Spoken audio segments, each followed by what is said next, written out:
Tabling of documents. Dépôt de documents. Dépôt de projet de loi. Introduction of government bills. Statements by ministers. Reports from interparliamentary delegation. Presenting reports from committees. The Honourable Member for Vegreville-Wainwright. Thank you, Mr. Speaker. I have the honour to present in both official languages the 8th report of the Standing Committee on International Trade in relation to Canada's trade policy. Pursuant to Standing Order 109, a government response is requested. Thank you, Mr. Speaker. Presentation. Presenting reports from committees. Introduction of private members' bills. Mr. Julian, seconded by Ms. Charlton, moves for leave to introduce a bill entitled An Act to Develop and Implement a National Sustainable Development Strategy, create a green fund to assist in its implementation, and adopt specific goals with respect to sustainable development in Canada, and to make consequential amendments to another act. This motion is deemed adopted. The Honourable Member for Burnaby, New Westminster. Thank you very much, Mr. Speaker, and I'm pleased to be seconded in this introduction of the new National Sustainability Act by the member from Hamilton Mountain, who is a long-time environmentalist, very active in the environmental movement. I'm happy that she is supporting me in this endeavour. Mr. Speaker, this National Sustainability Act draws on the work of Dr. David Suzuki and the Suzuki Foundation.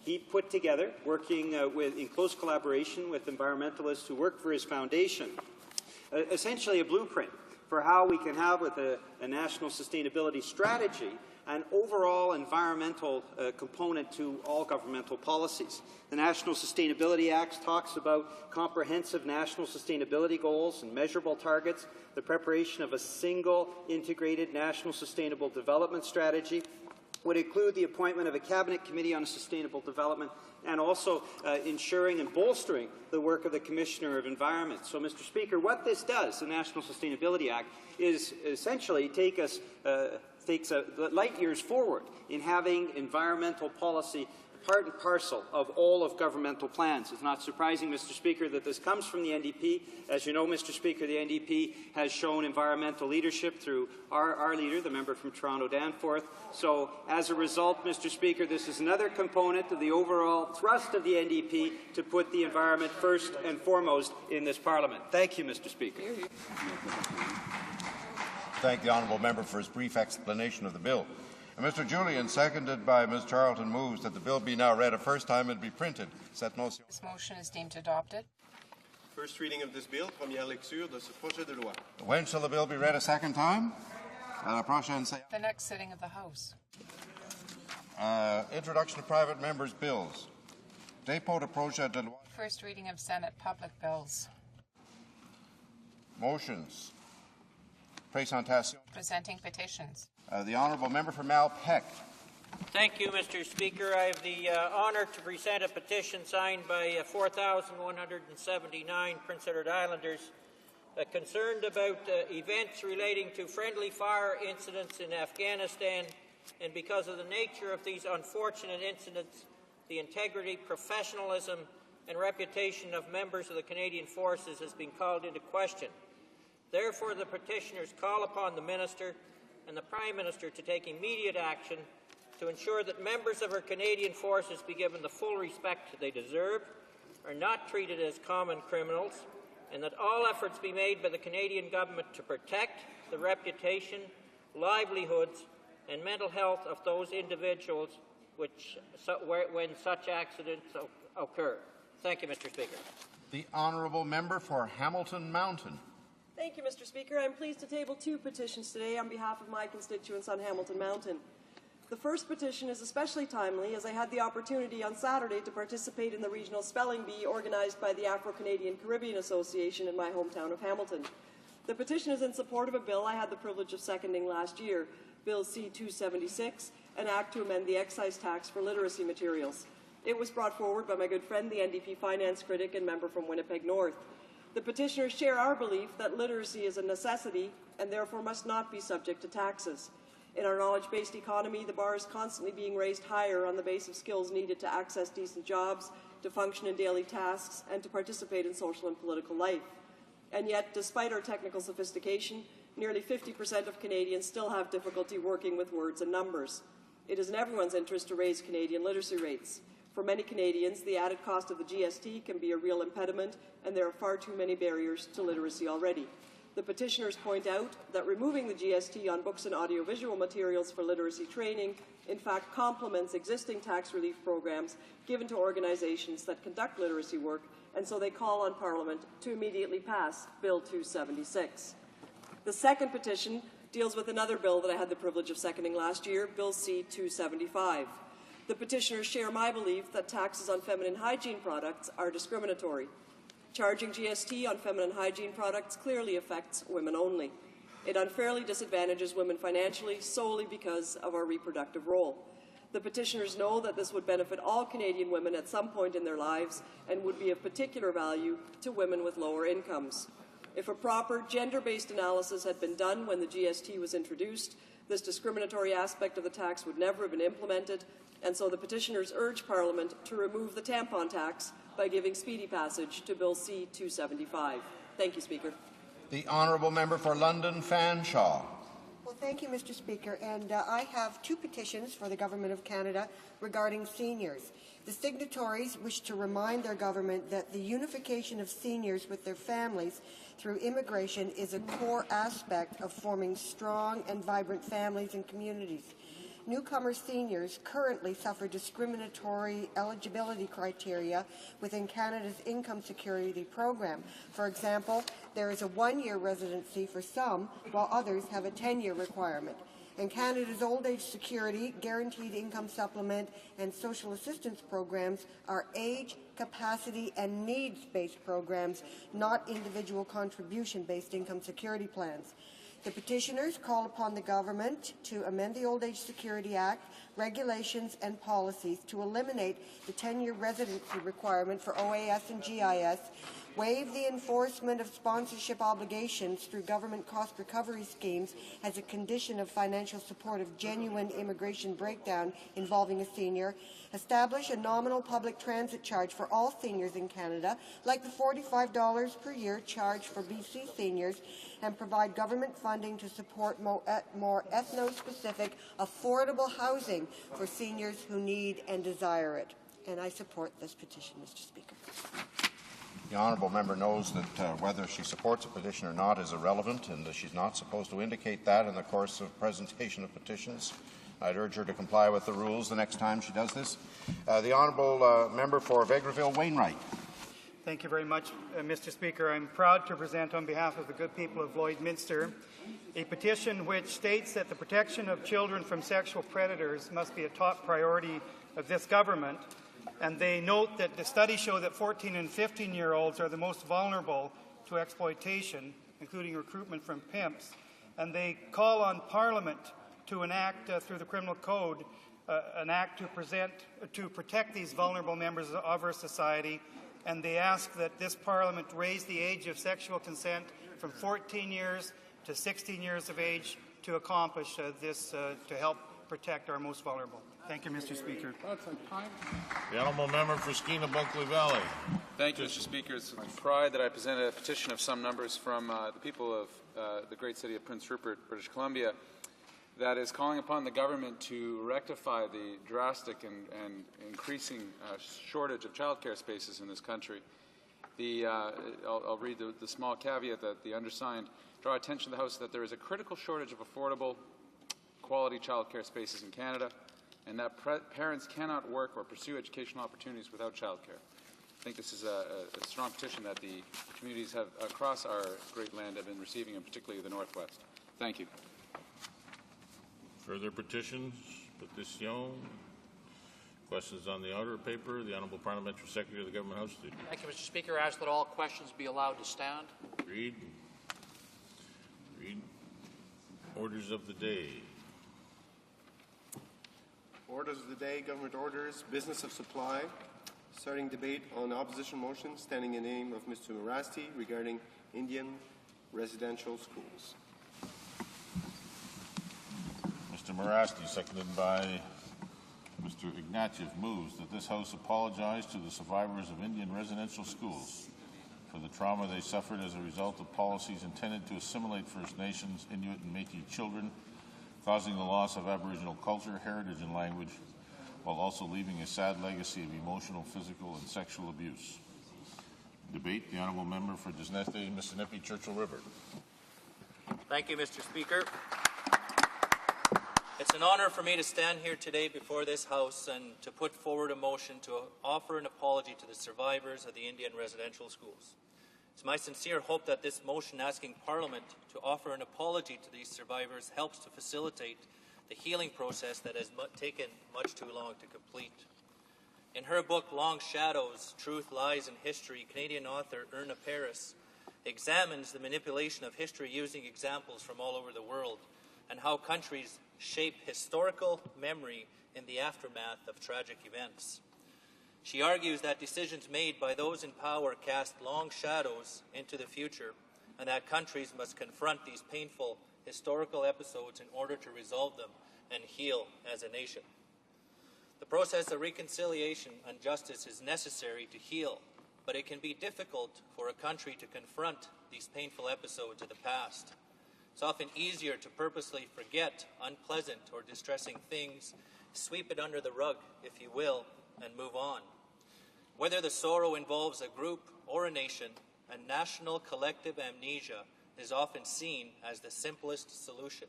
However, this does not work. Time and again, history has provided us with examples of nations trying to reinvent themselves after such dark and tragic periods in their history. Canada is learning this lesson firsthand.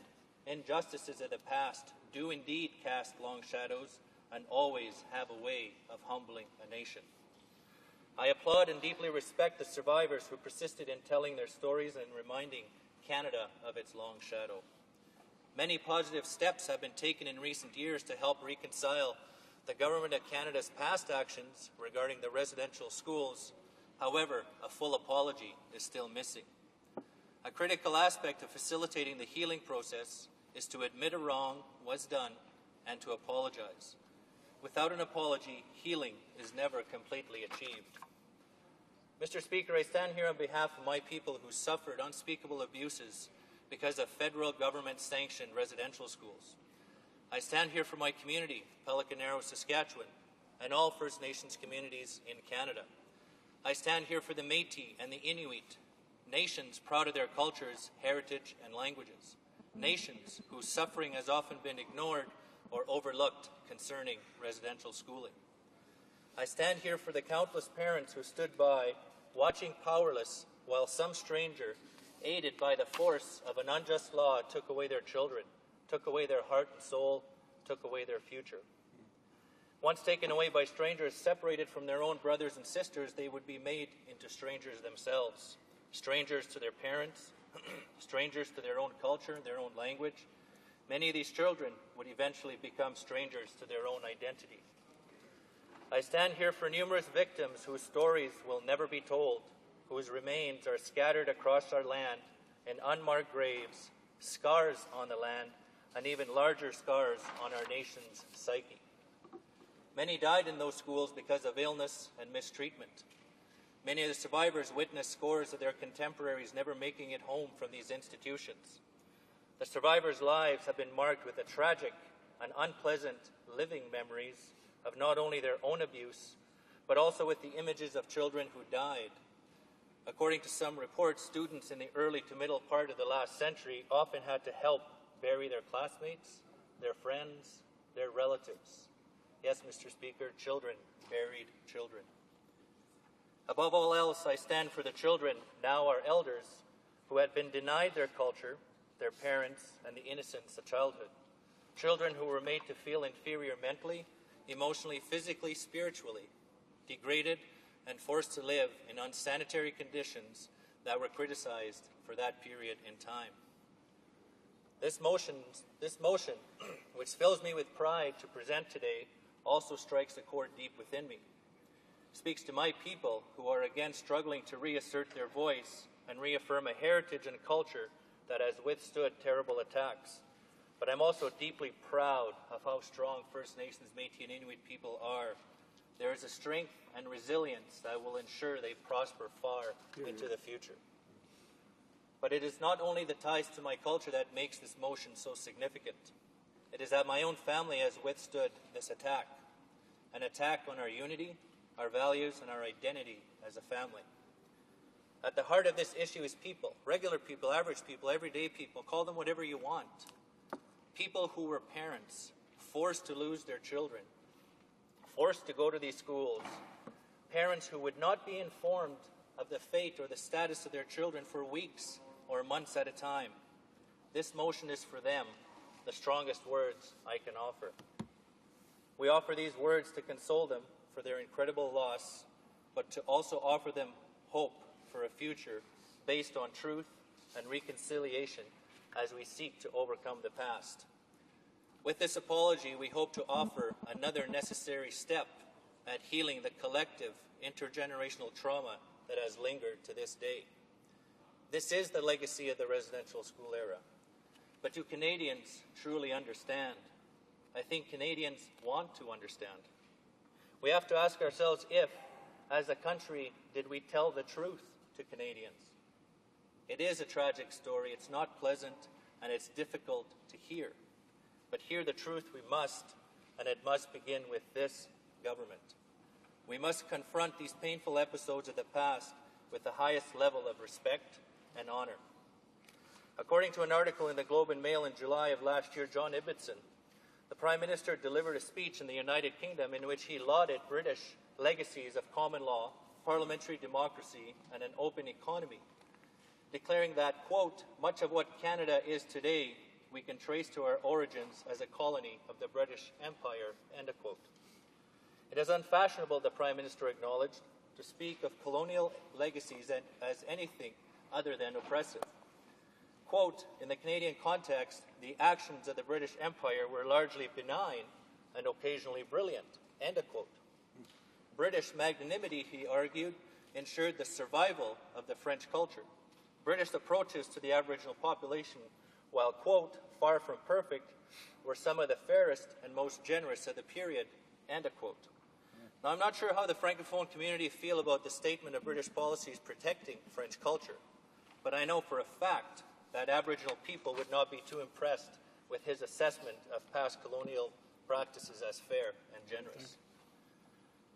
The policy of the federal government at the time was to assimilate and to have Canada rid itself of its Indian problem.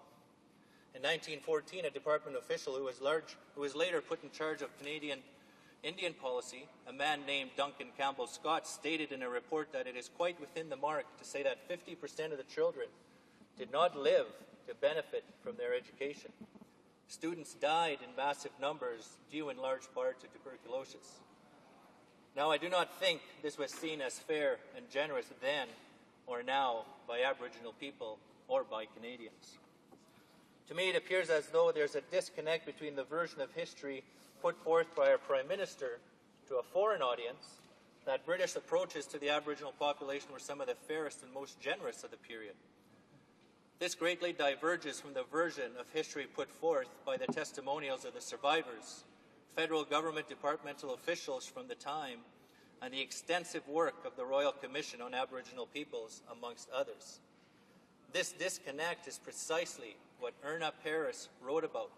That is how the past is managed by those in power today to suit present-day needs. Well, I have to ask, Mr. Speaker, whose perception and whose needs do the Prime Minister's statement suit? I can tell you, Mr. Speaker, they're not tailored to suit the truth. In some quarters and in some places, there is an unresolved struggle for the truth, a struggle concerning who gets to decide what actually happened in the past and who gets to decide how the tales are told. There's been recent exposure in the media about the lack of records of the fallen children from the residential schools and how countless forgotten victims are buried in unmarked graves.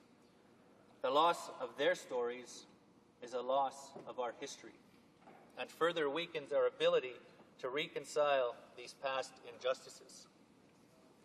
The federal government has weaved a version of past events which fits the perception they want Canadians and the world to see. This government wants, as Erna Paris stated, to shape the historical memory of this period to minimize what actually occurred. It is within this context that this government unequivocally stated that apology is not necessary, suggesting that the settlement is enough. I ask myself, why the double standard? Suggestions have been made that Aboriginal people should get over it. What else do they want? Mr. Speaker, these statements are another form of abuse. I hope that these statements come from misunderstanding and not from a more sinister place. I have seen and I have heard survivors who received the advance payment simply turn it over to their adult children, saying that they were sorry for screwing up their lives, that they should have been stronger while in the residential schools, that they should have been better parents. Mr. Speaker, they blame themselves. Mr. Speaker, they were children. What is so difficult to understand? Simply, an apology would represent the manifestation of listening and hearing the truth and understanding the hurt caused. An apology would say that Canada cares, that Canadians care, and that we are sorry. But there are supposed barriers to this apology. Let me address some concerns I have heard regarding whether an apology to residential school survivors is necessary. The first, some would argue that the churches were the ones to blame, and that government was an impassionate observer, simply an entity that provided funds. Yes, the churches had a culpable role, but the government of Canada cannot deny its role in the residential schools era. The government of Canada acted as both the funding entity for the system and the provider of the overall policy guidelines that attempted to educate and colonize a people against their will. Worse still, government inspectors and officials knew for decades about the inhumane conditions at these schools, including disease, overcrowding, hunger, disrepair, yet little was done to rectify the situation, and for many, it was too late.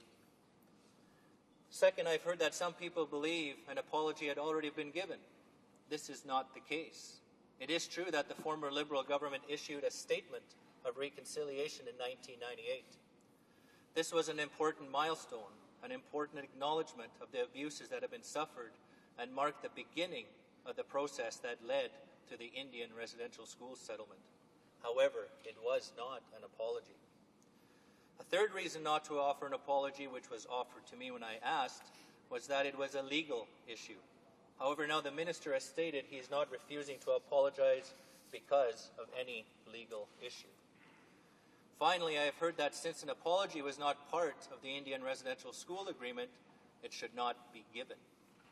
This is a rather absurd argument to make for many reasons.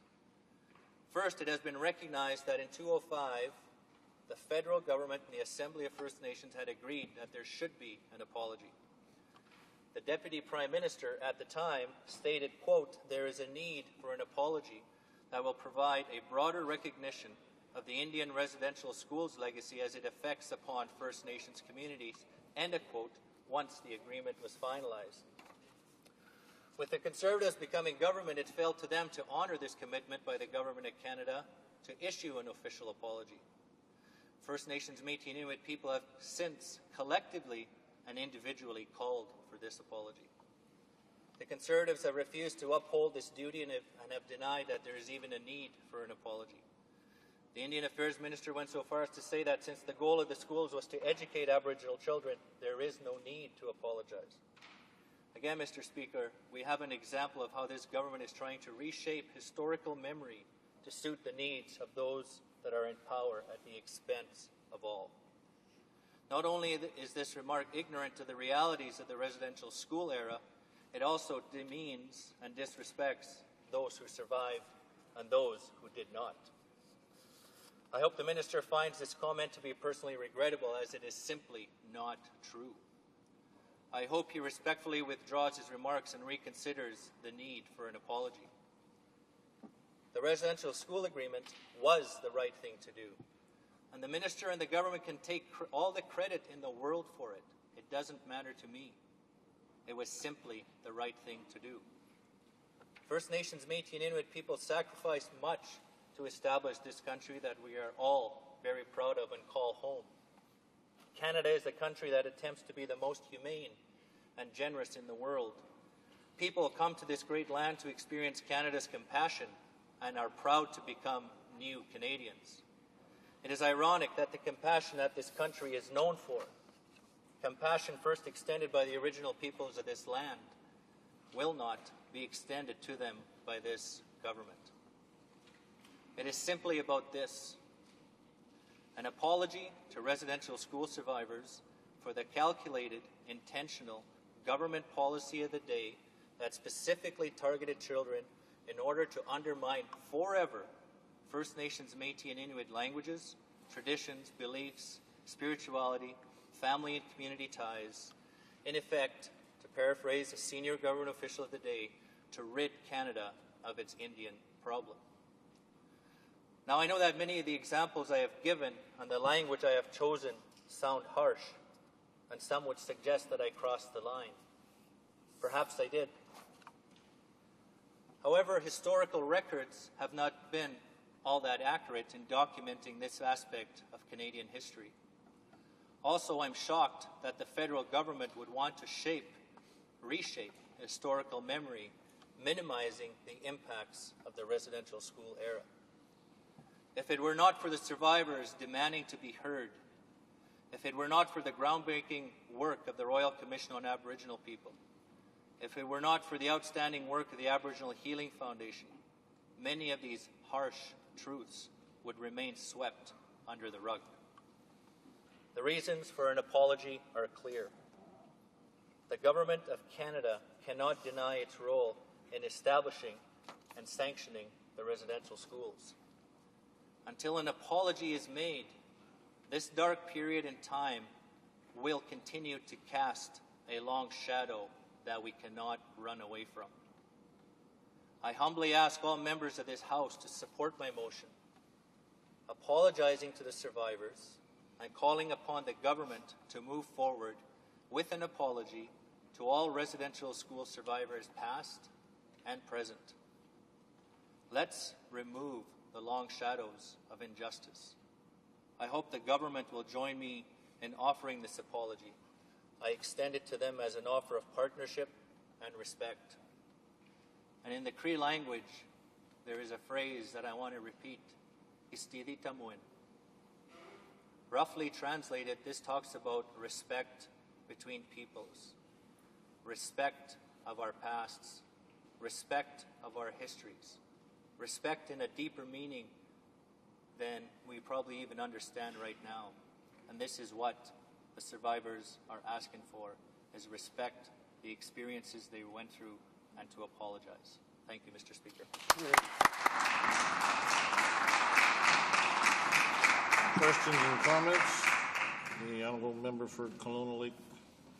Thank you, Mr. Speaker. I'd like to thank the member opposite and for his presentation here this morning, the opportunity to speak to this motion. Also, to all the First Nations community, it's not something that we're proud of our history, and it's something that we in this House have indicated that we don't condone. And learning from our history, it's something I hope never happens in the future.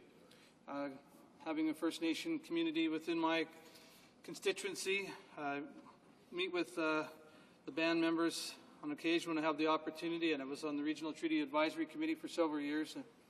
Chief Robert Louis and some of the other band members are very progressive in the Okanagan, some of the most progressive bands in Canada, and applaud their initiatives for providing safe drinking water, clean, affordable shelters, and education, economic opportunities, and something that we all hope to foster development within our First Nations as they continue to be a big part of our history and our future. But I just, listening to the member opposite this morning, I said there's indeed an apology issued. I'd like to read for this House the Aboriginal First Nations National Chief Phil Fontaine's acceptance of the 1998 Statement of Reconciliation. It took the government some courage to take this historic step to break with the past and to apologize for for the historic wrongs and injustices committed against our people. It is therefore a great honor for me on behalf of the First Nations to accept the apology of the government and the people of Canada. Last week in my office here in Ottawa, I had a meeting with Richard Jock from the FN and some of the other members. We continue to work on fostering relationships with our First Nations community. But also like to point out to this House that since then, many churches, the institutions that actually ran the schools, have made formal apologies and gone to the brink of bankruptcy to pay compensation. In December of 2006, Phil Fontaine commented on the residential school settlement agreement, the agreement that's concluded by this government, led by the excellent leadership of Minister of Aboriginal Affairs and Northern Development. And we have in this agreement recognition that harm was done to our people, and those who harmed our people are prepared to accept their responsibility. Mr. Speaker, I think that these comments allude to the fact that our government is very sensitive to this issue and getting the job done. And something that the Liberals did not do is get the job done in residential school settlement. But Mr. Speaker, what they also seem to be doing, that they did something that they did do. In 1998, Jane Stewart, then Minister of Indian Affairs, issued a statement of reconciliation, learning from the past, in which she declared, "To those of you who suffered this tragedy at residential schools, we are deeply sorry." Well, that sounds an awful like an apology to me. I'd like to ask the member opposite, doesn't that sound like an apology to you? To him. The honourable member for Disnessy, Mississippi, Churchill River. Thank you, Mr. Speaker, and I appreciate the interventions of our colleague across. Publicly and officially, the Government of Canada issued a statement of regret. Parliament and the Prime Minister of this country have never formally said, "I am sorry." Secondly, the Assembly of First Nations are actually meeting in Winnipeg, as I understand today, and they are calling for the government to formally express an apology and formally apologize to the residential school survivors. Thirdly, it is easy to blame the churches, and as I mentioned in my speech, the churches had a culpable role. But very clearly, it was the federal government which drove the policy. It was federal government policy that put forward that these people be civilized against their will. To this day, this House, the Prime Minister, a government, has not formally said, "I'm sorry." Further questions and comments? The Honourable Parliamentary Secretary to the Minister of Indian Affairs. Well, thank you, Mr. Speaker, and seeing as some of the other parties aren't getting up to ask questions, I'm happy to ask a second question from the government for this member.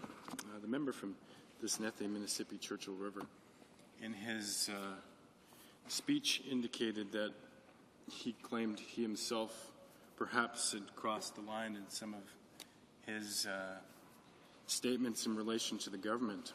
And I guess I would ask the question, why would he be ascribing blame to this government in the language that he has, in light of the fact that over the last decade, almost decade and a half, the government of the day, of course, was his party and had many opportunities to move forward on so many First Nations issues, but didn't. So I'd ask the question to him, why would he ascribe so much of the blame to this government, which in fact, upon gaining office, one of the first things the Minister of Indian and Northern Affairs did was actually finalize this agreement. So if he doesn't mind answering. The honourable member for Disnessy, Mississippi, Churchill River. Thank you, Mr. Speaker. I guess it's an interesting question in that it speaks to the lack of understanding, lack of knowledge about the real history of this country. It suggests that perhaps the members across have never had maybe the opportunity, and it's unfortunate, to truly learn about what occurred at these residential schools. And the small sampling of what I talked about, and yes, I was worried about crossing the line, Mr. Speaker, but the small sampling of what I talked about was nothing compared to the pain and suffering that these people went through. And for the member across, in May 2005, the Assembly of First Nations and the Government of Canada did sign an accord to reach an agreement and to move forward. And 6 months later, they had reached a settlement that was not ratified because of an election that called for a national apology. Mr. Speaker, I'm trying to make this issue as non-political as possible. Indeed, it has taken way too long for us to get to this point. Like I said, the government across can take all the credit in the world for ratifying the residential school agreement.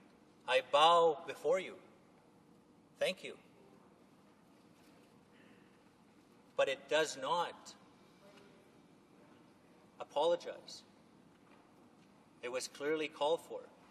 Whether it's this government or a future government, I will ensure that I keep the pressure on. And that is the simple reality, Mr. Speaker. Further questions and comments? Resuming debate, the Honourable Minister of Indian Affairs. Thank you, Mr. Speaker. In beginning, I dedicate my words to something that's previously been written in this country by one of my favorite authors, Aretha Van Herk, in the book Mavericks, where she said as follows, quote, "Demolished by diseases like smallpox and tuberculosis, struggling with Byzantine and ridiculous rules, fighting to stay alive, Canada's first peoples have enacted an astonishing feat by refusing to fade away and vanish for all of the deliberate or accidental attempts to erase their presence." Now, I thank the honourable member for bringing this matter before the House today. I hope in my comments, Mr. Speaker, to raise our discussion beyond partisanship, to frame a debate that will carry Parliament and indeed this country beyond partisanship and the pointing of accusations. For the sake of all of us, for the sake of Canada, I hope that we can all rise to the level of that requirement, and I hope that we all avoid crossing the line. Because in dealing with this sad chapter of Canadian history, we will all require that, because both Aboriginal and non-Aboriginal Canadians will require that we do that, and because at the end of the day, the Truth and Reconciliation Commission that is so fundamental to the process that we are now engaged in will require us as parliamentarians to rise to that level, Mr. Speaker. And I observe, as others such as Archbishop Desmond Tutu has in a previous context, neither genuine repentance nor atonement on the one hand, nor forgiveness on the other, is possible in the shadow of partisanship. I begin, therefore, Mr. Speaker, by saying that the government will support the motion of the honourable member from Desnethi, Miss Nippy Churchill River. This House should apologize, and I am confident at the end of the day that this House will apologize. The obligations, on the other hand, of the executive branch of government, tied inextricably to the terms of the residential school agreement and to the eventual results of the Truth and Reconciliation Commission, require some discussion in the House, and I propose to deal with that, Mr. Speaker, in my comments. I think that it is important that the historical record reflect accurately upon this matter.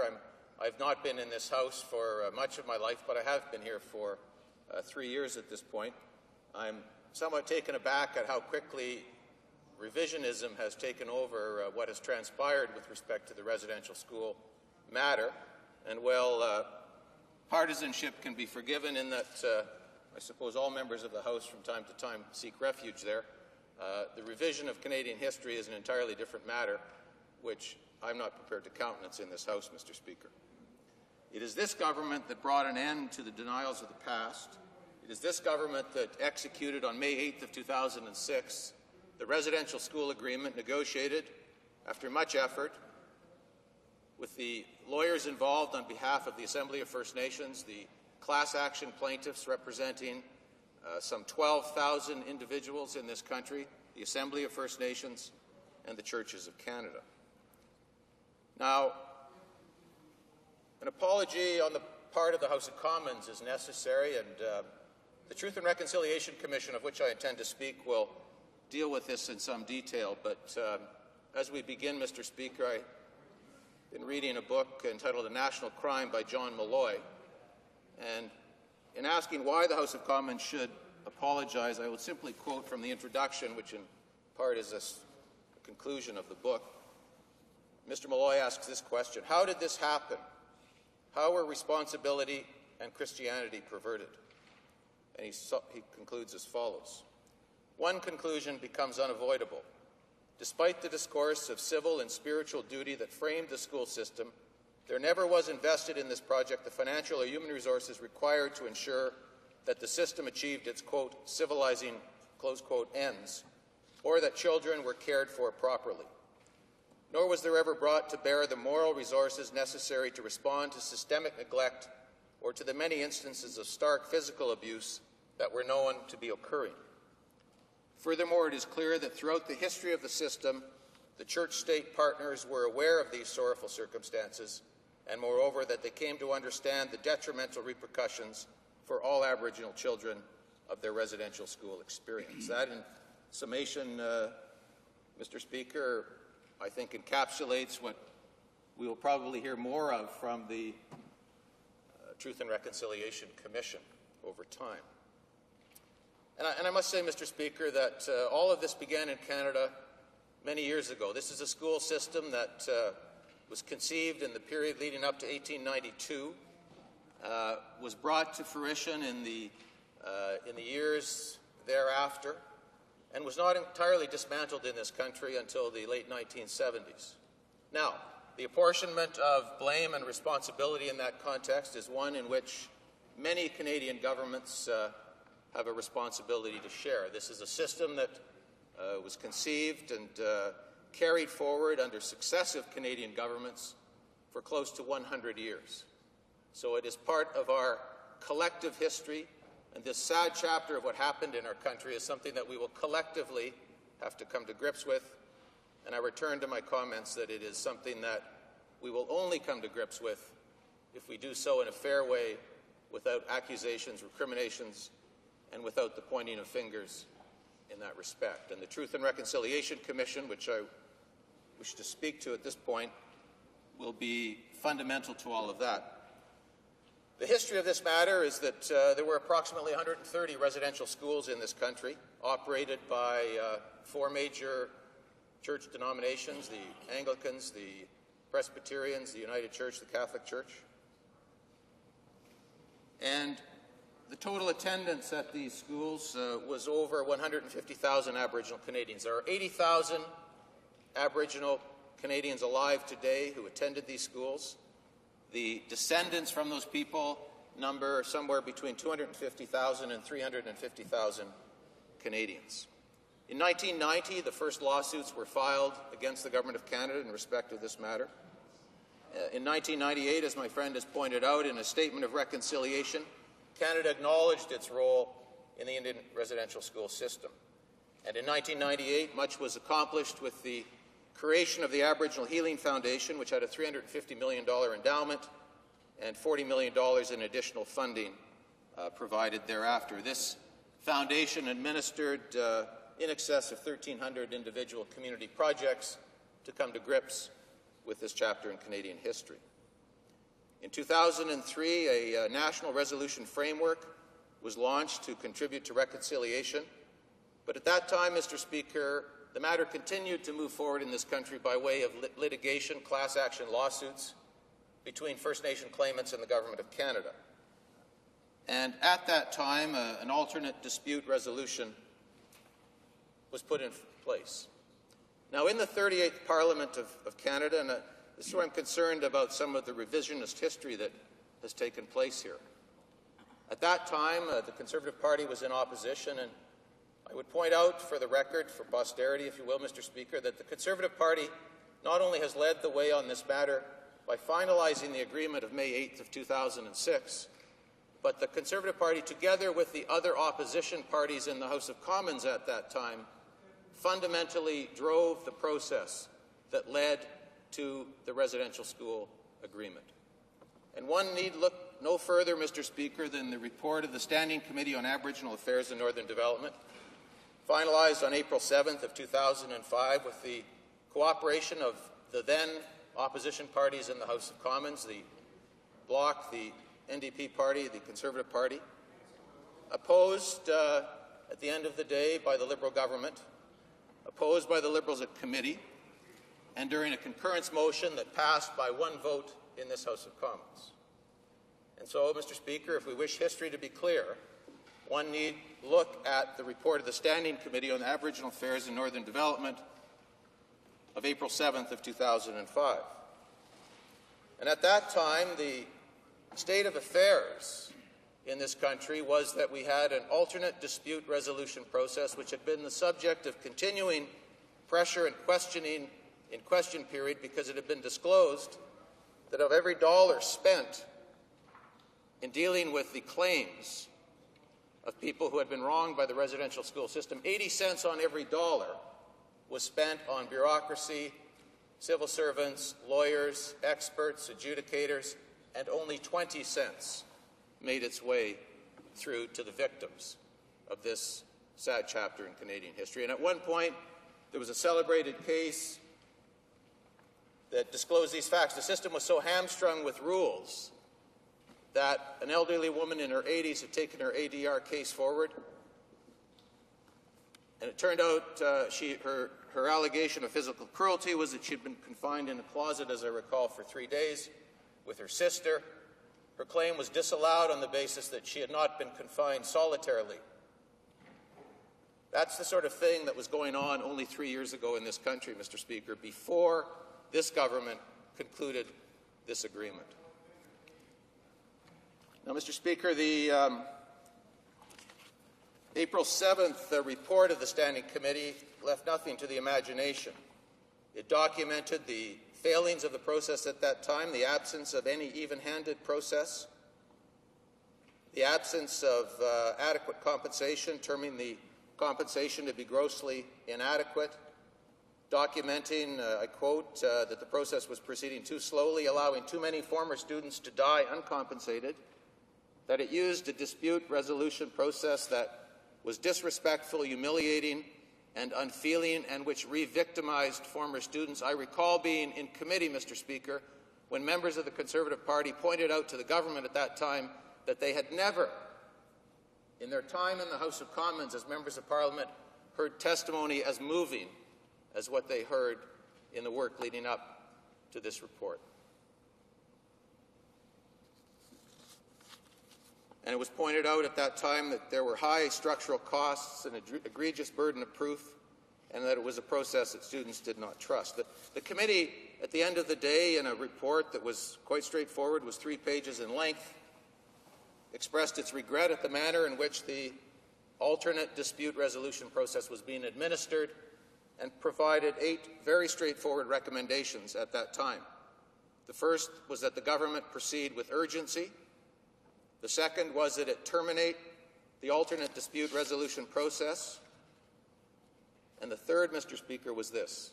And if one wants to search and find the source of the residential school agreement that today provides some hope for this country and some reconciliation of where we are going to go, it lies in the third recommendation, which was as follows: that the government engage in court-supervised negotiations with former students to achieve a court-approved, court-enforced settlement for compensation that relieves the government of its liability for those former students who are able to establish a cause of action and a lawful entitlement to compensation. For the first time, a recommendation from this House of Commons, approved in a concurrence proceeding, that there be court-supervised negotiations with former students, a court-approved, a court-enforced settlement, Mr. Speaker.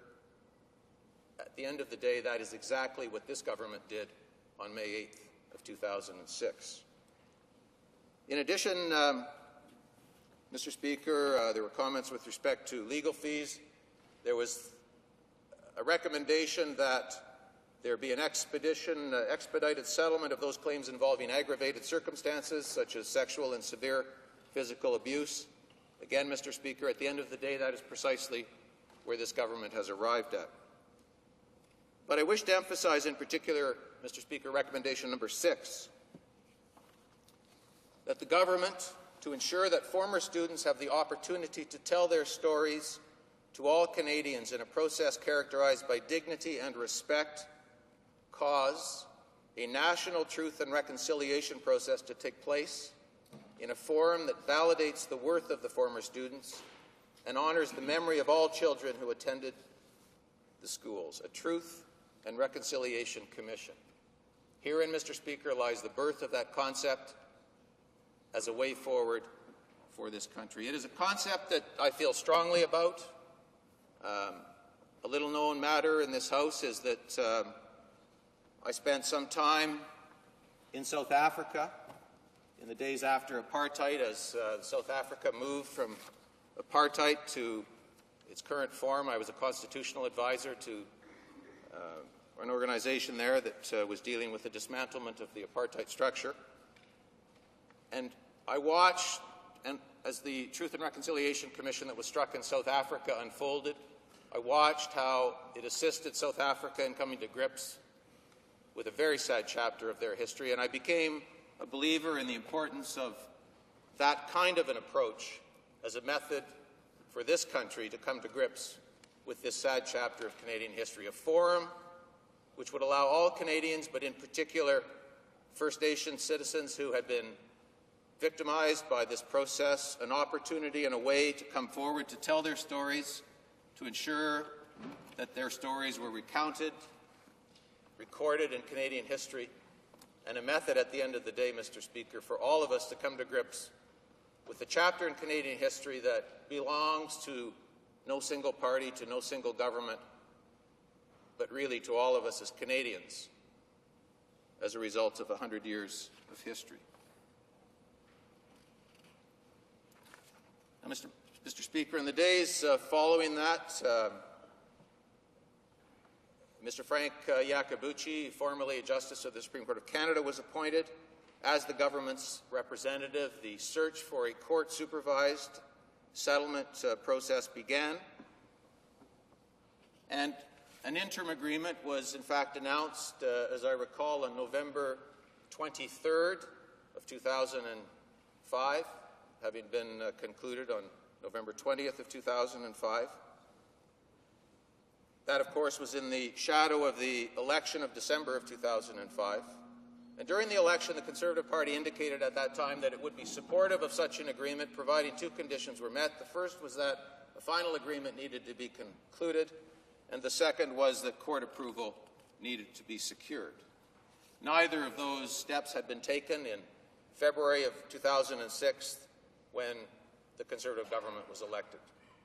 I can assure the House that although the residential school matter was not strictly speaking the responsibility of the Minister of Indian Affairs in the days following the formation of the government, responsibility rested elsewhere in the government, I took the completion of this agreement very seriously, and I can tell to the House that there were extensive meetings in my office of Mr. Justice Iacobucci, Mr. Phil Fontaine with the Assembly of First Nations, and we struggled to bring this to a close. We struggled to bring the resolution of the terms of the agreement such that it could be taken forward for a court-approved process.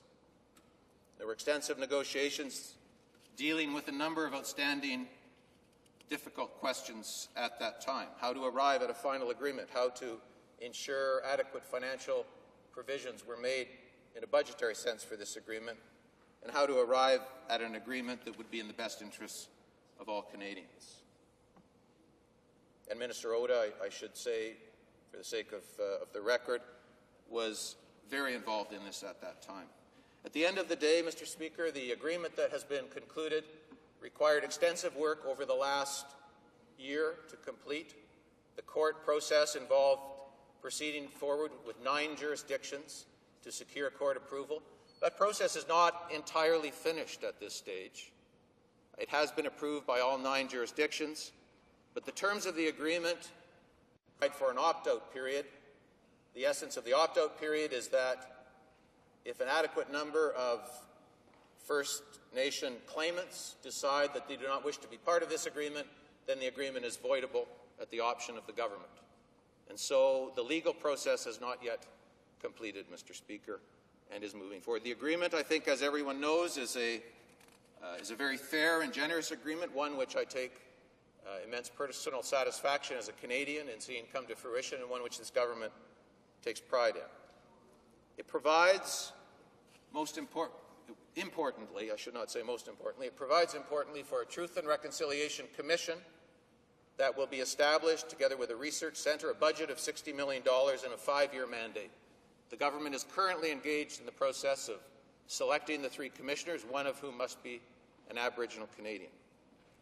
It is my sincere hope, as happened in South Africa, Mr. Speaker, that this matter will be dealt with, that the whole issue of apologies, the whole issue of how this country is to find a way forward will be dealt with by the Truth and Reconciliation Committee, that it will be dealt with in a manner which speaks of the dignity and the integrity of the Canadian people in wanting to come to grips with this chapter of our history, and that the executive branch of government will need to see that document, because the full history of this will not be disclosed. We will not have explored the full depths of the history of the residential school agreement, of this chapter of Canadian history, until the work of that commission has finished, Mr. Speaker.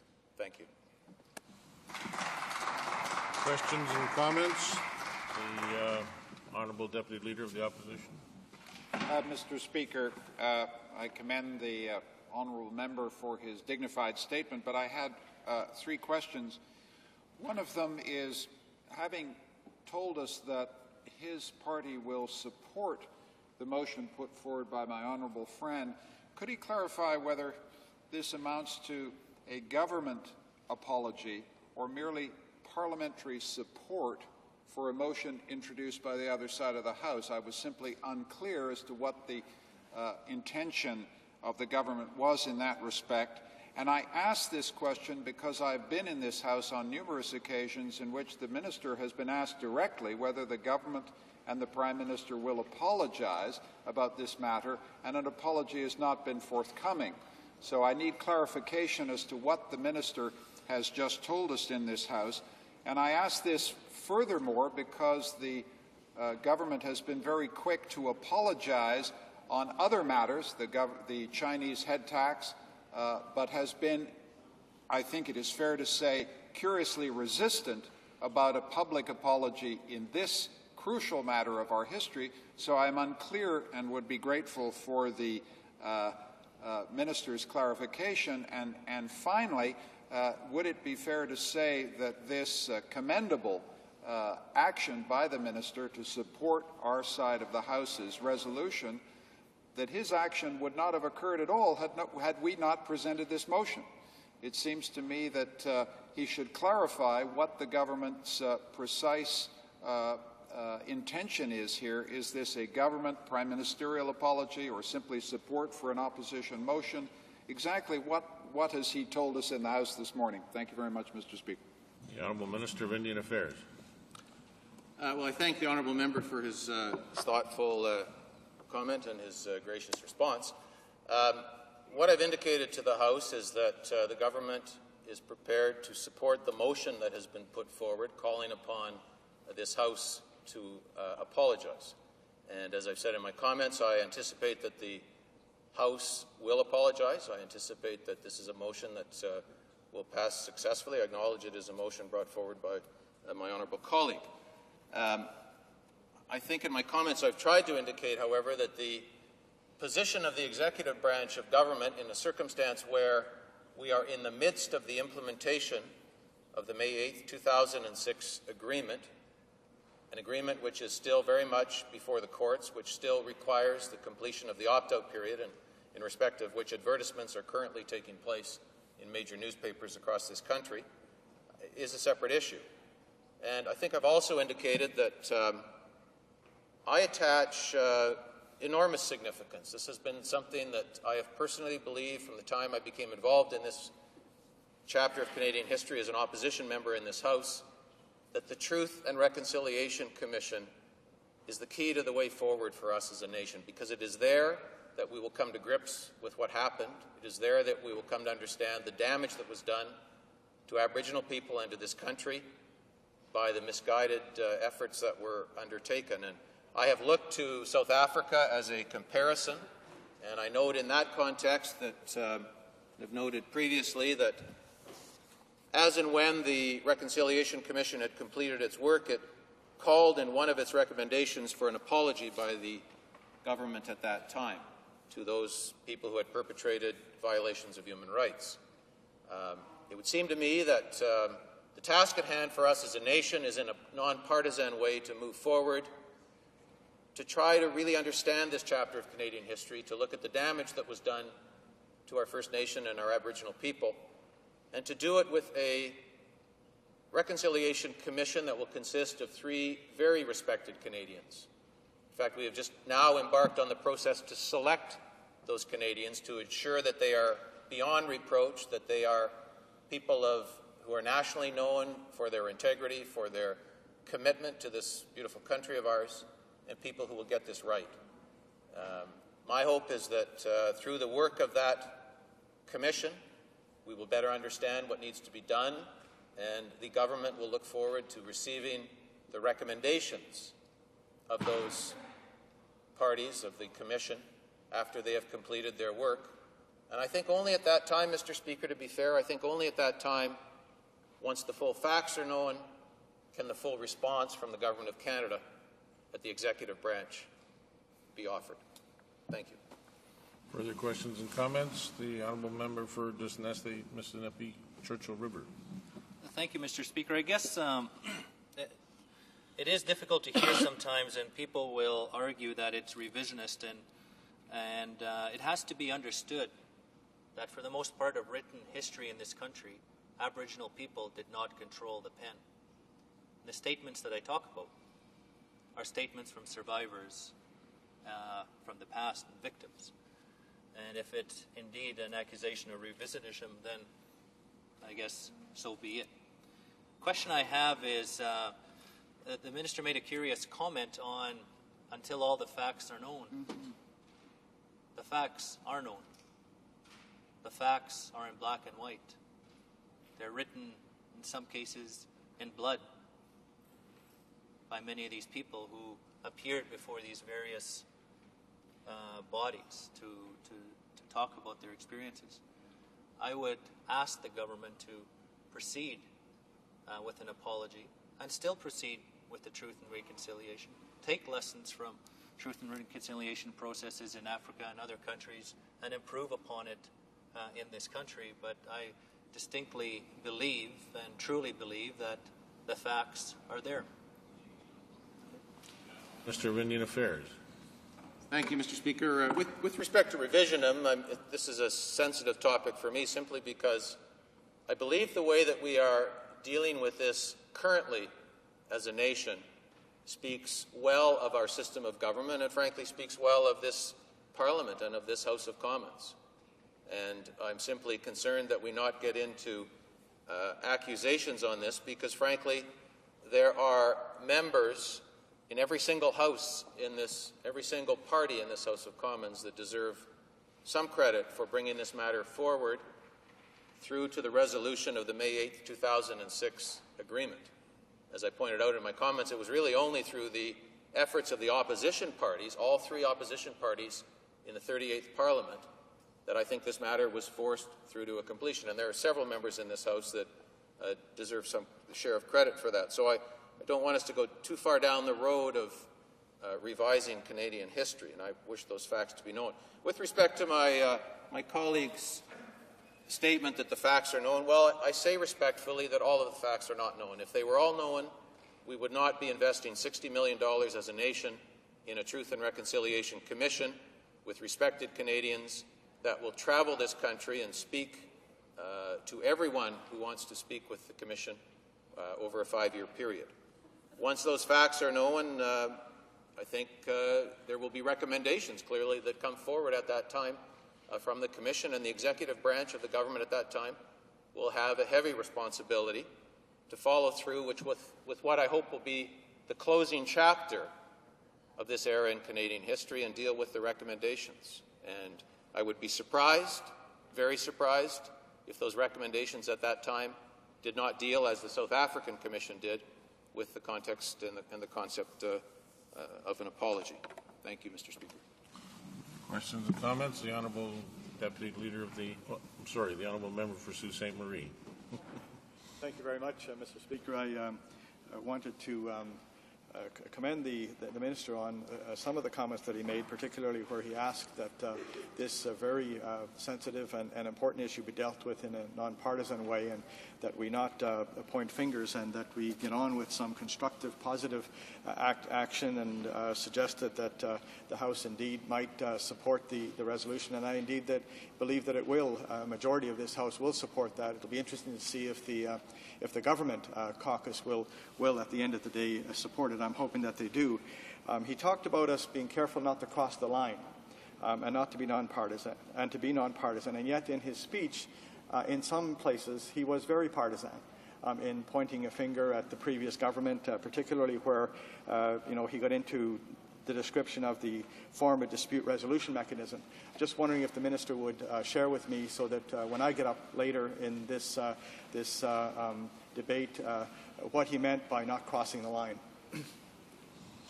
The Honourable Minister of Indian Affairs. Well, I thank the Honourable Member for his question. I would simply refer him to the April 27th report of the previous Standing Committee, which I think is a seminal document in terms of the steps by this Parliament to come to grips with this issue and to search for a way forward. At the time, the very concept that we would move forward with an omnibus settlement, court-enforced, court-endorsed, was something which had not been contemplated in a serious way within Parliament or government. And I didn't wish to be partisan in any way in my comments. I certainly have the capacity to be quite a bit more partisan than anything I might have said. But I tried to be as statesmanlike as I could have. And I simply point out that many people were involved at that point in time, and that I do see what has been achieved here. We're not finished, but I do see it as a measure of the success that we can have in this country moving forward.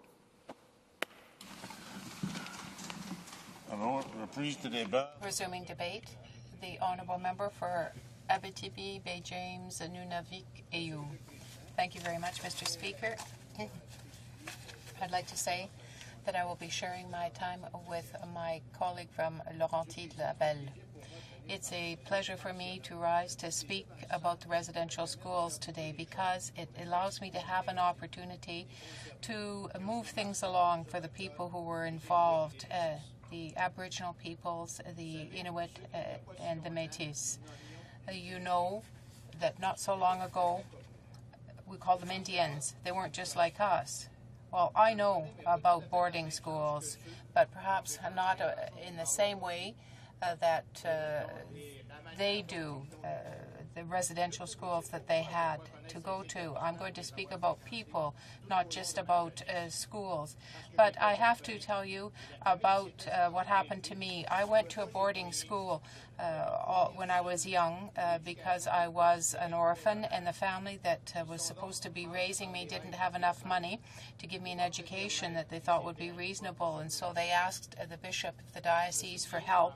And at the time, that was the only way to get an education. So I was sent to boarding school. I was sent every September to a boarding school just outside of Quebec City for the whole school year. That is, from September until June of the following year.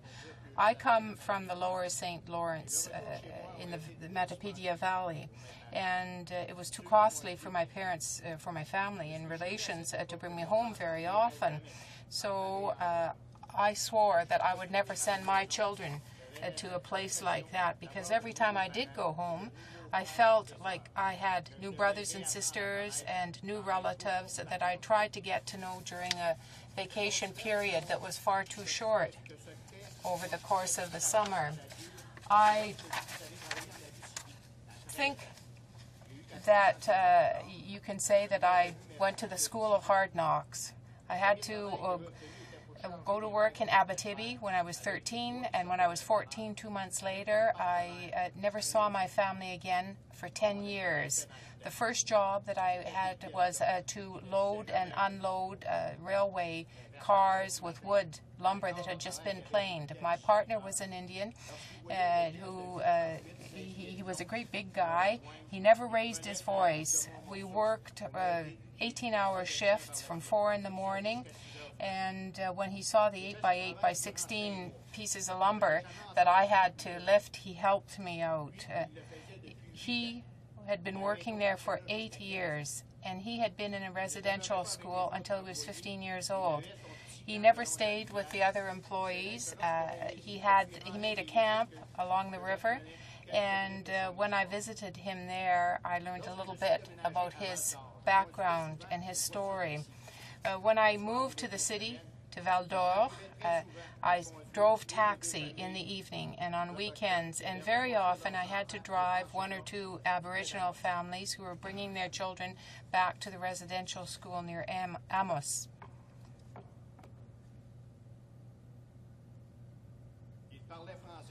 They spoke French when they talked to me, but when they talked amongst themselves, they spoke Indian. For me, Cree or Algonquin was the same language. But when they cried, when they were leaving their children there was no need for translation. In my case, they weren't very far from their reserve. It was about an hour and a half or 2 hours in the car. That was the duration of the trip. But if they had other children, and they didn't have the money to come back to see their kids very often, so they didn't make the trip very often. What I think was clear at the time, and this is how I remember it, Mr. Speaker, it really struck me. I never understood why they, on the trip to the school, they spoke their language, yet on the trip back from the school at the end of the year, they spoke French. Understand me, at the time I was sort of happy to hear them speak French because for me the English had obliged us to speak English, and I thought it was just normal that they should have the opportunity to learn to speak French. And I didn't mean to be, there was no malice aforethought in what I'm saying, Mr. Speaker. But when they got back to their reserve, it was really striking to see their parents have to translate for their children when they spoke to the grandparents, because at that time their first idea was, perhaps because we were an oppressed people at that time, our first thought was that the poor old people didn't have any opportunity of learning French. That's how I saw it at the time. But you know, Mr. Speaker, it's only many years later that I really understood what was happening at that time. I was in the 1980s playing hockey with some friends and who had made the training camp for the junior Habs. And I used to tease one guy because he never wanted to go drink beer afterwards with everybody else, so I'd have a soft drink with him. He said to me one day, you know, Yvonne, you should help me learn to take courses of Anishinaabe and Cree. And I looked at him incredulously. He said to me, in my school, in the Indian residential school, they stole my language, they stole my culture, and they've even stolen my family life. I can't read or write Anishinaabe or Cree, and so I have no contact, no link to my history and my culture. It's gone. It was at that time that I really understood the scope of what was happening, of what had been done. And I realized that I didn't know everything. It's only since I have been elected to Parliament that I see things even more clearly. I'm sure that today, if he hadn't been Aboriginal, he would have been on the Habs. He would have made the team. He would have made the Habs team because he was a really good player. When I see him today, and specifically not so long ago, I did see him at the Pavillon Universitaire for the First Nations at Val d'Or. I saw him and I saw that he was satisfied. He had hope because he had gone to university to be able to the First Nations Pavilion to learn to speak and write his languages, Cree, which was his mother's tongue, and Anishinaabe, which was his father's language. Did they suffer? I believe so, Mr. Speaker. Have they been cured? Well, perhaps some of them, but I don't really believe that many of them. I'm not an expert when I listen to all the things that I hear, but it seems to me that things are better than they were, but there's still a great deal of progress that has to be made. There has been a great deal of a traumatic effect for the people who went to the residential schools. They suffered because of the policies of assimilation of the First Nations children, of the Inuit and Métis children. They lost their culture, their heritage, their Aboriginal language. They suffered abuse, sexual abuse, physical abuse, emotional abuse in the residential schools. Questions and comments? Questions et commentaires. L'honorable député. The honourable member for Dynasty Churchill, Mississippi River. For his great speech. I think he did an outstanding job highlighting some of the experiences and back in his area and talking about the people that he met. He also heard the minister speak, and I'm just wondering what his opinion was on, as one of the things here is we know that the House hopefully will express its support for the motion. Does he feel also that perhaps the government, somewhat separate from the House, the executive arm, would also proceed with apology? The honourable member for Abitibi Bay James, Nunavut, EU.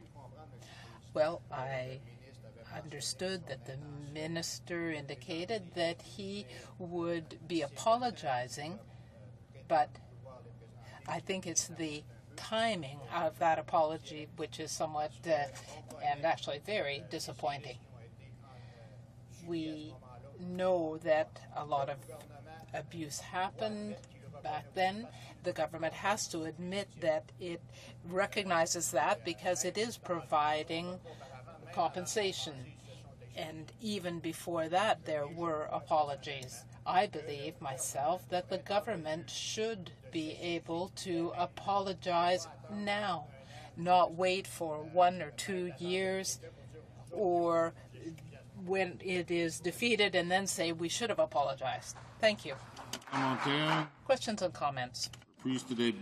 Resuming debate, the Honourable. Member for Yukon, sorry.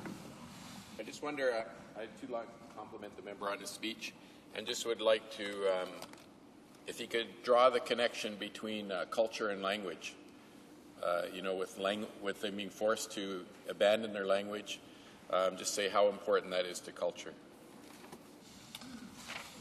The honourable member for Abitibi Bay James, Nunavik, EU. I believe that if a person cannot read our history in the books, read about the traditions and customs of our past, then we are talking about our culture. Studying in a culture other than our own leads us to learn that culture. And I have seen, in fact, I experienced this myself. I left the rural areas to go and study in a more urban area, and I had to relearn, get reacquainted with my parents and my family, my region when I went back. These people do not even have their language to be able to read the books about their culture. Resuming debate, the Honourable Member for Laurentides-Labelle. Thank you, Mr. Speaker. I would first like to thank my colleague for Abitibi Bay James for giving me the chance to share his time in order to participate in the debate on the motion today. I believe that for a country like Canada, which considers itself one of the most highly evolved in the world, this is a very important issue. This motion is about asking for an apology for the difficulties experienced by the survivors of these residential schools. This motion is presented by the member for Disney, Mississippi, Churchill River. It was a great day when the settlement happened for First Nations people and for all those who believe in compassion, but it will never erase the abuse that was suffered by so many. In the Bloc Québécois, we believe firmly that the agreement is the cornerstone of a move toward justice and healing. Today, we have an opportunity to hear from the minister an apology on behalf of the government. It is important to remember that the residential schools were created to solve the Indian problem by taking young Indian children away from their parents to assimilate them, have them forget their language and culture. Many lived in inhumane conditions and they suffered physical and sexual abuse. During that period, from 1870 to the middle of the 20th century, Aboriginal women who married a non-Aboriginal man lost their rights under the Indian Act.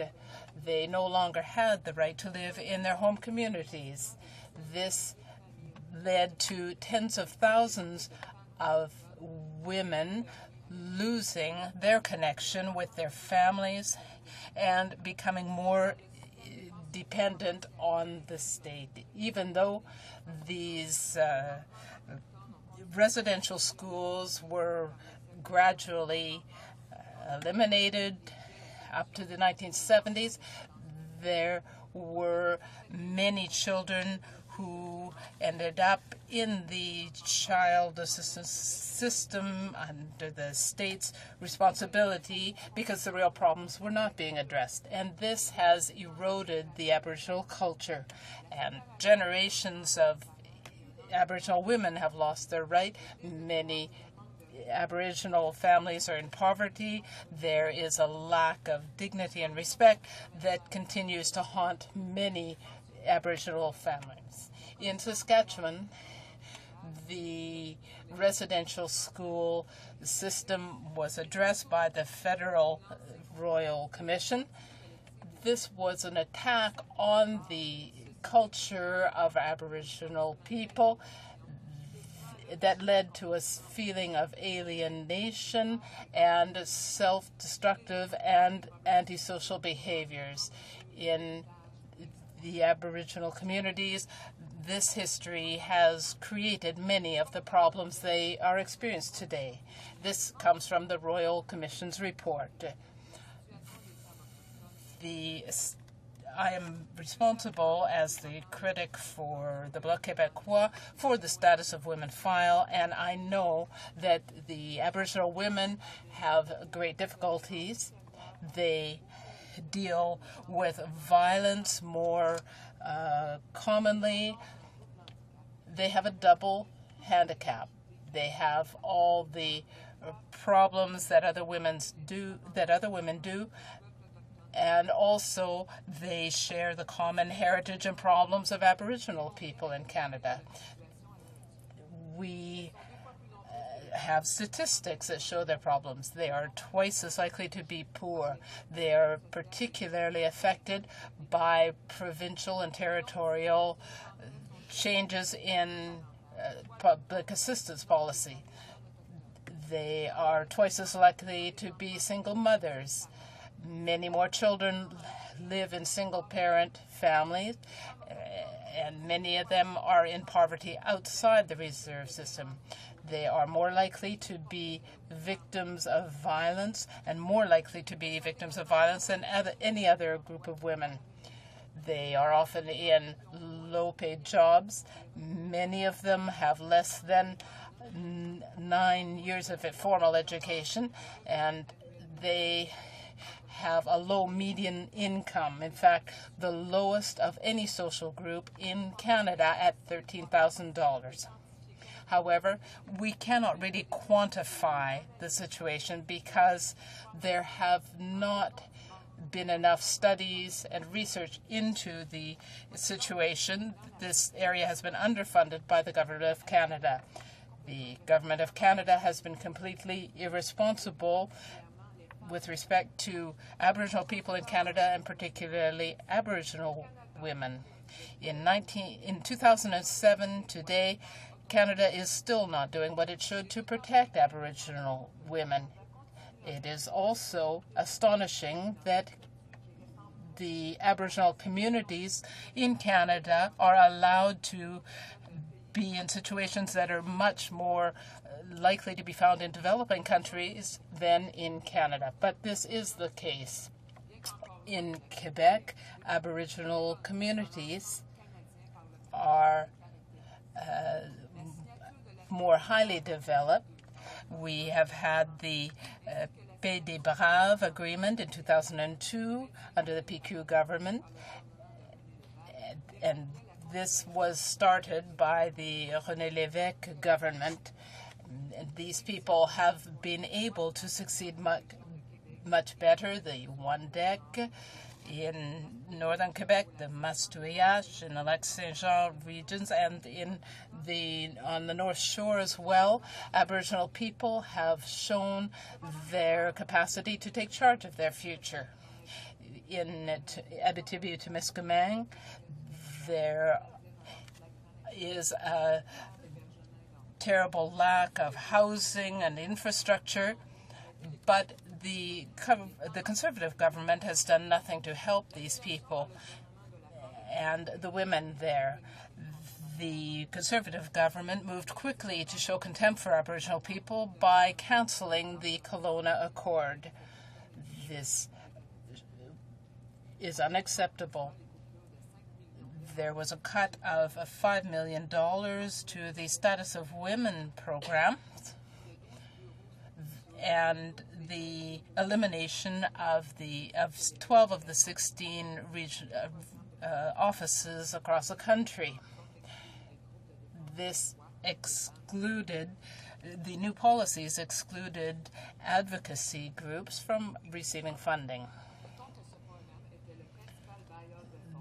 That program, however, was the main program that funded research into the status of women in the areas of violence against Aboriginal women, among other areas. Without this funding, it is impossible to do the research and analysis that is needed. The Core Challenges program is another example of where this Conservative government has not understood the issues facing minority groups and marginalized groups in Canada. By abolishing the program, the Conservatives decided to punish all those that do not share their neoliberal approach. Next month is the third anniversary of the report entitled Pay Equity, a New Approach. The conclusion of this report that was submitted in 2004 have still not been adopted by the government. The Conservatives deliberately decided to ignore the conclusions of the report, as did the Liberals before them. In conclusion, the Bloc Québécois supports the recommendations made by the Royal Commission on Aboriginal Peoples, which supported an approach based on autonomy and independence. They called for a recognition of Aboriginal peoples as independent, as autonomous nations. They have a right to their culture, their customs, traditions, and the ability to take charge of their own identity.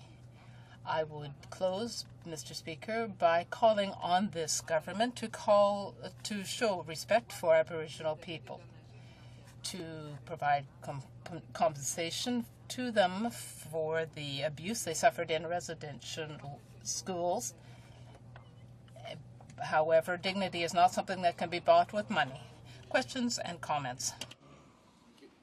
Thank you, Mr. Speaker, and I'd like to thank the member for her comments, especially on related to Aboriginal women. And we had an Aboriginal woman appear before a committee, and I asked a question. I outlined the programs that have been cancelled for Aboriginal people, or that Aboriginal people might have used, and asked her if they used them, including the Court Challenges program, the Aboriginal Procurement program, the ANCAP program to reduce greenhouse gases for Aboriginal people, the Law Reform Commission, the Aboriginal Non-Smoking program, the Kelowna Accord, the Aboriginal Justice Strategy, all which had been cancelled by this government. And I would just like to ask her if she feels this government, in light of all those cuts, has been supportive of Aboriginal women. The Honourable Member for Laurentide-Labelle. I would like to thank my colleague for his question. My answer is no. We have received, and I have heard in the Standing Committee on the Status of Women, a number of Aboriginal women during this session, even when we're looking at economic security for women. And I was shocked to hear these women talk about the conditions in which they live, their poverty. One in particular, who came from Nunavut, told us how isolated they were, the problems with lack of housing, and in the territory of Nunavut, the suicide rate is 18% higher than the national level. We heard from a number of witnesses, Aboriginal women, who told us that they told us their stories, and it is obvious that those communities have been abandoned. Questions and comments? Honourable Deputy. The Honourable Member for Chambly-Bourgeois. Thank you, Mr. Speaker. I would like to congratulate my colleague for Laurentide-Labelle for her remarks. I know that she is very concerned about Aboriginal communities and especially about women, which she described very well. The federal government has a trust responsibility for most of these communities, and I would like to know from her research into this area, does she know why Canada has not taken its responsibilities with respect to Aboriginal communities, especially since we know that we have known about the situation since the 1950s. The Canadian government certainly has contributed to the problem, for example, by killing sled dogs in the north that were used for transportation and other purposes. The Honourable Member for Laurentide-Labelle. I would like to thank my colleague for his comments.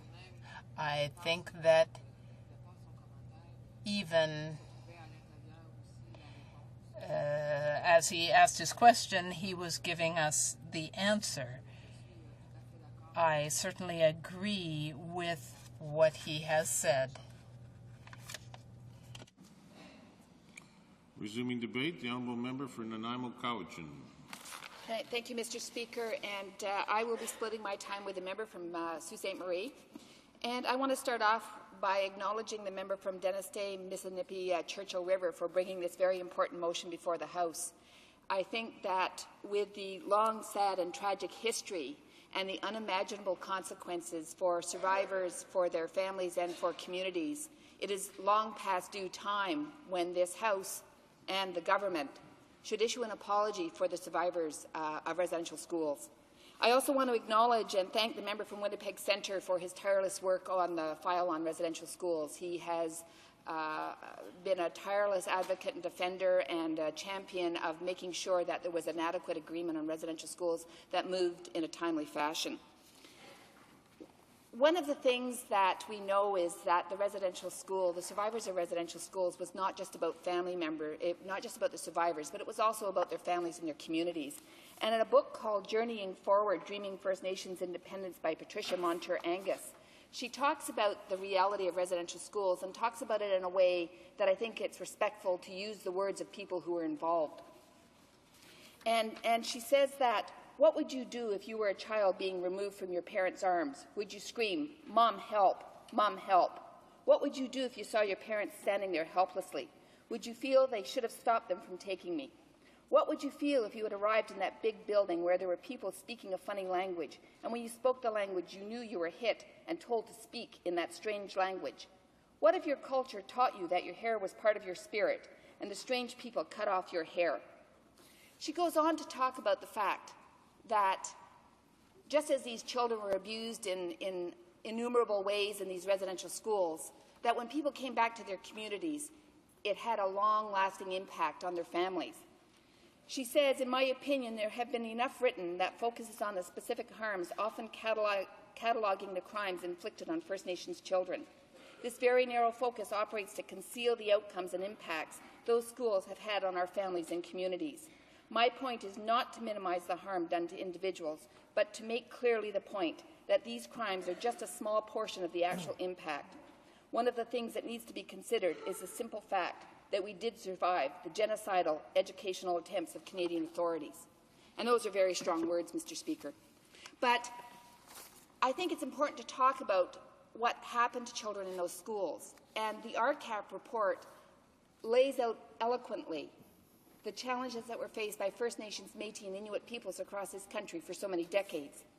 And in the RCAP report, and it's in Volume 1, Looking Forward, Looking Back, Chapter 10, Residential Schools, I think it lays out the litany of not only physical neglect, but emotional and spiritual neglect as well. And in the RCAP report, they talk about the fact that there were systemic problems and lack of financial resources.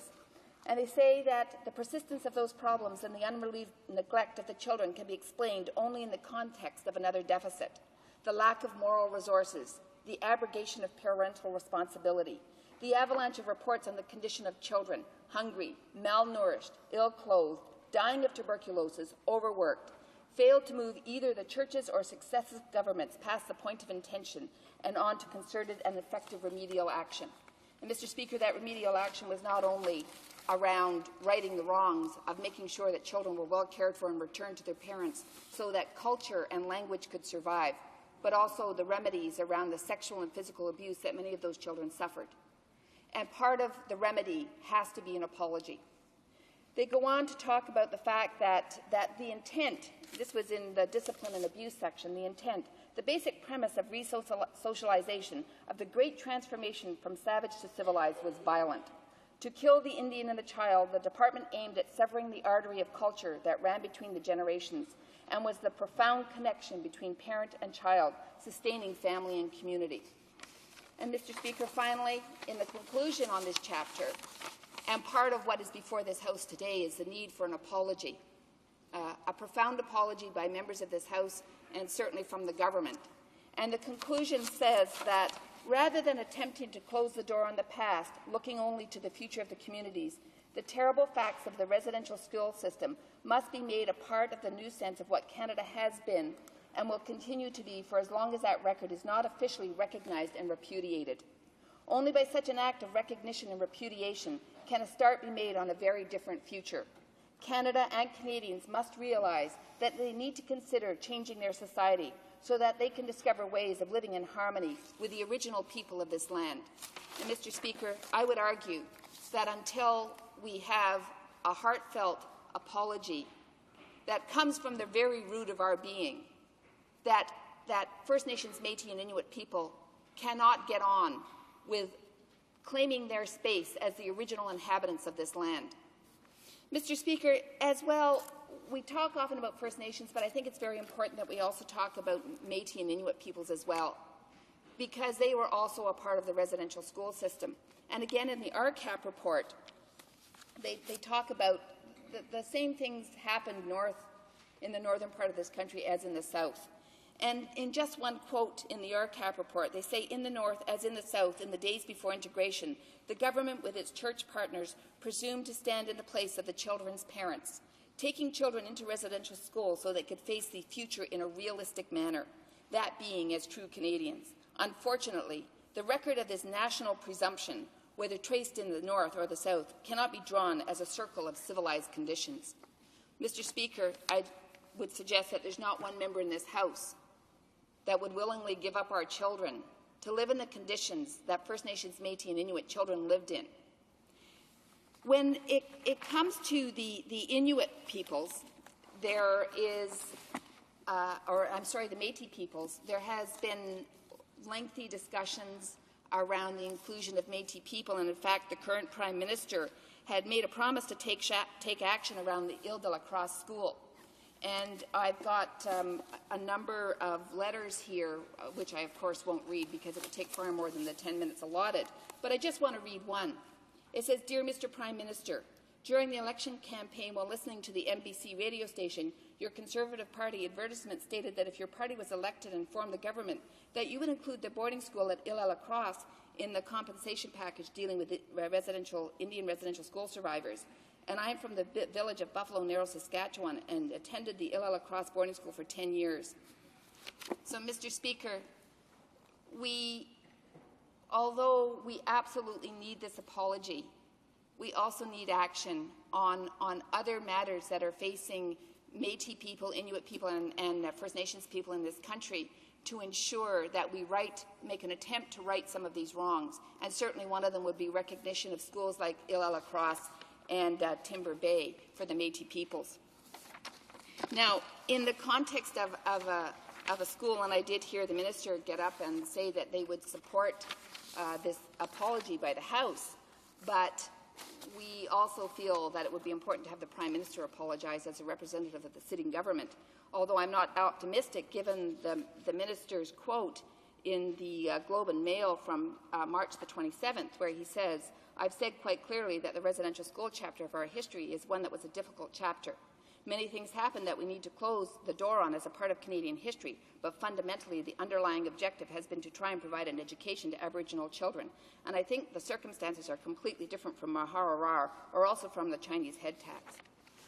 Well, Mr. Speaker, whether it was an attempted assimilation or an attempted genocide, or a misguided attempt to educate people in a way that people of the day would not have imagined educating their own children, surely Canadians owe an apology to First Nations, Métis and Inuit peoples in this country. So, Mr. Speaker, as well as looking at the issues around the need for an apology, we also need to take a look at the additional supports that are required in order for First Nations, Métis and Inuit communities to truly heal. And I would argue that we need to ensure that there are funds in place like the Aboriginal Healing Foundation, which supports that healing in communities. And we know many communities have moved on and have got healing programs in place that are truly helping communities recover. But we must continue to work with First Nations, Métis and Inuit peoples to develop and design programs that meet communities' needs to have that healing truly take place. So in conclusion, Mr. Speaker, I encourage each and every member of this House to support this motion and call on the House to issue that apology quickly. Thank you, Mr. Speaker. Questions and comments?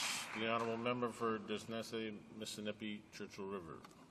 Thank you, Mr. Speaker. I want to thank my honourable colleague from across the New Democratic Party in supporting my motion here this morning, and I want to applaud her on the content of her speech. And it is indeed sad when you revisit many of these stories. And I guess one of the things, my motion definitely talks about an apology from the House. And I'm hoping as well, and the Minister talked about perhaps, and I'm not so sure if I'm optimistic myself, that eventually the government and the Prime Minister will apologize. He did speak about the Truth and Reconciliation. I'm just wondering if you have any thoughts on the Truth and Reconciliation process itself and how it can be better adapted in this situation. The Honourable Member that he should direct his questions through the chair to the Honourable Member and not directly. The honourable member for Nanaimo Cowichan. Thank you, Mr. Speaker, and I want to thank the honourable member for that question, because I think the truth and reconciliation process is also an important part of the healing that needs to take place.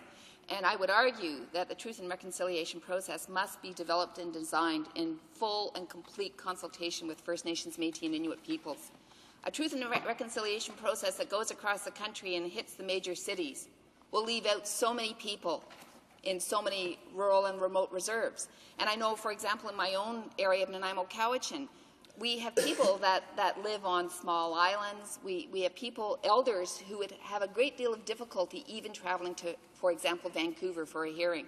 So I think that any attempt at a healing and reconciliation process must be respectful of the challenges that are confronting many First Nations, Métis and Inuit communities. I would also argue, Mr. Speaker, that that process must be available in many languages, because we know that many of the elders still speak their mother tongues, and we must make sure that that information and the process itself incorporates the languages of birth.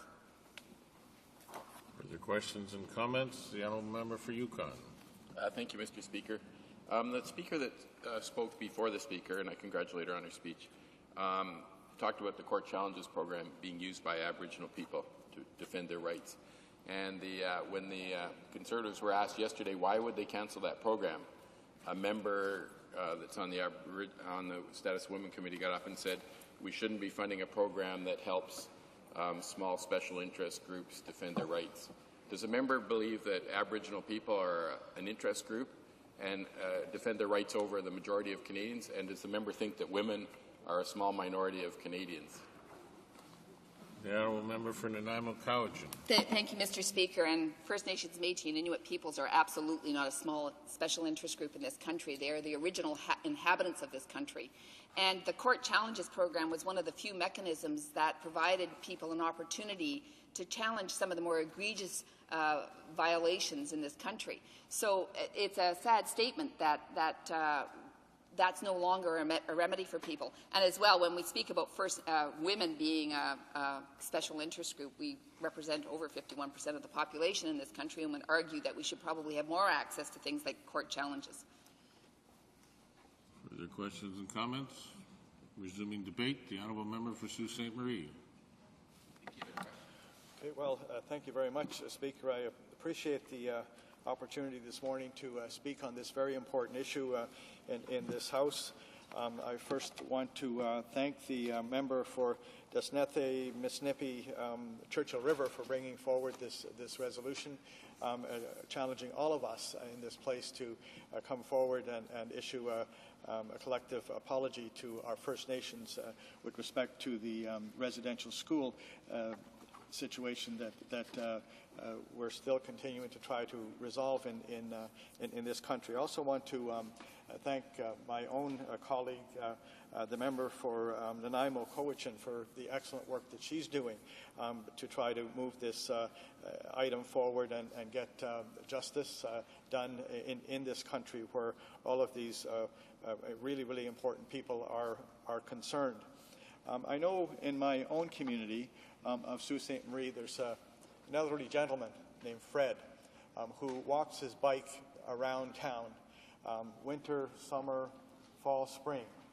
You can see Fred walking his bike with his belongings around the city of Sault Ste. Marie. Well, Fred is a survivor of residential schools.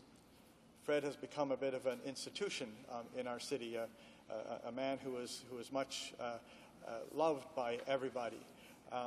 And on the day that the agreement on residential schools was signed not that long ago, I was on my way to a luncheon with the survivors, the Shinwalk survivors of residential schools in my city, who have been meeting for a number of years now to keep themselves together, to provide support as they, in partnership with all of the other survivors across the country, spoke with government to try to find resolution. They were having a luncheon on this particular day that was preset by some number of months. They have it regularly. But they were going to be, on that day, celebrating this agreement. And as I drove to that luncheon that day down Queen Street, I saw something that I had never seen before, and that was Fred actually riding his bicycle. That's how important this was to him, this agreement, and how important it was to the folks that he was going to be joining in lunch on that day. And all of them there, and Fred included, told me that without the apology, without an apology from the government for the wrongs that were done to these wonderful, noble people, this journey would not be complete. And so I think it's really important that today we in this House together in both our participating in the debate and in the vote that will take place soon after, send a message to our First Nation people that we are sorry for the damage that was done, for the wrong that was imposed, and that we want to move forward from here in a way that speaks of further growth and development and partnership that reflects a respect for the culture and the history and the traditions of our First Nations people. In my own community, Mr. Speaker, the obvious example of residential school was, of course, the Shinwak Indian residential school experience. And, you know, it's interesting because the Shinwak Indian residential school reflects both a wonderful history and tradition and past of our First Nation people building and living out their vision of what it is to be fully engaged and involved in their land and in this country, in partnership in many ways with the new arrivals as they reached out to share and to include and to work with in order to protect a way of living that they knew was vital and valuable and that they wanted to pass on to future generations. Chief Shinwak himself was chief of the Ojibways. He was loyal to King George and fought along with the British Army in many engagements, fought alongside Tecumseh against the Americans in the War of 1812, represented the Ojibways in signing the Robinson-Huron Treaty in 1850. This treaty set aside, for example, the Garden River Reserve for Ojibways in my riding. This particular school closed in 1970. Children of Shinwak Alumni Association estimate that there are approximately 2,000 survivors in the Algoma-Manitoulin region who are waiting for this apology today, and in fact a more formal apology from the government itself in the not-too-distant future. The Shinwak Alumni Council emphasizes that all the elements of the comprehensive strategy are equally important and must be fully developed and fully implemented. They say a full and formal apology, a settlement package for all former students, a revised ADR process that will address serious abuse, long-term community-based healing programs, resources and means to support survivor-based organizations, a truth and reconciliation process involving all Canadians, a nationwide education strategy, commemoration, and other identified elements as appropriate. But they point out that central to all of this is, of course, this full and formal apology. And, you know, Mr. Speaker, they're not the only ones calling for this apology. We have the church groups who were involved in this very damaging and difficult time of our history as well, calling for this apology. As a matter of fact, there's a meeting going on as we speak today in Winnipeg of chiefs, and they're discussing this very issue. 3 Protestant national churches have called for a full national apology by the Canadian government: the Anglican, Presbyterian, and United Church. The Reverend James Scott, the United Church's General Counsel Officer for Residential Schools, says, "It is a living legacy. The pain is in the present. Apology can be a significant step toward healing our broken relationships. it is completely unacceptable for the Harper government to use the fact that an apology was not part of the settlement agreement as an excuse not to apologize. After all, the common experience payment, which is a central component of the agreement, recognizes the systemic harms that were inherent in the education policy of operating residential schools.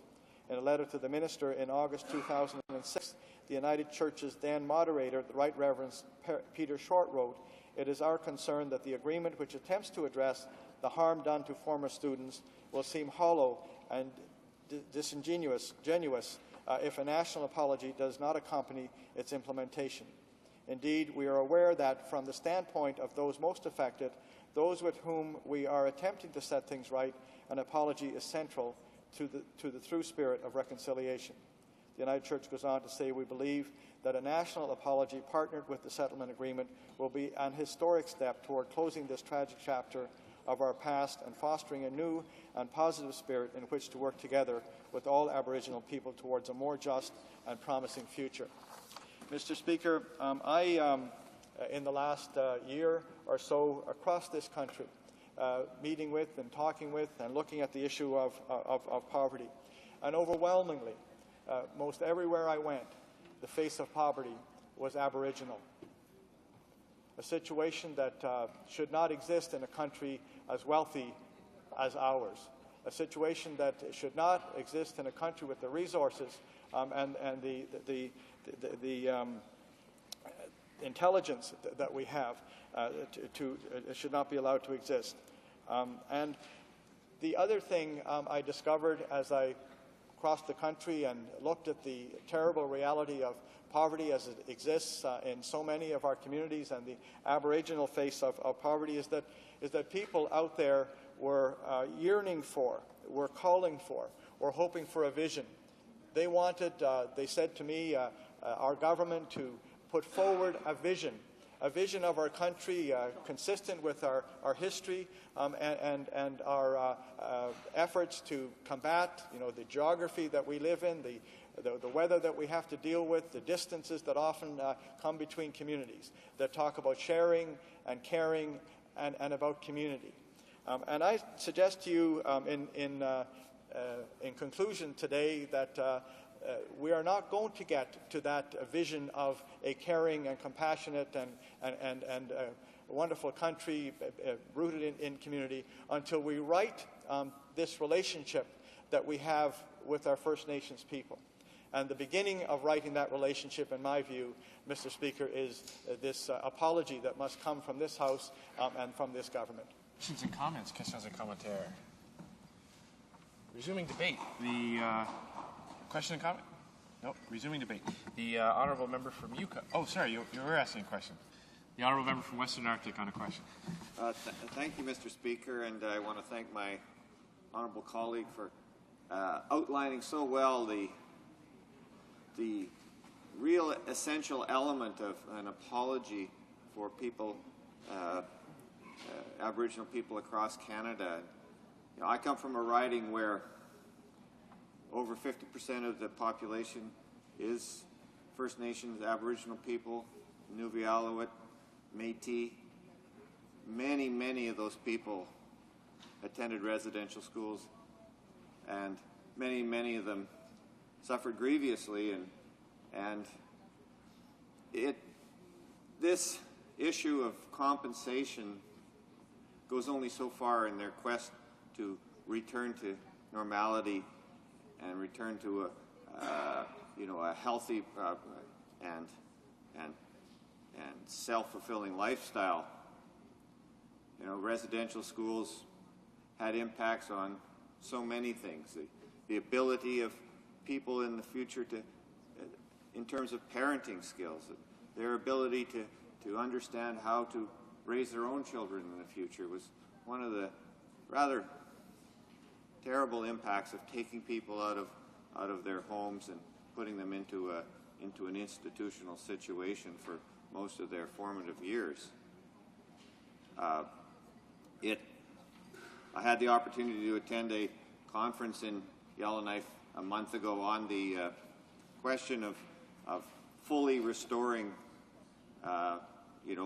sanity and prosperity in their lives led by Aboriginal people. My question to the member is, do you think that an apology here by the House is going to do it all? Do we need an apology from the highest minister in this House directly to this issue?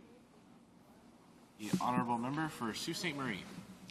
I thank the member for his question, and I indeed don't think that an apology will do it all. But certainly an apology is an essential beginning, an essential foundation piece for all the other important work that we will do as a government as we try to right this relationship. You know, it's interesting as I crossed the country and I spoke to people, and they spoke to me so very passionately about this need for a vision for this country that we seem to have strayed away from.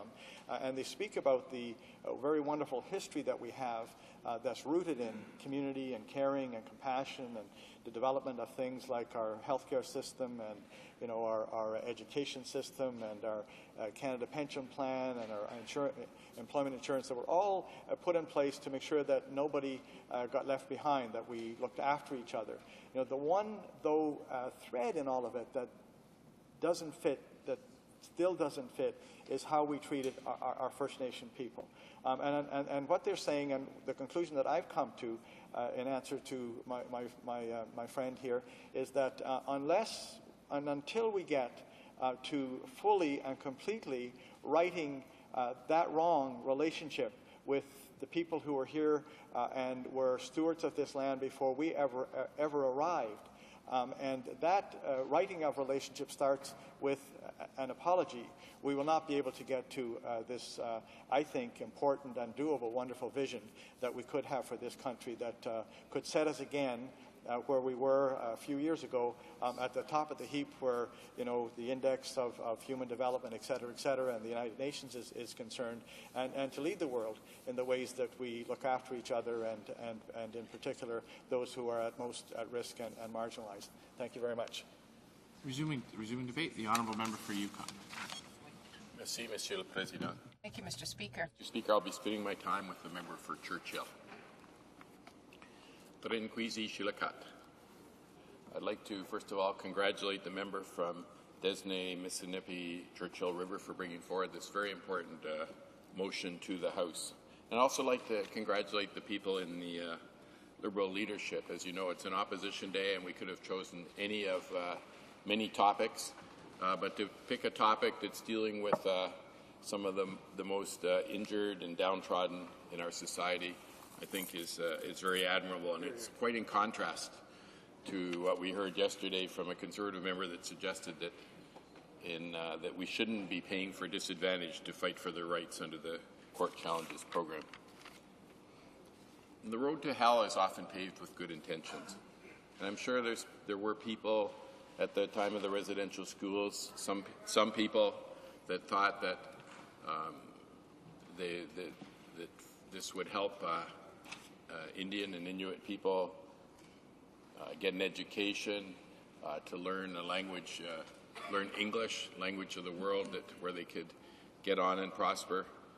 But really, this is a case where the end does not justify the means, where the horrific ends that resulted and the harm and the injury that resulted certainly was not the result of the intention, and certainly was not proper, and it was a great injury to those people.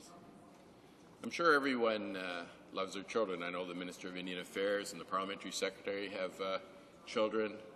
I know many members of the House of Commons have children. I'd like to ask everyone, including the thousands of people who are watching on TV now, to just think of their children for a moment. Think what they might be doing and how important they are to have at home during the day, what your relations with them will be later in the day, your interactions, the fun. And then you hear a knock at the door, and someone's come to take your children away.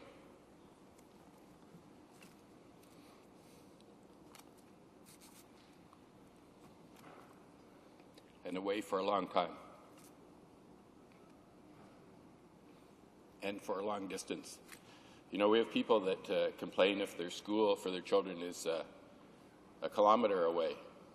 What if they were 100 miles away and you wouldn't see them for months, for most of their formative years?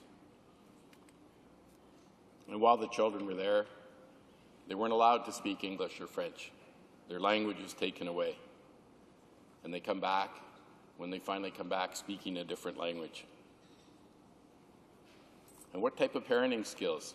How would you even deal with them? If you've ever been involved in, with children that speak a different language, you know how difficult it would be to try to even parent them, even if you didn't have all those years of parenting skills. And what kind of parenting skills are those children going to have? Having never seen parents, having spent their formative years in an institution. So when they go to raise their kids, what type of horror shows will you see just because of the legacy that's brought on by not some strange institution, but by their government, by the Government of Canada? And think again of those children that you love so much, of your children. And think of if they came back and they had a terrible disease like tuberculosis, which so many of them had. And in fact, think of if they came back and they had been abused. Would you not think this was the most gravest of injuries that could have resulted from the actions of your government that should have been there to help? And in the worst of all conditions, think of those children that didn't come back at all. It's the many who died of tuberculosis and other diseases in the residential schools. Are we talking about a few people? A few people the size of your street? The number of people in your neighborhood? No. We're talking about 80,000 Canadians estimated alive today, from every province and territory except Newfoundland, New Brunswick, and PEI. Think of all the schools that you've been involved in your life or your children.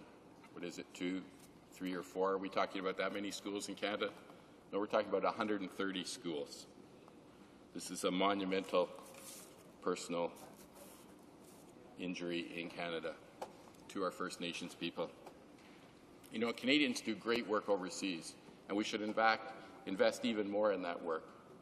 But it's inconceivable to me how a parliament that thinks that is so important could leave out such a great wound at home to the first peoples of this great nation and not deal with it as they've requested. I want to talk for just a moment about an agreement with the Crown. And I'm not sure that the new government has this understanding yet. You know, when the Crown of Canada, in its honour, makes an agreement, it's not an agreement with a party or a different political party, a government of the day. It's an agreement with Canada. And they should honour those agreements long into the future. So the Kelowna Accord, as an example, was an agreement with the Aboriginal leaders of this country, with all the premiers and the government of the day, and with the honour of Canada. You just don't, in the future, go around breaking such an honour. And so that is the same as the apology that Canada promised as part of the agreement on the residential school settlement. Now, some people might think that the money is the only important thing and the apology is insignificant. Well, I can tell you, having seen the experience of many Aboriginal people in my riding, and I speak for the whole North, there's all sorts of, being critic for the North, for the Yukon, Northwest Territories, and Nunavut, there are many Aboriginal people, Inuit, Métis, and First Nations people that were involved in the residential schools. And I've seen many of them come into my office and see how important this is. But more important, I want to make a tribute to a great Canadian, who is the Honourable Jane Stewart, former great Liberal Minister of Indian Affairs. And she made a great statement of reconciliation in 1998. And I experienced the tears and how important that was to the Aboriginal people of this country. It wasn't anything that was light. It was a major stepping stone, but it wasn't the Prime Minister. And years later, to show how important it was, years later, I was at an event that this former minister, no longer in government, had come back. It was I think it was a social event with Aboriginal people. and she got a standing ovation because she meant so much to them years later. And how often do you see a Minister of Indian Affairs years later get a standing ovation? I also want to talk briefly about the Healing Foundation. In the settlement that we as the government negotiated, there was more money for the Healing Foundation because this doesn't heal everything. And that will come into effect November, December maybe. But I implore the government to make sure there's transitional funding from now till then to make sure that some of the great organizations that are doing healing can carry on.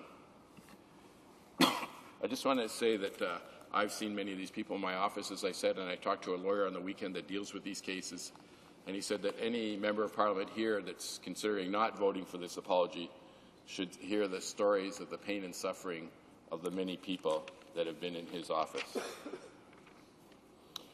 So an agreement was reached. As everyone knows, the Liberal government reached an agreement on November 21st, 2005. And it wasn't a government-driven agreement. It was based on the request from the Assembly of First Nations, why I think it was so successful and had many of their items in it. And it included, of course, the apology in a letter from the Deputy Prime Minister. And I was there at that time, and I went to a great celebration they had.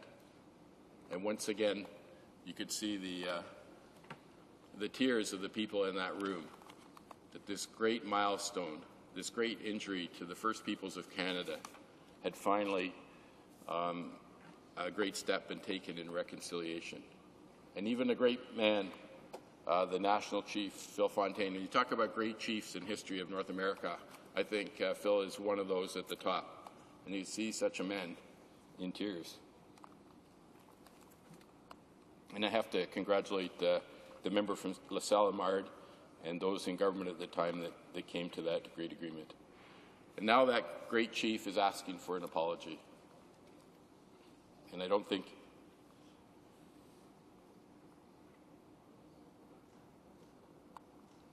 it is too much for this Parliament. Thank you.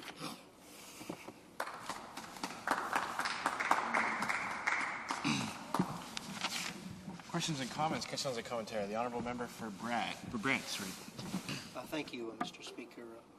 I listened with interest to the member for Yukon's very thoughtful, moving speech.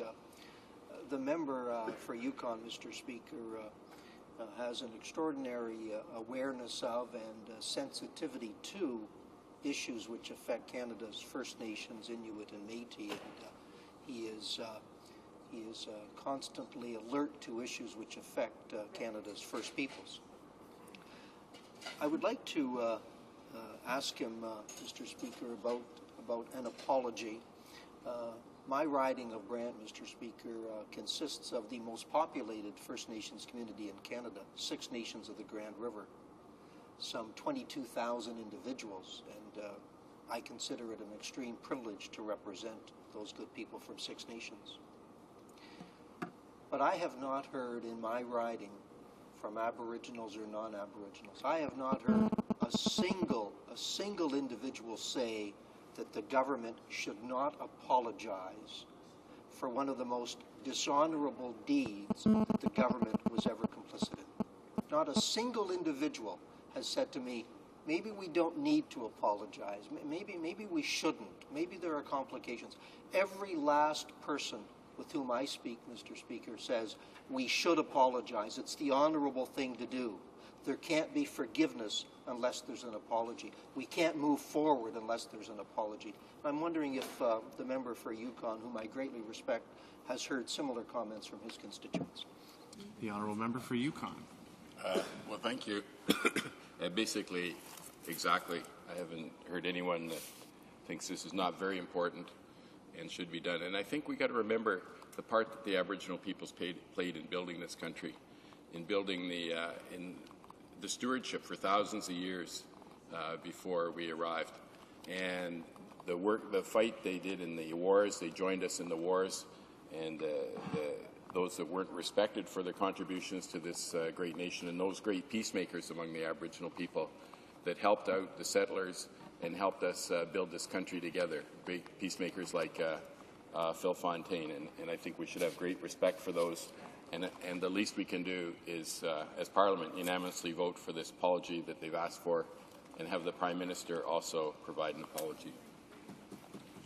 Questions and comments. The honourable member for Western Arctic. Thank you, Mr. Speaker. And my question is to the honourable member dealing with the Truth and Reconciliation Commission that's being established. And, you know, in the north of Canada, throughout the 3 territories, of course, residential schools were part of the terrible legacy that we deal with in terms of the overall treatment of First Nations, be it failure to live up to treaty obligations, be it the lack of support for the development of their structures, be it the tremendous struggle they had to establish their own opportunities in the north. But my question to you is, with this Truth and Reconciliation Commission, do you not agree that, or through the Speaker, would you not agree that we have a real need to have Northern representation on the Truth and Reconciliation Commission in order to ensure that the stories, which are probably a little bit more unique to the far north of Canada, are truly represented there? Honourable member for Yukon. Yes, I have no disagreement with that, and I think such a commission will put in touch the people of Canada with the spirit and the souls and the wounds of Aboriginal people, so that they can Canadians are very compassionate people, but if they haven't heard firsthand the actual situation, the actual events that occurred from a survivor, then they can't have compassion for that. So I think it will go a great way to building understanding amongst our First Nations people and those who have come later. Resuming debate, les prises du débat. The honourable member for Churchill. Thank you, Mr. Speaker. I'd like to thank the member from Desnete, Mississippi at Churchill River for putting forward this motion today, because it is indeed, for me, a special honor to be able to speak to this motion today. I represent a riding in which thousands of survivors have lived and thousands of survivors have passed on. And indeed, as a First Nations individual myself and a daughter of survivors, I feel a deep privilege today to be able to speak to this motion. And I think it is a great opportunity, first and foremost, to be able to pay tribute to the legacy of strength and resilience, and I would say spiritual tenacity of survivors who have made this day possible. And they did so by allowing us not to forget their experience and allowing us to ensuring that we in the House of Commons, as parliamentarians, as representatives of our ridings, both for the Aboriginal and non-Aboriginal people in our ridings, and indeed for all Canadians, and I believe for the world, to ensure that we don't forget this tragic and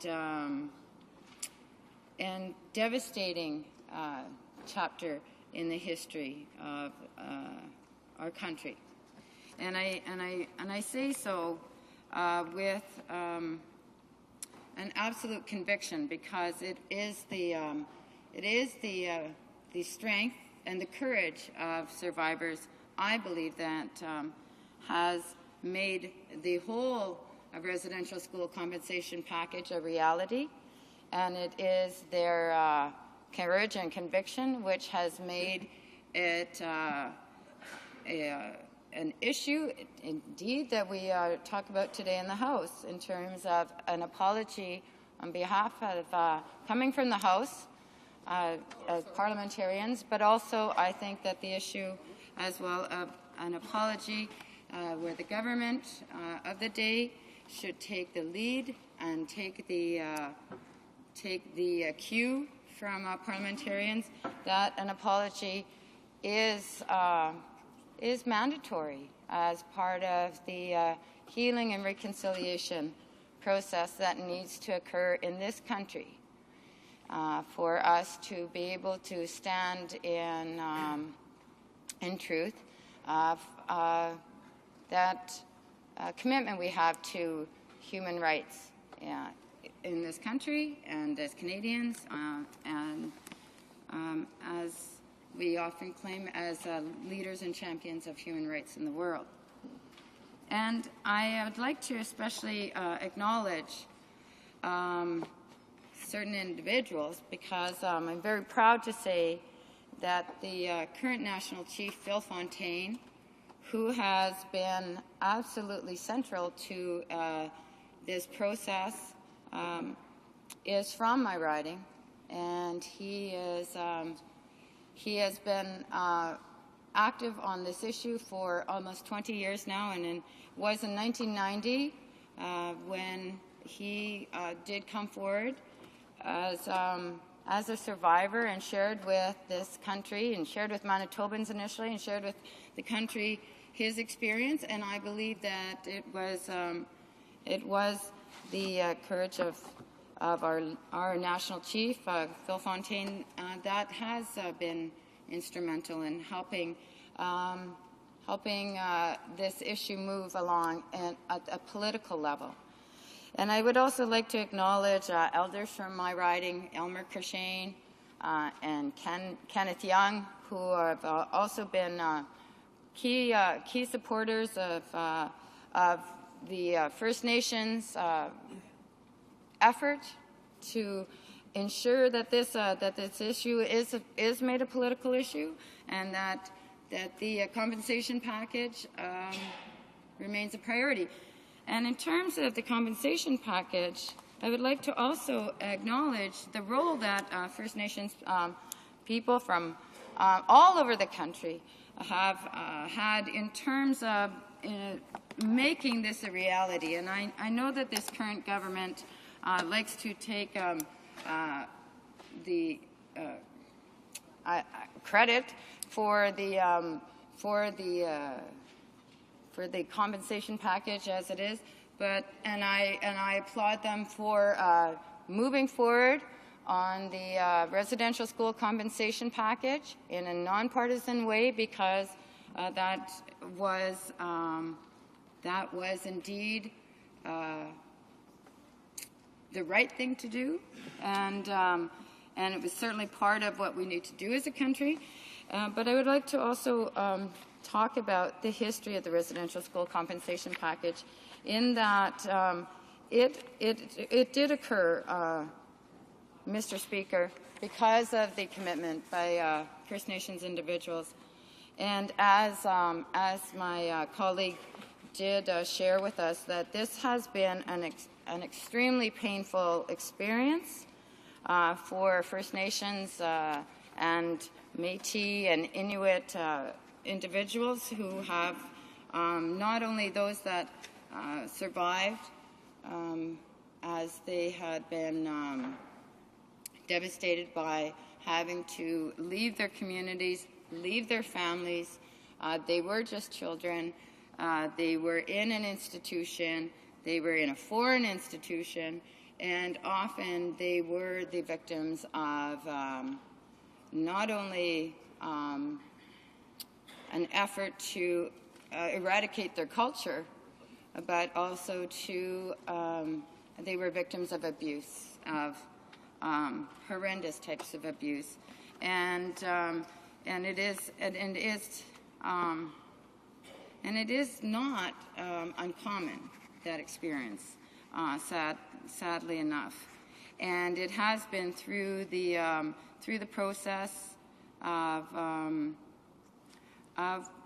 the dispute resolution process, which became, through the past Liberal government, was a process in which it became very apparent to the government and was made very clear by First Nations people and Métis and Inuit people that had to engage in the process, that it was not a process in which it was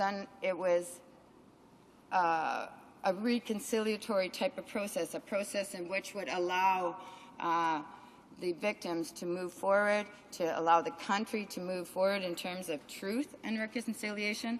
And those individual claims were moving at it's not even, it's an understatement to say a snail's pace, because out of thousands of claims that were filed, there was literally less than 100 that had been settled over several years. And so because of that, because of the injustice, I suppose, that you could probably categorize or the process, the past Liberal government was engaged by the Assembly of First Nations to ensure that a process would be put in place to ensure that there would be compensation, fair compensation, that the process itself would be just and fair. And so because of that, because of the cooperative nature, and in fact it was in May of 2005 that the past Deputy Prime Minister, the Honourable Anne McClellan, did communicate to the National Chief Phil Fontaine that a political accord or political agreement would be struck for a new residential school compensation package, which would include the common experience payments, an alternative payment program, and the truth and reconciliation process that we've heard about today. And I would like to also add that the former Liberal government did have within that commitment a commitment for an apology. And I commend this House, and I commend the member from Desnete, Churchill River, Mississippi. Questions and comments? Questions et commentaires. The Honourable Member for Toronto Centre. Thank you, Mr. Speaker, and I'd like to thank the Honourable Member for her speech, but also thank her for the elegant and powerful voice that she brings to this House on behalf of the Aboriginal peoples of Canada. She's a remarkable representative of such an important part of our community, and when she speaks on this matter, she speaks with authority, Mr. Speaker. And I would like to just first say, having listened to the debate, I'm reminded of the powerful testimony of the effect of Aboriginal schools on people in the wonderful work by Thompson Highway, Kiss of the Fur Queen. Mr. Highway is a constituent of mine and a very respected member of our community, but when he describes the suffering of his people and his personal suffering, we can understand that, just as we can understand in this House when members like the last member speak and allow us to see these issues through the lens of their own experience. Mr. Speaker, I'd like to just ask a specific question about the relationship between compensation and an apology. It seems to me that the Government of Canada has now accepted their compensation issue. It seems to me that when churches like the Anglican Church of Canada, which was led by great primates like Ted Scott and Michael Pearce and Archbishop Hutchison, have accepted not only a monetary compensation but a responsibility and have apologized. Now that that matter is not there, can the honourable member tell the House why, in her view, it makes sense for the government, having accepted the responsibility to compensate, not to also go the step of being a human step of apologizing on behalf of the Government of Canada when we, the members of Parliament, will adopt tonight, I am sure, this resolution to do that very thing by this House of Commons. The Honourable Member for Churchill. Thank you, Mr. Speaker, and I'd like to thank my colleague for his question, because I'd like to also thank him for raising an important artistic contributor to this country is Thompson Highway, and indeed his home community is in my writing as well. And there are many people from my writing that not only do I have a dialogue with, and I've been raised with a deep understanding of the residential school experience, well aware of the trauma and the intergenerational impacts, and certainly from our elders and our artists, we hear about the experience, and we hear about the need, as the member said, that this is a human step. This is a part of the human process. It's part of a healing process, and that it is difficult for me to understand. I really have no ability to understand or how it is that the government can justify not making an apology. And so I've heard the minister today. He said that it would be after a fact-finding process of the Truth and Reconciliation process, that facts would be presented to the executive, and at that point they would decide.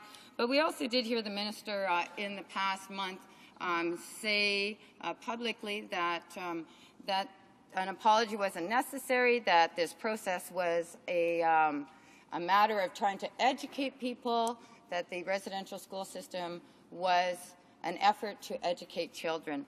And I shared this with one of the prominent academics and who is from my riding, and she is done her PhD work on residential schools and her own residential school experience.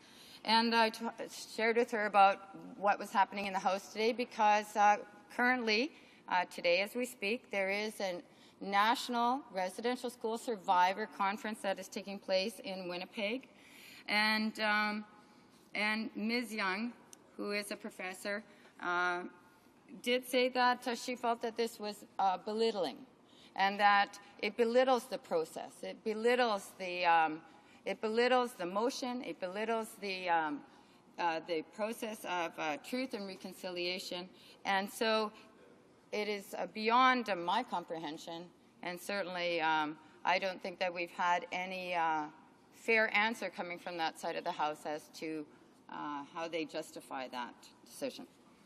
Resuming debate, the honourable member for Kitchener-Conestoga.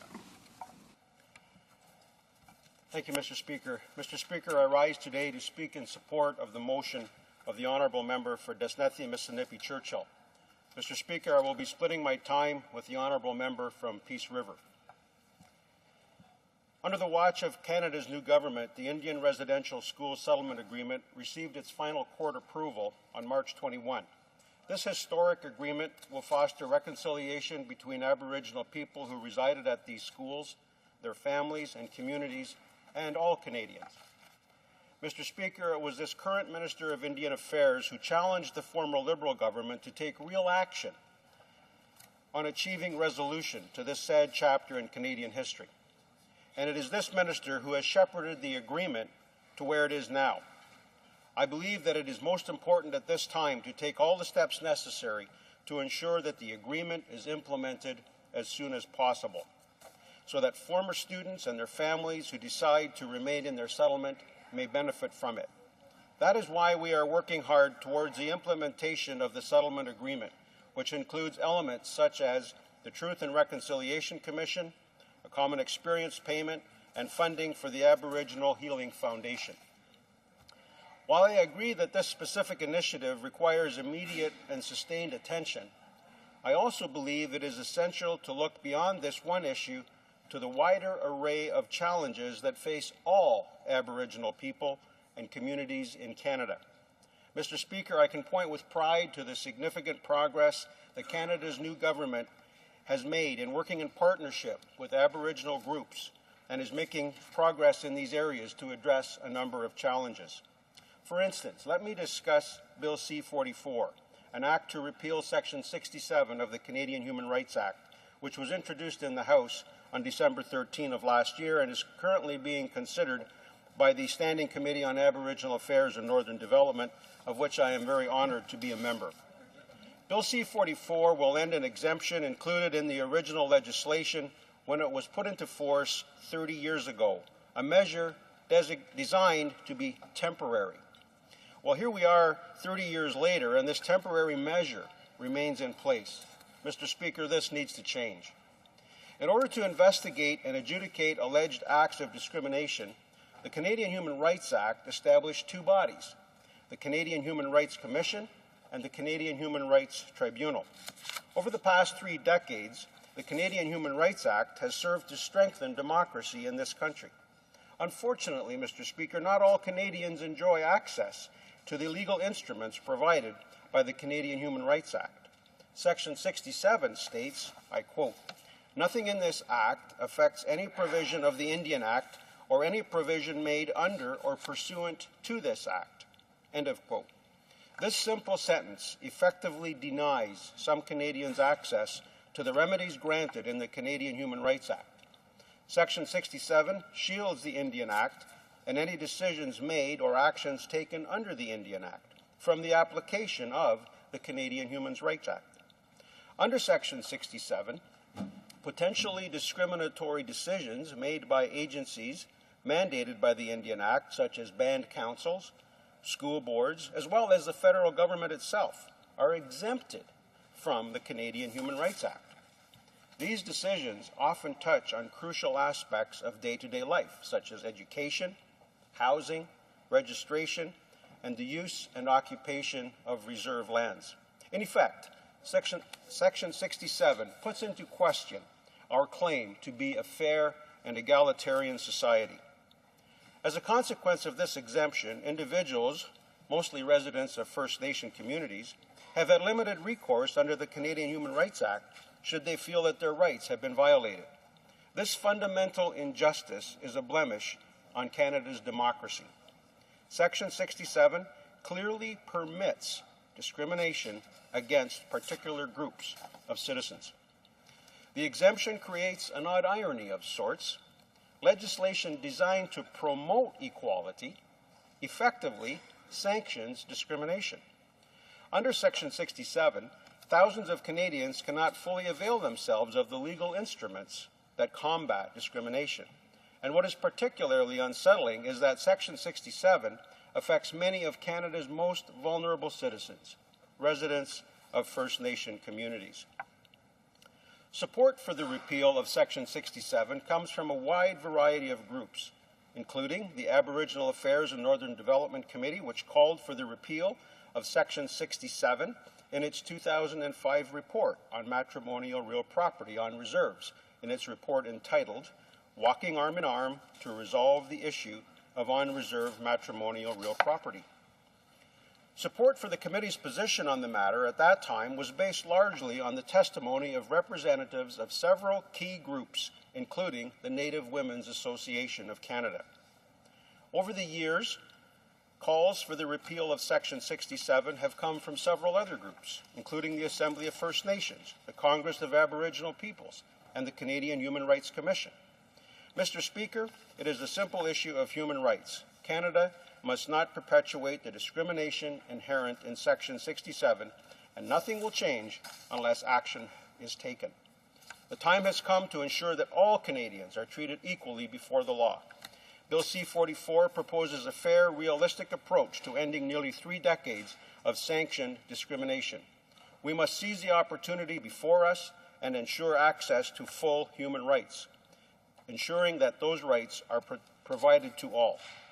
Now is the time to act and to end the injustice that was created as a so-called temporary measure 30 years ago. The repeal of Section 67 is just one of many examples of Canada's new government commitment to resolving the challenges that face Aboriginal people in Canada and to improving the quality of life in Aboriginal communities. The member from Disanethi, Mississippi, Churchill River has touched on a subject of equal importance today. Mr. Speaker, the fair and expedient implementation of the Indian Residential School Settlement Agreement. It is through this agreement that the healing and reconciliation that is needed will, in fact, be fostered. As I stand in support of the member's motion, I urge his party to stand up for the rights of all Aboriginal Canadians and support human rights on reserve. I urge the party opposite to support Bill C-44. Aboriginal Canadians are counting on us to do the right thing. They have waited for far too long to have this injustice corrected. It is time to act. We have a choice. We can delay and study and further delay, but 30 years has passed. Recently, the Congress of Aboriginal Peoples appeared before the Standing Committee on Aboriginal Affairs and Northern Development and stated absolute and unequivocal support for the repeal of Section 67 of the Canadian Human Rights Act.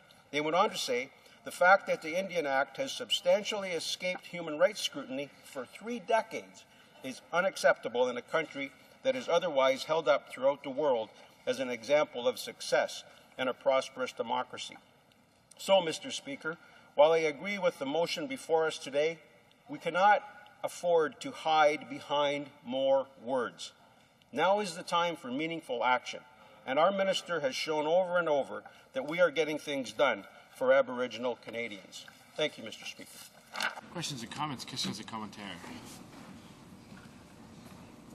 Resuming debate. Questions and comments? Questions and comments. The Honourable Member for Yukon.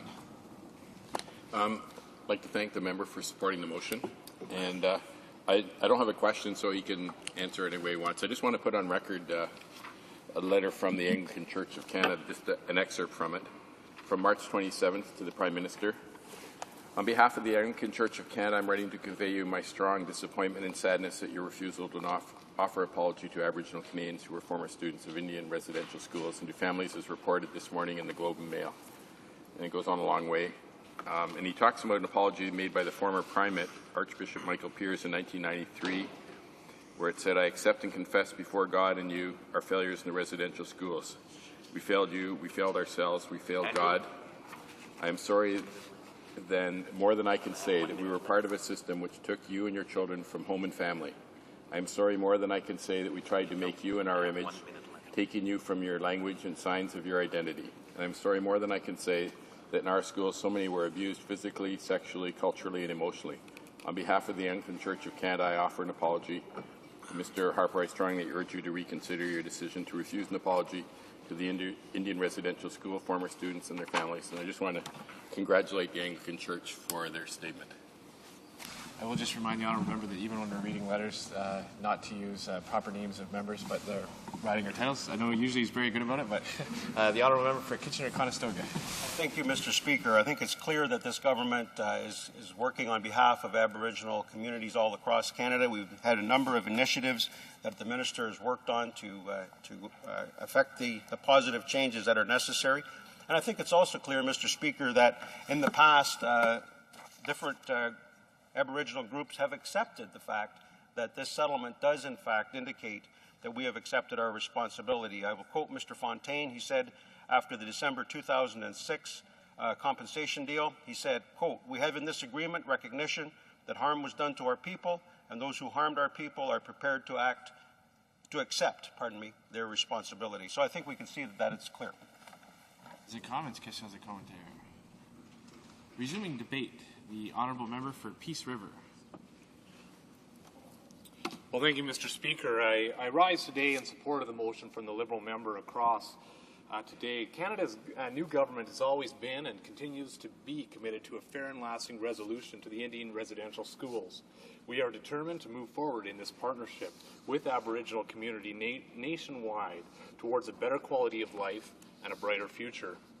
One vitally important means of making this progress is through greater economic development opportunities in Aboriginal communities.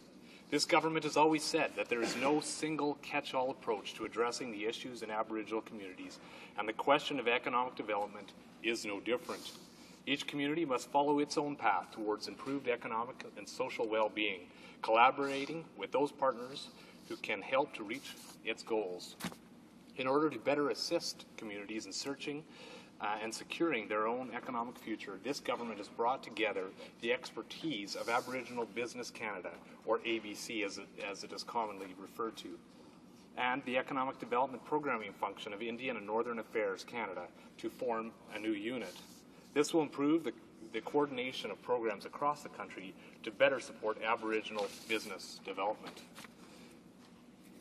The match is appropriate. ABC and INAC programs have already complemented one another.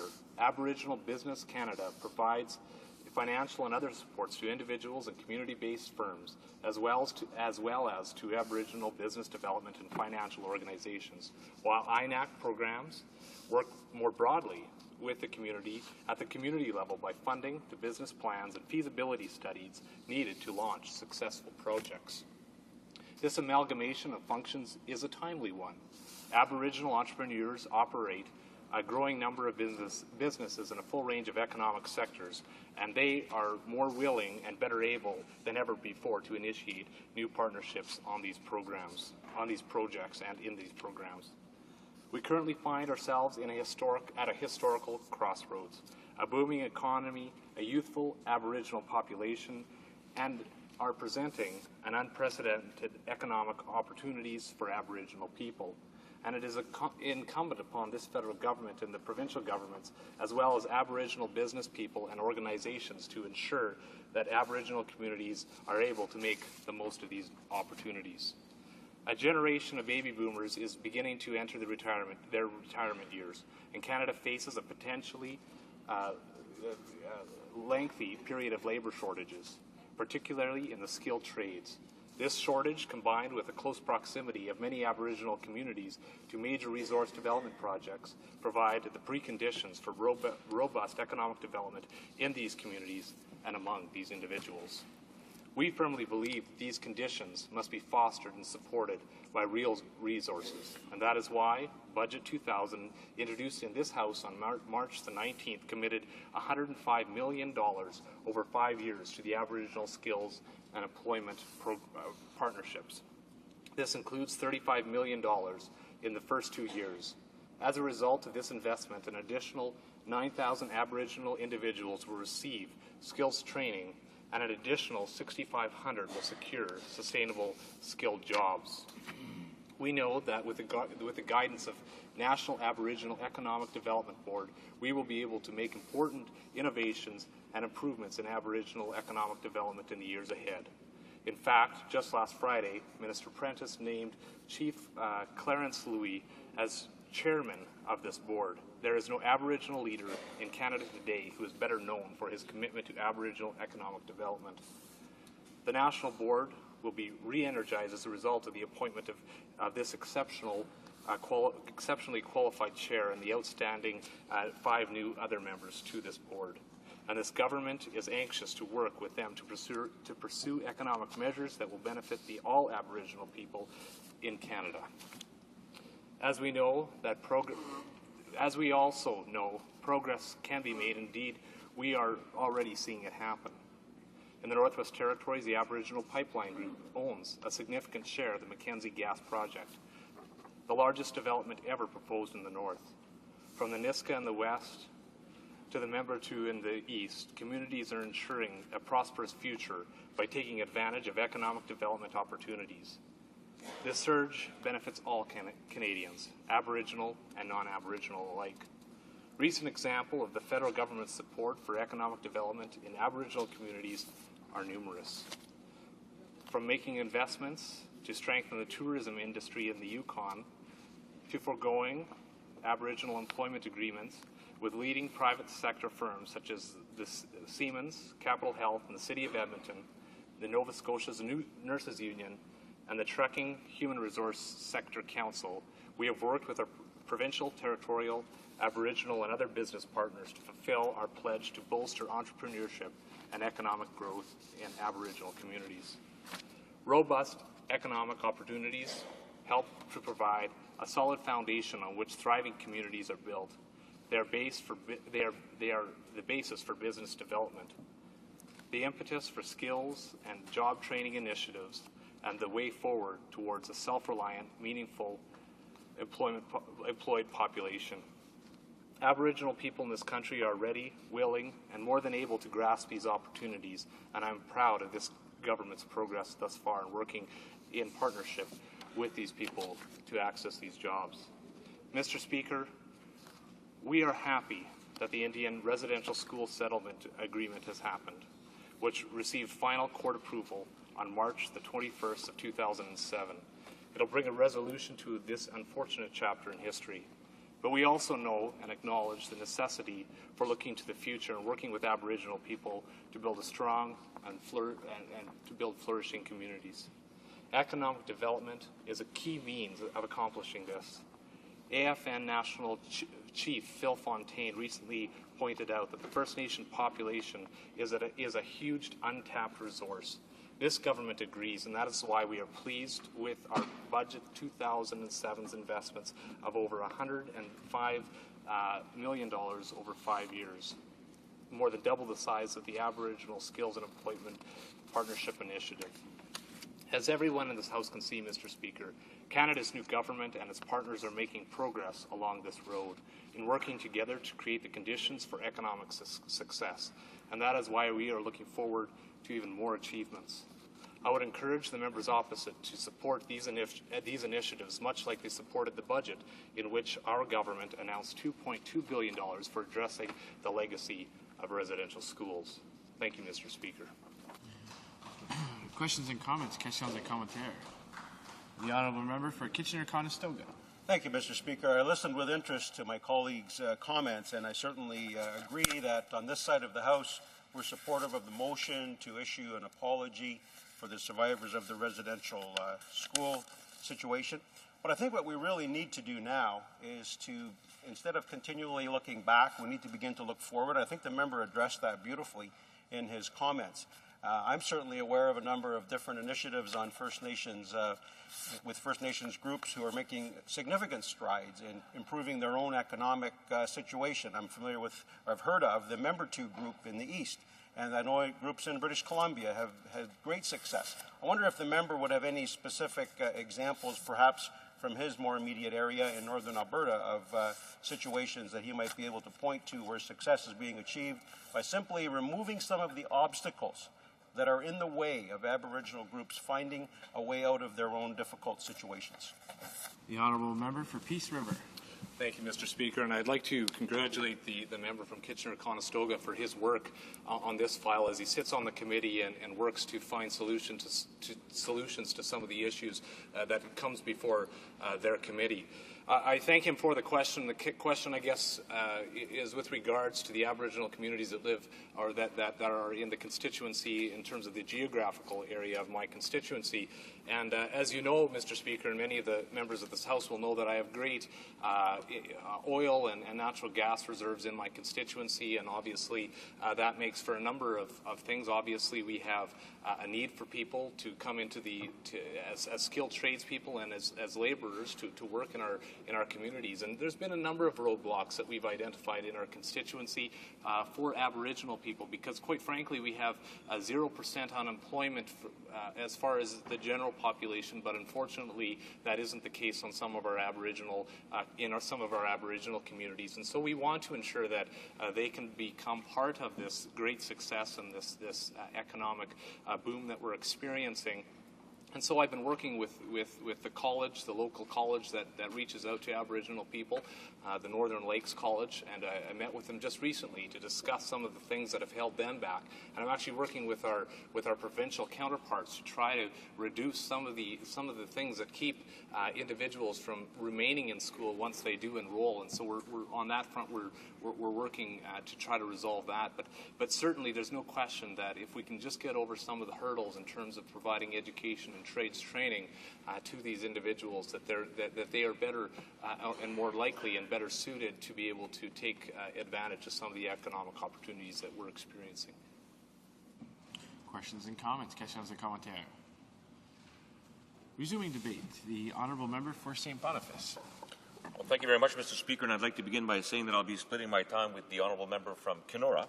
And I'd also like to take a second and just recognize our critic on this file, our colleague from Winnipeg South Centre, and also our colleagues from Churchill and Dineste, Missinippi, Churchill River have also been doing a phenomenal job on a very, very important file for us here. And, Mr. Speaker, I'm very pleased to rise today and speak on this motion regarding residential school situation in Canada. It's obviously a very important issue in Manitoba. I believe Manitoba is probably one of the provinces that was the most negatively affected of all provinces in this country. So it's important to understand the history of residential schools and why Canada's new government should apologize. The Canadian government played a prominent role in the development and administration of residential schools since 1874 by funding them under the Indian Act. Many churches had a significant role in operating these establishments. These churches are today taking their responsibility and have apologized for their role, and they have all chastised the government for not doing the same. In 1920, Canada amended the Indian Act by making it mandatory for children between the ages of 7 and 15 to attend residential schools, mostly for 10 months at a time. Mr. Speaker, the conditions were often quite appalling, and the government had a direct responsibility to improve these conditions. Yet it did not make any improvements in 1909, despite Dr. Peter Bryce's report of a high number of children's deaths. In fact, Bryce, the General Medical Superintendent for Indian and Northern Affairs at the time, whose reports did not even get published until 1922, stated that between 1894 and 1908, 35 to 60% of students had died in residential schools in Western Canada alone. Quite an appalling figure, Mr. Speaker. These deaths were mostly due to poor living conditions, physical abuse, and psychological abuse that led to suicide and other repercussions. In the 90s, many survivors' testimonies began to surface, and we've heard unimaginable horror stories that contributed to the loss of Aboriginal culture. Allow me, Mr. Speaker, to briefly tell you of one survivor's experience. Keep in mind that I have chosen the least disturbing and traumatic experience to share today. It's the story of Flora Merrick, who attended the Portage La Prairie Residential School in Manitoba, where she stayed for 11 years. And I quote, "We were treated worse than animals and lived in constant fear. I cannot forget one painful memory. It occurred in 1932 when I was 15 years old. My father came to the Portage La Prairie Residential School to tell my sister and I that our mother had died and to take us to the funeral. The principal of the school would not let us go with our father to the funeral. My little sister and I cried so much we were taken away and locked in a dark room for about 2 weeks. I became a totally humiliated, confused, and subjugated person." End of quote. Now, Mr. Speaker, the effects of these experiences on the victims as well as on their descendants are incredible. A vicious cycle that constitutes the legacy of residential schools. This legacy is comprised of multi-generational trauma, which occurs when the effects of trauma are not resolved in one generation, thus perpetuating abuse. They are also referred to as intergenerational impacts that are passed along through generations. If the survivors are seeking a formal apology, and if they need it for their healing process, why not provide it? The compensation alone, as it will be mentioned time and time again, will not heal all of these negative effects, and besides, it is a matter of principle and honor that this government may know nothing about. Mr. Speaker, we hear much about the physical and sexual abuse endured by the survivors of residential schools. But what about the neglect and the unsanitary living conditions that created the spread of diseases such as TB and resulted in thousands of deaths, unreported deaths, and unmarked graves? Many have disappeared, and that is unacceptable. Many are living with painful memories and both emotional and physical scars that have negatively impacted their lives, and that is unacceptable. Many survivors live with the shame and guilt that is not theirs, and that, Mr. Speaker, is unacceptable. I'm convinced, Mr. Speaker, that monetary compensation will not appease the pain and anger, but an apology from the government could go a long way towards providing some closure to this sad period in our history. The Conservative government should issue an official apology and fulfill the commitment made by our previous government to reconcile with Aboriginal peoples and admit the errors of past governments. The previous Liberal government did not ignore all of the aforementioned issues, and we had signed in 2005 with the Assembly of First Nations an accord that recognized the need for reconciliation and healing. We went further 6 months later to reach a settlement intended to compensate the victims, which the Prime Minister had decided to implement with a slight change, that of not apologizing. We believe that this government's refusal to apologize demonstrates yet again the disrespect and betrayal of First Nations, Métis, and Inuit peoples, an unjust and dangerous conservative trend that began with the cancellation of the Kelowna Accord. As we remember, all provinces and territories had agreed to the Kelowna Agreement, which was clearly outlined and defined by the Liberals with the help of the Aboriginal communities, but that the Conservatives failed to implement. The Kelowna Accord would have narrowed the gaps between Aboriginals and the rest of Canadians with respect to healthcare issues, education, housing and drinking water issues, and providing economic opportunities. Now they're refusing to apologize. This lack of courtesy, this inaction and stubbornness seems to be, in my opinion, the ultimate proof of this government's lack of consideration for the Aboriginal peoples. Mr. Speaker, although the Minister of Indian Affairs claims that the agreement negotiated by the previous government did not call for an apology, he should recognize that, in principle, the Liberal government did agree to it. But this should be irrelevant, Mr. Speaker. The Conservatives should take all the facts into account and just do what's right. Surely they must realize how important it is to formally apologize to the Aboriginal peoples on behalf of all Canadians. They must show respect and compassion. The Prime Minister's stubbornness needs to stop. Mr. Speaker, the contradiction is quite remarkable. They are willing to agree and pay out the Liberal compensation initiative, but not agree to an official apology. As we all know, Mr. Speaker, compensation is money given for suffering or loss. The Liberal government negotiated a compensation package as a part of its Canadian Aboriginal Action Plan and offered the Statement of Reconciliation acknowledging the Canadian government's role and offering an apology to those who suffered in residential schools. The next step is an official apology for the systematic wrongs and the permanent long-term damage done to our Aboriginal peoples. The Canadian government is one of the culprits. We have claimed responsibility for a damaging policy, and now it is time to take the next step and apologize. How can we say, yes, we did it, without saying, and we are deeply sorry for what we have done? Mr. Speaker, the current Minister of Indian Affairs has also been reported as saying the following, and I quote, the underlying objective had been to try and provide an education to Aboriginal children, and I think the circumstances are completely different from RRR or also from the Chinese head tax. Well, I'd like to point out to the Minister that removing children by force from their homes and families does not seem to be nurturing or educational. The schools should have been closer to home. The children should have gone home more often. Siblings should have attended the same institution. The children should have been able to speak their mother tongue outside of class and at the very least express their culture without fear. Those are but a few examples of what should have been the case. It also seems a bit odd to have had those children do more labor than schoolwork. In fact, they engaged in the schoolroom for only half a day. The children were responsible for the complete maintenance, cooking, cleaning, laundry, groundskeeping, farming of the school for the remainder of their day. This is especially true of the 50s, a time when residential schools were even more underfunded and relied on the forced labor of the pupils they were supposed to educate. Those chores could have been learned at home. And what about pride, social skills, the sense of belonging? Were those part of the curriculum as well? The Conservatives need to stop lying to themselves and recognize that the underlying objective of residential schools was to assimilate and not to educate. And for that alone, they should apologize. According to the 1857 Gradual Civilization Act, which implemented the system, the school's purpose was to take the Indian out of the Queen's red children. And that is a quote, Mr. Speaker. In my opinion, Mr. Speaker, that stated mission had serious flaws and racist undertones. And if that's not worth apologizing for, I don't know what is.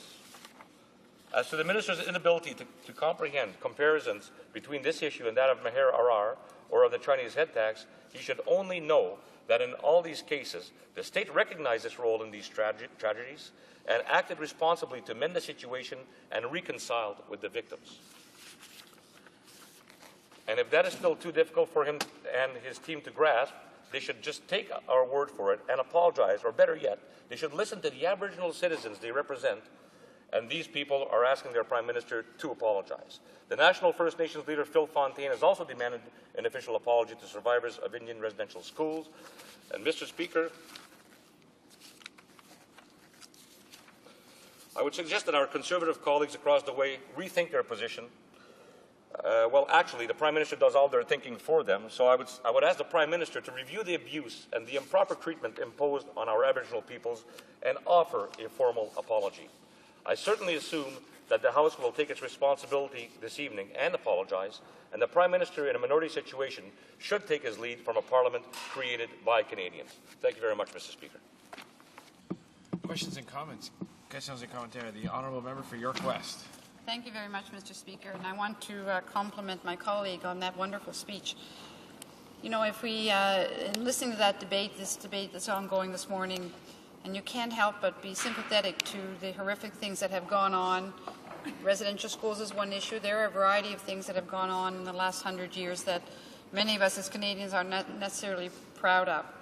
And clearly asking for an apology from the government, I don't think it's a big thing. I think in many ways the government has moved to try to correct the current and the previous government, to correct some of the injustices.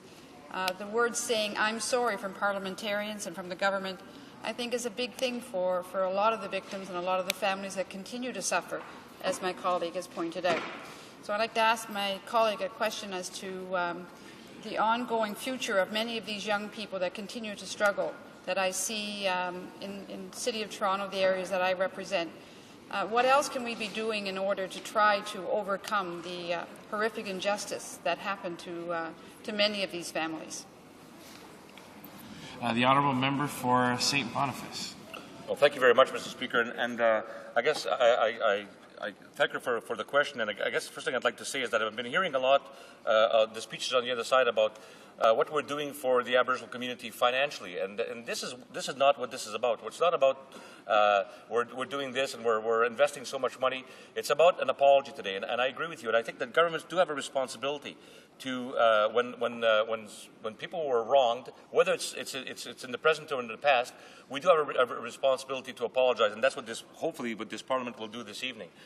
With regards to programs, I think that there are very important programs, and Mr. Speaker, if there's anybody who knows anything about it, in the city of Winnipeg, it is a huge issue right now.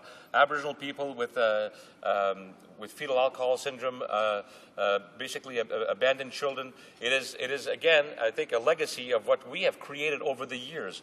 And I think that all governments in the past, including our own, are guilty of not having done enough. And I think that we have to listen to them, listen to what they have to say. And I think the Kelowna Agreement was, in fact, exactly that. It was us listening to what they wanted.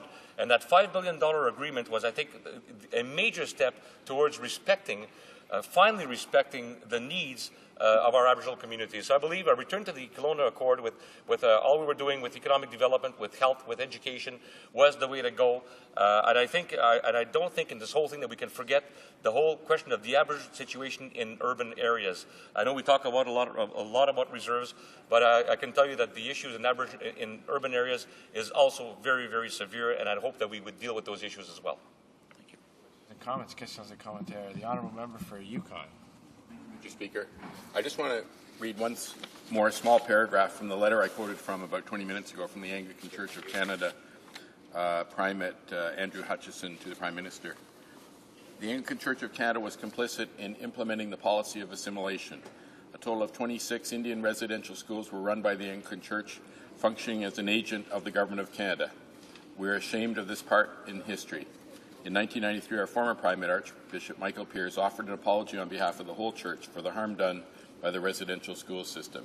Here is an excerpt from the apology, and I read that previously, and just like the member can comment on if he didn't finish his speech, if he has other things he wanted to comment on. The honourable member for St. Boniface.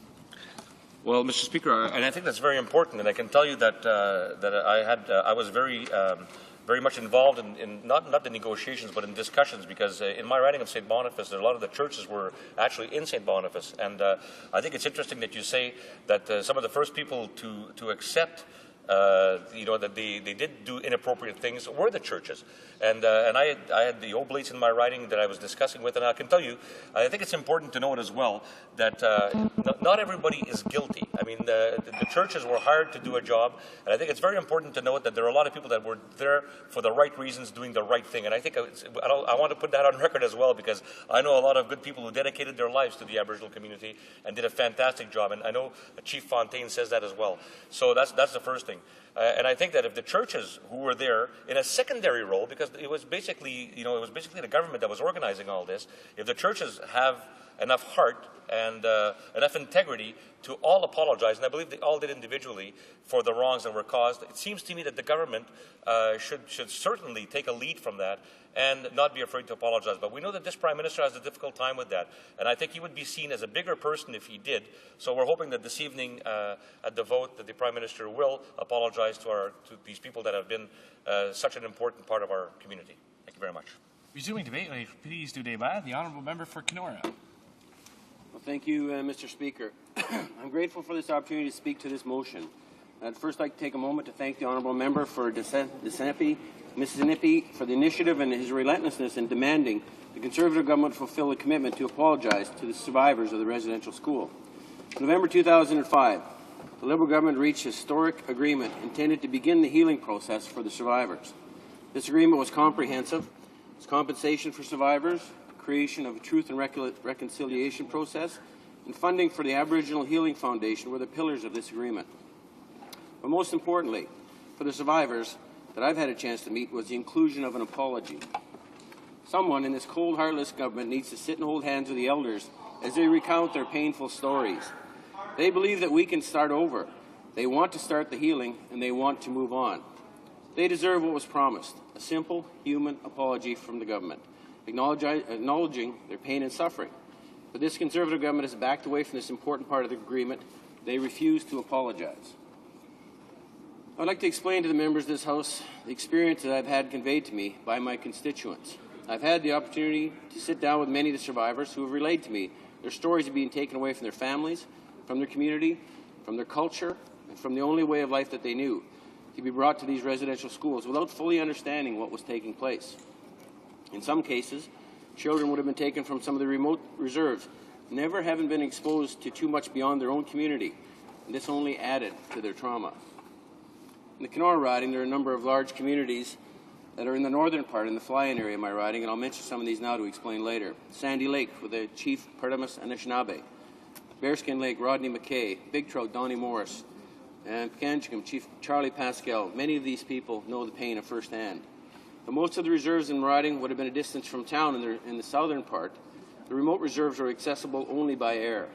So though it may have been possible for parents in the south to visit the school and to visit the children if the schools would allow it, it was almost impossible for the parents of the remote reserves to visit, only adding to the anxiety in the situation.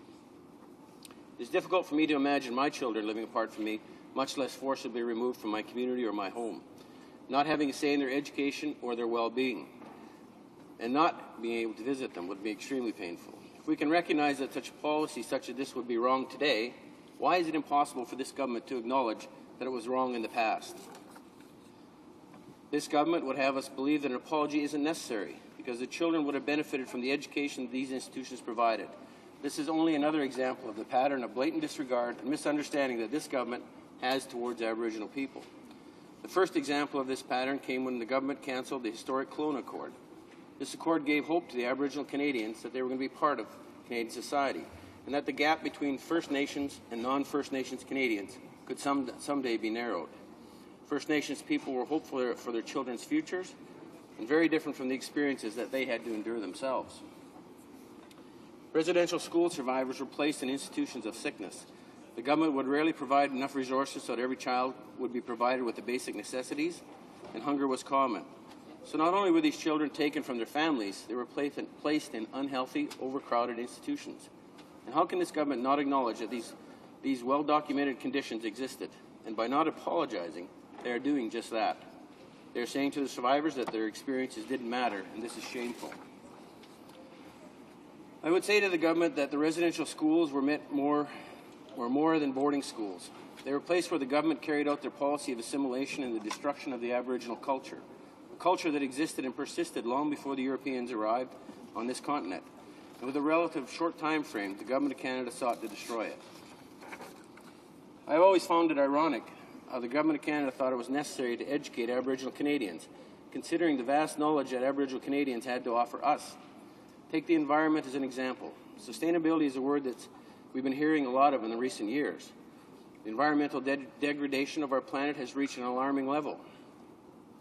But sustainability is a concept that is the foundation of Aboriginal culture. The need to respect the land is paramount. Non-native cultures are only waking up to this concept in a time when it's almost too late for us. We may have been in a different situation, and we only listened to the knowledge that was being offered to us by the First Nation Aboriginal communities. But this government is incapable of listening to them, and that is the problem. If they would only listen to the survivors, they could not deny that an apology is necessary to start the healing process. This government has decided to perpetuate the cycle of mistrust, and that has been devastating to these communities. This is a black mark in Canadian history, one that has left a legacy of despair and suffering for Aboriginal Canadians. We need a government who is willing to move forward We need a government who understands that to acknowledge the mistakes of the past is to take the first step and apologize. If you consider some of the situations that some of these communities had to endure, whether it was 100 miles away by road from a school or 1,000 miles away by air, your families were separated, and you did not know how they were going to fare out. Communications were almost non-existent back in the days when this started, and for many of the remote sites, communication is still difficult. Mr. Speaker, these families that were separated need an apology. And really, this is what started the era of mistrust between some of these communities, the ones in the south and the remote ones in the north, the mistrust of the outside world and other religions. They didn't know everything that happened to them was going to be a problem. The community started to split apart, some for religious reasons. Today, as I travel in Northern Ontario, I can still see those divides over some of the issues that were created by residential schools. Nabinabik, Niskandaga, North Spirit, all communities that split off from the original 6 large communities in the north, and generally split along religious lines through some of the difficulties that they were trying to work through. So there were many instances where not only families were separated, entire communities were separated from each other as they fought and to strive and deal with some of the situations they had to. And these communities, when you think of it, had been together for centuries. Literally centuries they had managed to coexist together, work together, live together. And the residential schools have driven them apart forever. And the mistrust that's still between the outside communities and some of the religions is very apparent in my riding. We have communities that only follow one religion and basically have split off from other communities simply for the fact of the pain and suffering through residential schools. And really, Mr. Speaker, they are ready to start over. What they need and they want is a process that will allow them to put this behind them, allow them to start the healing process, and really what they really need to start this off as an apology. So what about today's problems? When we consider what's going on in some of the communities and some of the challenges they have the challenges of distance and geography and everything else and language barriers, but now they have the challenge of generations that have grew up in the residential schools and the damage that's being done to the family unit. So how do we consider when those children were taken out of their homes, their close-knit communities, and now they're back raising their own families? So it's not just a situation of one group, one generation. It's more than that, and we continue that problem every day as these children, the former children of residential schools, raise their own families. So many were damaged for life, and the damage continues.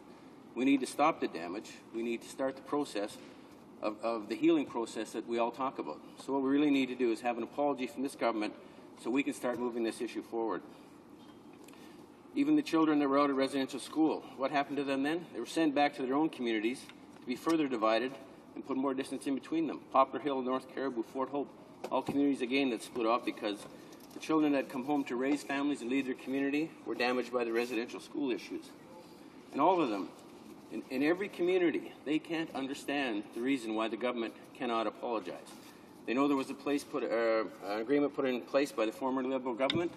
We wanted to do the right thing. We wanted to make sure the process were followed, the 3 pillars were followed, and we wanted to make sure an apology was issued by the Prime Minister to make sure that the residents knew that we were going to start the process. But what do we have now? We have no apology.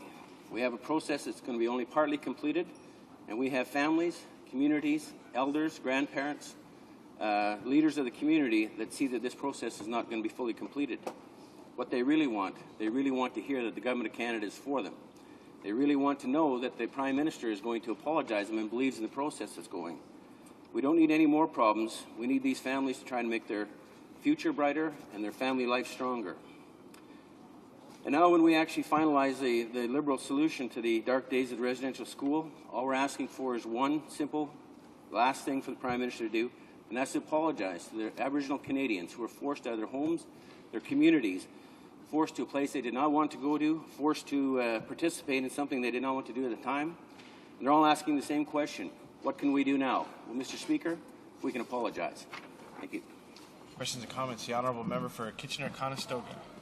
Thank you, Mr. Speaker. I listened with interest to the previous speaker's comments, and I think one of the statements he made is that this government has shown a blatant disregard for Aboriginal people. I find that ironic coming from a member of the government who is in power for 13 years and could have addressed many of these issues. I want the member to know, Mr. Speaker, that I requested to serve on the Aboriginal Affairs Committee out of a desire to see improvement in the lives of all of our Aboriginal peoples. How can the previous speaker indicate that we have a blatant disregard for Aboriginal people, considering the number of initiatives that our minister has already implemented? The home ownership concept where Aboriginal people will begin to build their own equity and have a sense of pride in ownership and investment. The initiative to reduce the number of water high-risk communities. Recently, we received a report, Mr. Speaker, that showed that the number of high-risk contaminated water communities has reduced from 197 to, I believe it was 93 in the space of 1 year. The initiative to implement Bill C-44, which will end 30 years of discrimination on reserve. These and many others, Mr. Speaker, I could outline, indicating our support for Aboriginal peoples. How can the minister honestly say to the Canadian people that this government has shown a blatant disregard for Aboriginal people? The honourable member for Kenora. Thank you, Mr. Speaker, and I think the disregard shows very clearly in many ways on what you cancelled and all the programs you did cancel, and especially cancelling the Kelowna Accord. That was a major step backwards for all Aboriginal Canadians. And I find it amazing, my colleague tries to take credit for reducing some of the backlog in the water issues, something that we worked on in my first 18 months here, had the opportunity to bring many of those issues forward.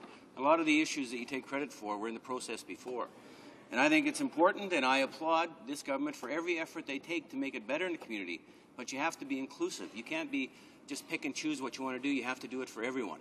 So any steps forward, I appreciate it. I know the member works hard on the Aboriginal Affairs Committee. I appreciate that kind of work, but we have to take everybody forward. We have to involve everybody. And the first step we need to involve everyone is we need to apologize, put the issue of residential schools firmly and finally behind us, and start the healing process. Questions and comments? The honourable member for Yukon. Thank you, Mr. Speaker. And I'd just like to get another compelling paragraph from the Primate of the Anglican Church of Canada, Andrew Hutchison, on March 27 to the Prime Minister. The Anglican Church of Canada has been participating in the current alternative dispute resolution process. We've been sending a church representative to ADR hearings in the role of listener to hear and receive the story of the survivor and to offer an apology on behalf of the church. We have learned that for many survivors, the apology is at least as important as the financial compensation, if not more. People whose lives have been shattered through no fault of their own are immensely helped by having their suffering acknowledged and validated and by hearing the words of apology. The honourable member for Kenora. Thank you, Mr. Speaker, and I think that says a lot. It says that, while an apology is not the end, the biggest word we could use, it's a start to the end. And what we really see here is that how important something can be. And we just heard mention that the financial contributions, they're not the answer. The answer is a simple human apology to start this process forward. And I believe, Mr. Speaker, as I stand here in this House, that this issue is not going to be closed till there's an apology issued. At some point, someday, an apology is going to be issued. We hope it's tonight. We hope it's by the Prime Minister of the House right now. But if it's not, it's going to take another government, another elected government, to make that apology. And that will happen because that will be the end, the starting of the end, the starting of the healing process. Enough time for one more quick question or comment? Very brief question or comment, the honourable member for Yukon. Thank you. I know the member had something else to say, so I'll let him say it. I just can't fathom the idea why we can't move forward. And we all know how difficult constituency work can be in your riding. But when you have to sit there and these people understand what's coming forward in the matter of the residential issue, and you have to tell them everything's going to be resolved, everything's going to be done, but no, we can't get an apology.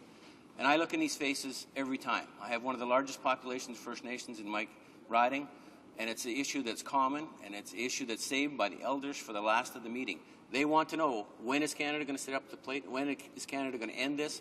And when is Canada going to apologize to the Prime Minister? Thank you, Mr. Speaker. Please do debate. Resuming debate, the honourable member for Abitibi-Témiscamingue. Thank you, Mr. Speaker. Mr. Speaker, I would like to begin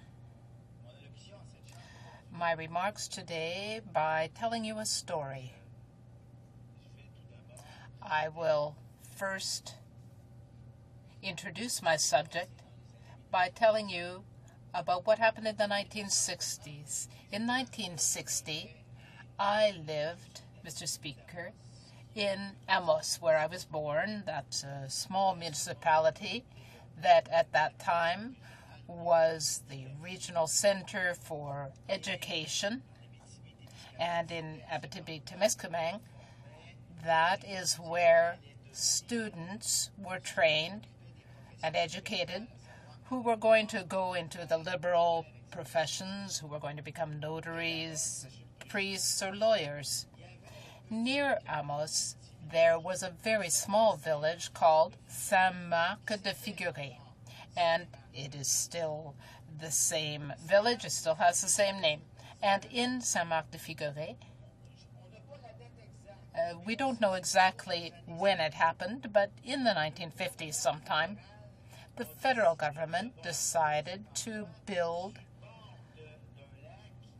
on the shore of the lake what we called the Indian Residential School. Mr. Speaker, you are young, and we are all young, of course, here in this House of Commons, but in the late 1950s, the early 1960s, we played with the Indian children, and that was fine because near Amos there was an Aboriginal village called Picogan.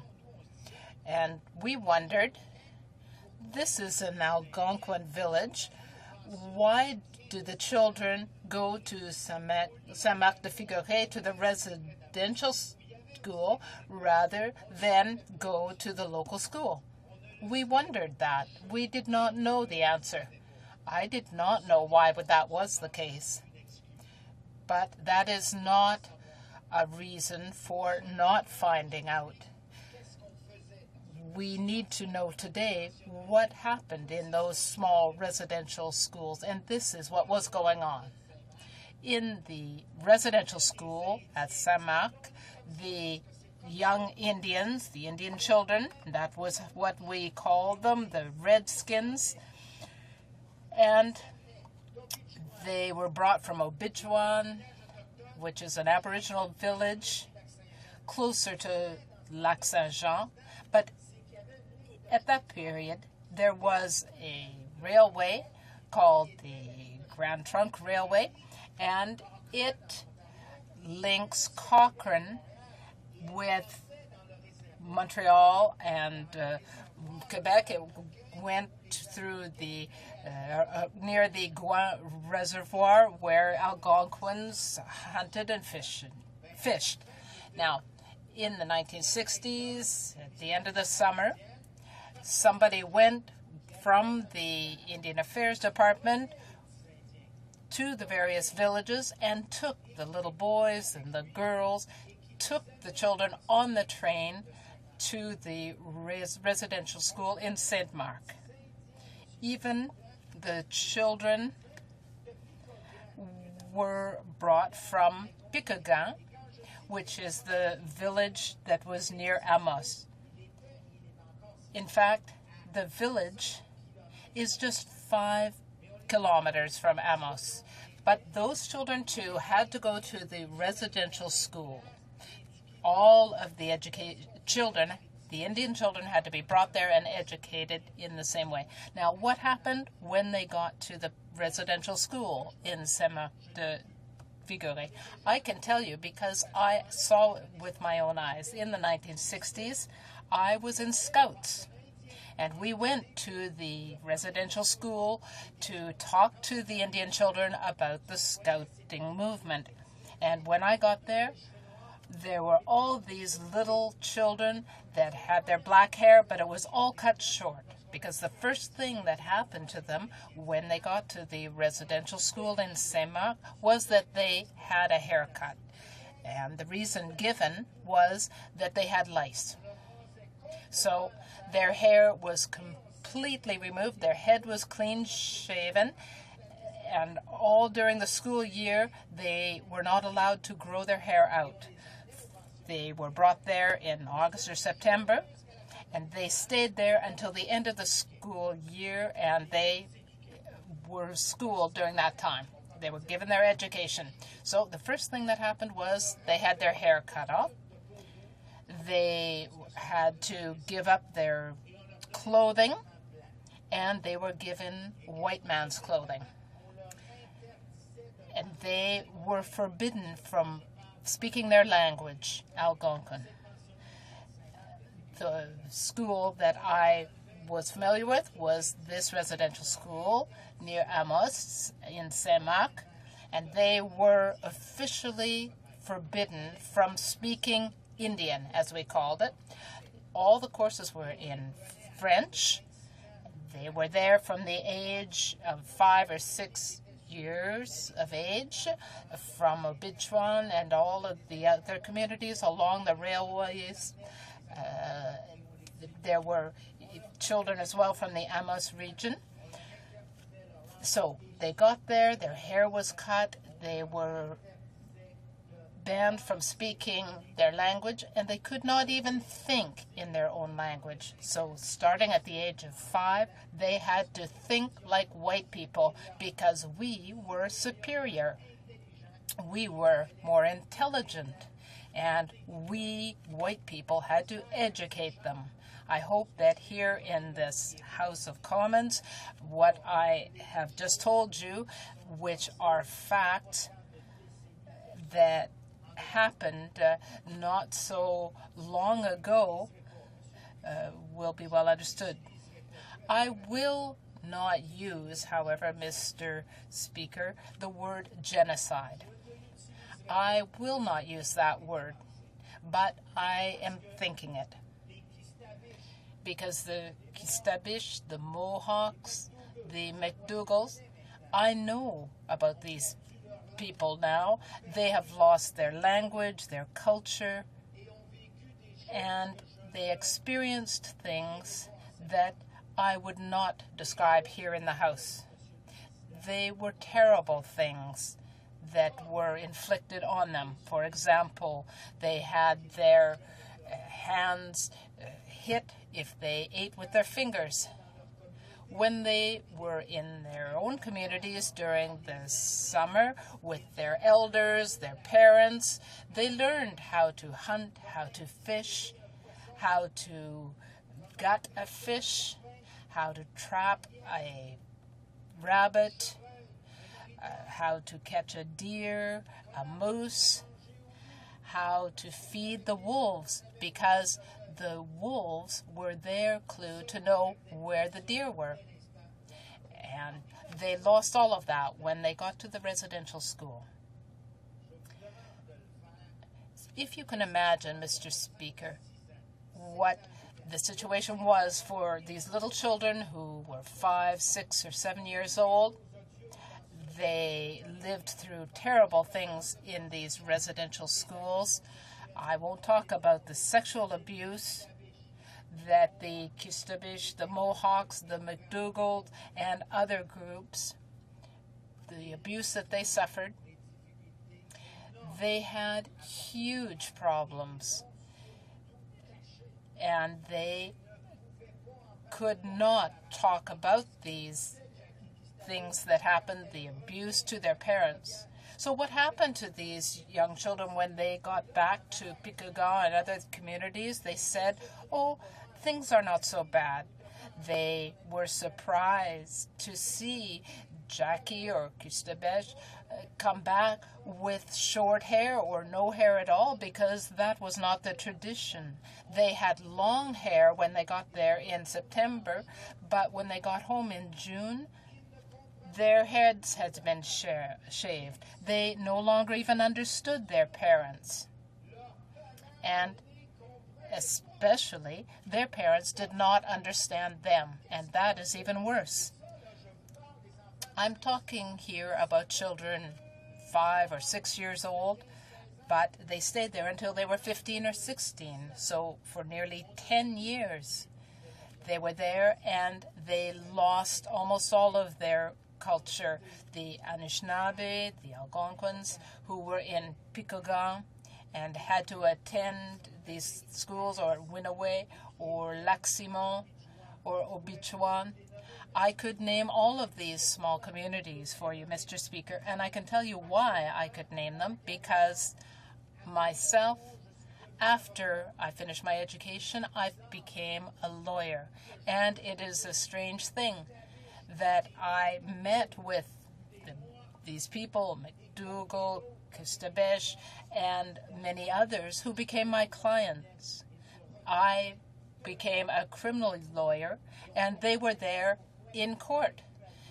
We couldn't understand why they became alcoholics, why they were violent, why they could not go back to their communities like Picagan, Obichuan, Pointe Bleu. They were unable to live that life. Mr. Speaker, I asked a question in the Justice Committee a short time ago, and I have the answer now. I've been given the answer. In 2001-2002, admissions of Aboriginal people in penitentiaries, that is over 2 years, 708. In 2002-2003, 775. 03-04, 752. 04-05, 802. In 2005-2006, 891 Aboriginal people were sent to a penitentiary. These people are mostly in their 30s, and this is their first sentence. Why is that, Mr. Speaker? Perhaps because they were unable to live in their communities. Just imagine the parents, and here I go back to the 50s and 60s. Just think about the parents of these people. Think about how they were deprived of their rights, deprived of their culture, Mr. Speaker. They were no longer able to communicate with their own parents because they were not allowed to speak their own language, Mr. Speaker. Since 1965, 150,000 Aboriginal people have gone through the experience I have just described. 150,000 Aboriginal people have gone through the hell of the residential schools. Today,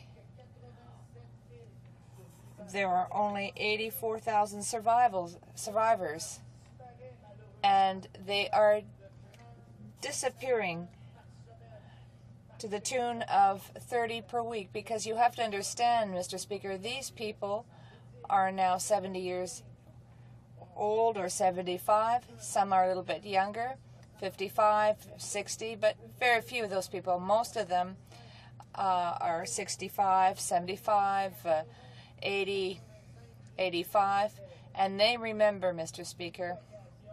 I had an opportunity to meet with some of these elders, because now they're elders.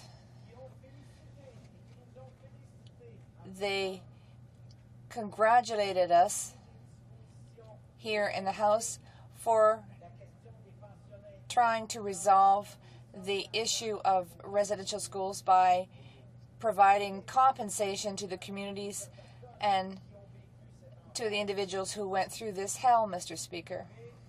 However, I think that we have to go even farther. And here I would call on all the members here to stop thinking as political parties. Yes, I'm a member of the Bloc. Yes, there are Liberals, NDPers, and Conservatives. But in the light of this horrible, horrible event or experience that the Aboriginal people went through, I think that we can all say yes, because the motion moved by the Liberals, Mr. Moras, from the member of Dinesti Misnipi Church River, asked that the House apologize to the survivors of Indian residential schools for the trauma they suffered as a result of the policies intended to assimilate First Nations, etc. Mr. Speaker,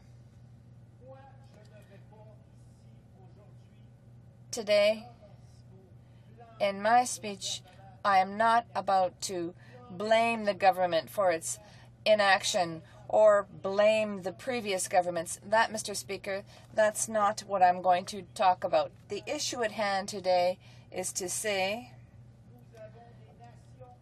that we have Aboriginal nations that went through horrible things on their own territory. We should therefore acknowledge this, compensate them for this, and we must, Mr. Speaker, also apologize.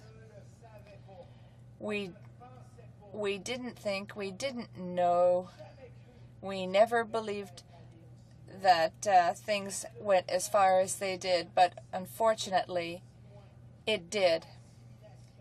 These people were assimilated, completely assimilated, because that was the very objective of the program.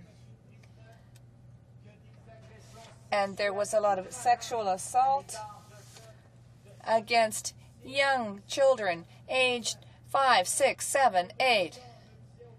And one of these people told me, who said that he saw a young person, who I won't name, Mr. Speaker, but a person I know, come out of the brother's room, and that he was bleeding from a place that I do not have the I cannot mention with any decency in this chamber. So you can, I'm telling you this because I want you to understand just how despicable this action was.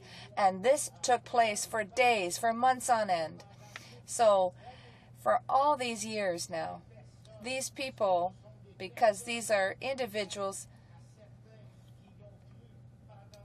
despite the fact that some people back in the 50s felt that Indians weren't really people, Mr. Speaker, enough.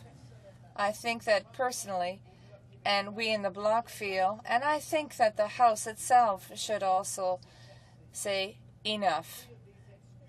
We need to apologize. Apologies, of course, will not undo what was done in the past, will not allow these communities to forget what they went through, because just consider, there's a suicide rate. I was told my father committed suicide, but I didn't understand why, until my mother told me what he had told her, until his mother told him about the father's story in the residential schools in St. Mark. Mr. Speaker, and that occurred everywhere throughout Canada. One day, in the near future, Canada has to recognize that it made a mistake, that it needs to apologize for what it did to the First Nations.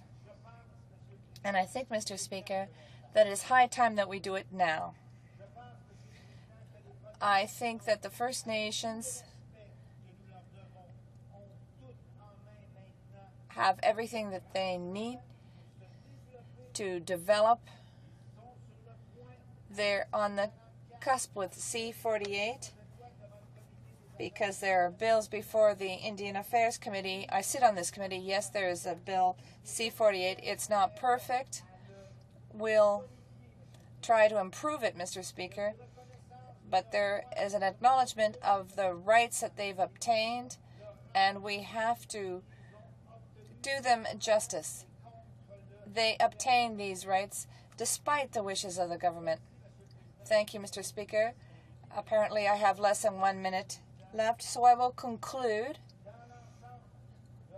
Generally speaking, the report tabled by the committee was based on this acknowledgement of was about recognizing the unique situation of Aboriginal people in Canada. It is absolutely essential that the House offer sincere apologies to the survivors of Indian residential schools for the trauma they suffered, Mr. Speaker. Thank you. Questions and comments? Questions and commentaire. The Honourable Parliamentary Secretary to the Minister of Indian Affairs.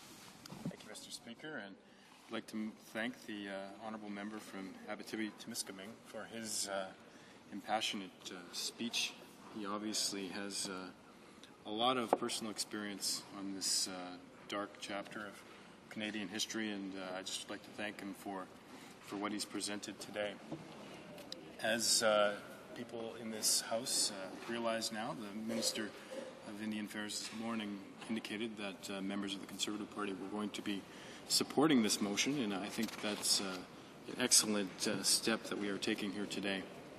But, Mr. Speaker, I'd like to ask through you for the member from Abitibi-Temiskaming if he feels that the government of Canada, subsequent to the 2006 election, has not, in fact, acted with haste on this important topic.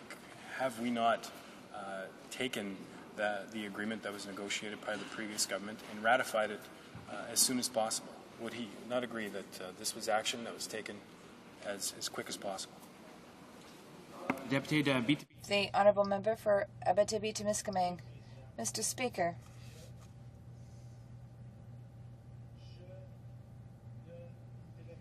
I don't want in this House to make this issue political.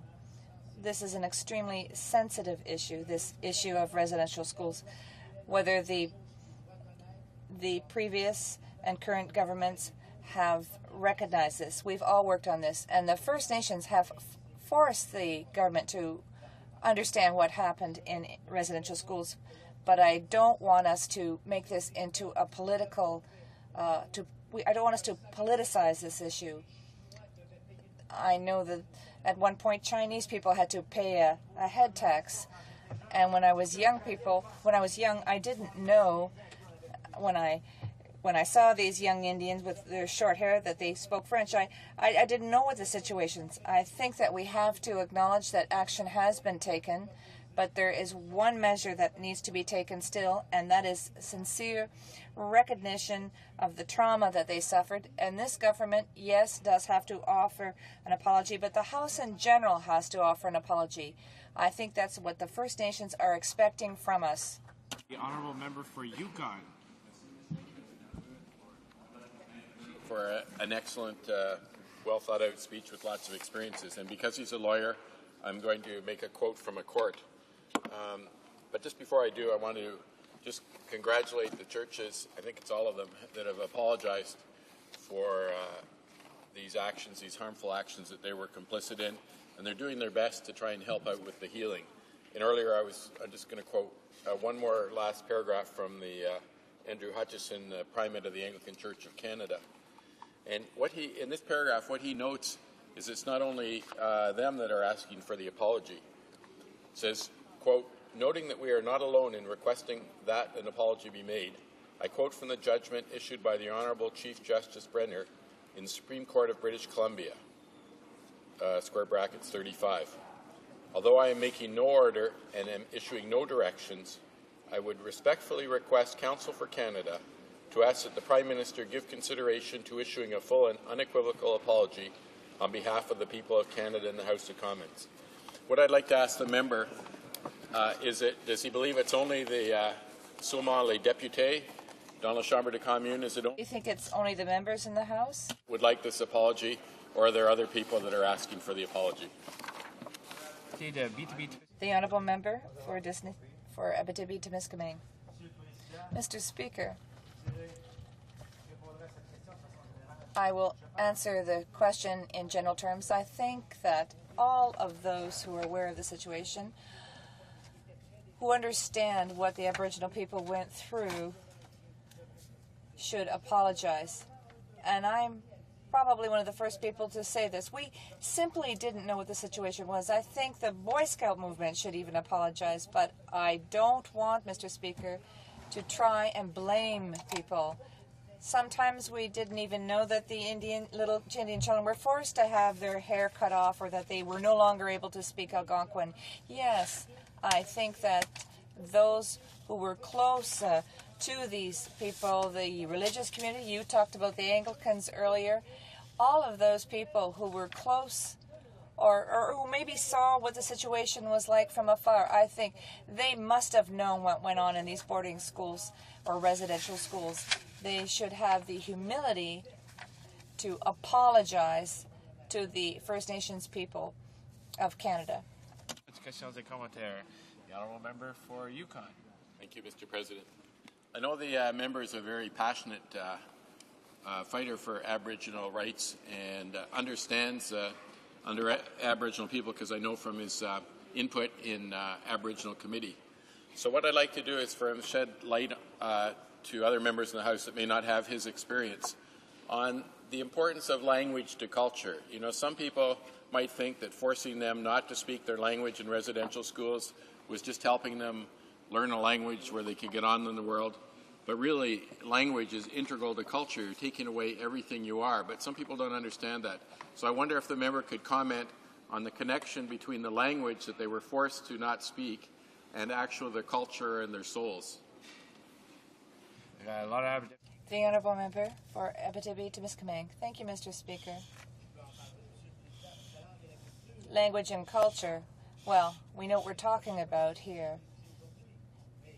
That's the only political allusion I'll make today. But in Quebec, we're in danger because of the 360 million people around us who speak English. And I have respect for the people who speak English, but we are imperiled by them. So what I can tell you, and I remember the Algonquins, I can talk to you about the Algonquins from various areas such as Innu. They were forbidden to speak their language. As soon as someone could hear Miigwech, even if the person listening to the language didn't know what was being said, they were punished. Yes, Mr. Speaker, it's obvious that when you take a young person who's only 5, 6, or 8 years of age, and that we remove this person from their territory, because these children spent the days with their families on the borders of Lake Victoria, and we take these children and we force them to speak French, and we oblige them to learn the history of Canada, where all of the Indians were the bad guys. Mr. Speaker, that really hurts. That really, really hurts.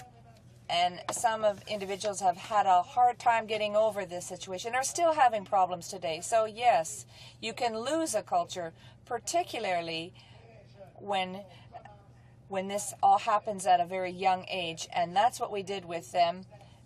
We assimilated these young children as soon as they were 5, 6, 7, or 8 years of age. And that, Mr. Speaker, that is something that has to be acknowledged. We made a mistake. Canada made a mistake, and apologizing, Mr. Speaker, that is the start. It is just the start.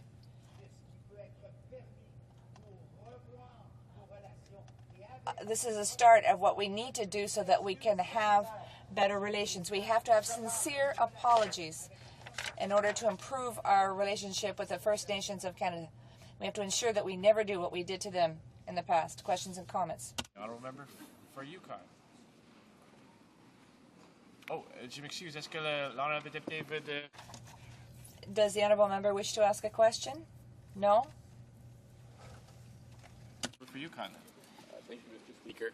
Now, I'd just like to ask the member, of course, the key persons are the people that were actually in the schools, but a number of them have passed away. And I would just like to ask the member if this issue extends beyond those 80,000 people that are still alive, or 84,000 people that are still alive. Was there an effect on the parents who didn't have the children for the most years of their formative years of their school years? And was there an effect on the children of the people that went to residential school, because those children never saw the parenting skills because they weren't at home with their parents, so they would be inadequately equipped to be parents for their children today? The honourable member for Abitibi-Témiscamingue. The answer to this question, Mr. Speaker, is clear. Yes, Mr. Speaker, this had a significant impact.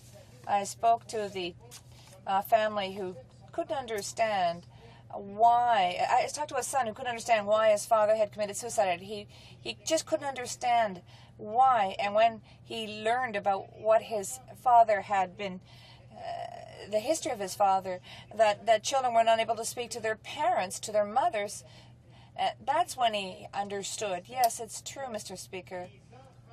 The children of these children have problems and will have problems. But, Mr. Speaker, I will tell you one thing. If they were to if we at least do something to help these people, at least we'll have one thing good that we've managed to do. I have the honor to lay upon the table the report of the Auditor General of Canada dated May 2007 with an addendum on environmental petitions from July 1st, 2006 to July 4th, 2007. Pursuant to Standing Order 108, paragraph 3G, this document is deemed to have been permanently referred to the Standing Committee on Public Accounts. Statements by members. Déclaration des députés. The Honourable Member for Prince Albert. Thank you, Mr. Speaker. This past Sunday, the Prince Albert Minnows won their second consecutive National Midget Hockey Championship. This is the first in the history of this national tournament. In the past 5 years, teams from the Prince Albert constituency have won this championship 3 times, another remarkable feat. In 2002, the Tisdale Trojans were victorious.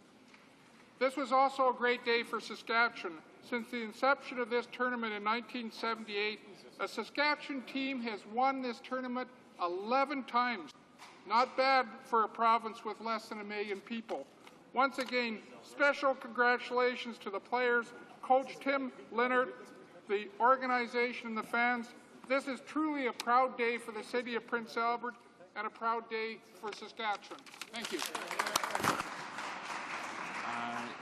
L'honorable député de Humber St. Barbe Vert. Mr. Speaker, students and employers alike are concerned about the changes to the summer student employment programs brought in by this minority Conservative government. Young people from my riding of Humber St. Barbe Vert and from across the entire country are very upset that $65 million has been cut from the program.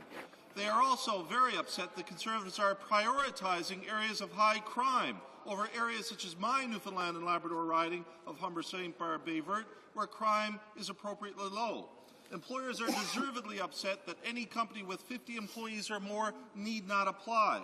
Mr. Speaker, some of the best experiences that young people from my riding have had to come to enjoy come from working with community weekly newspapers as junior reporters and publishing assistants over the summer months.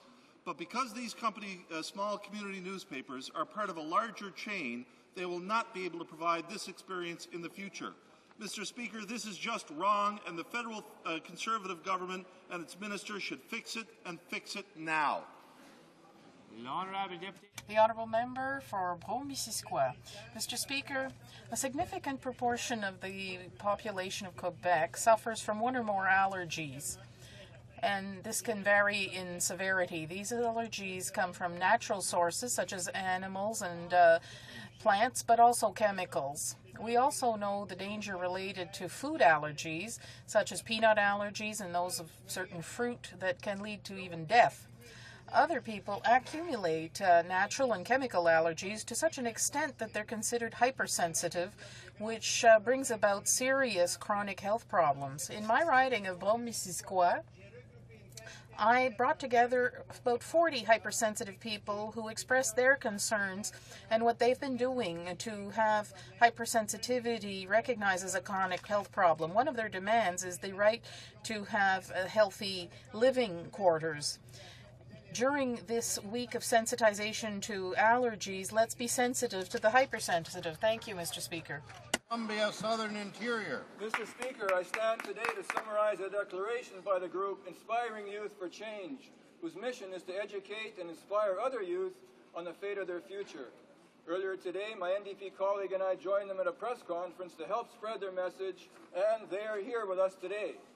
I quote from their declaration, "We know that the situation of our planet is urgent. We want change and are willing to make the necessary commitments and sacrifices to our lifestyle and social structure to ensure a sustainable future. We are the voters of tomorrow and will support those who promote social, environmental, and economic justice. In one generation, we could steer the earth towards a more just future. Let that generation start now."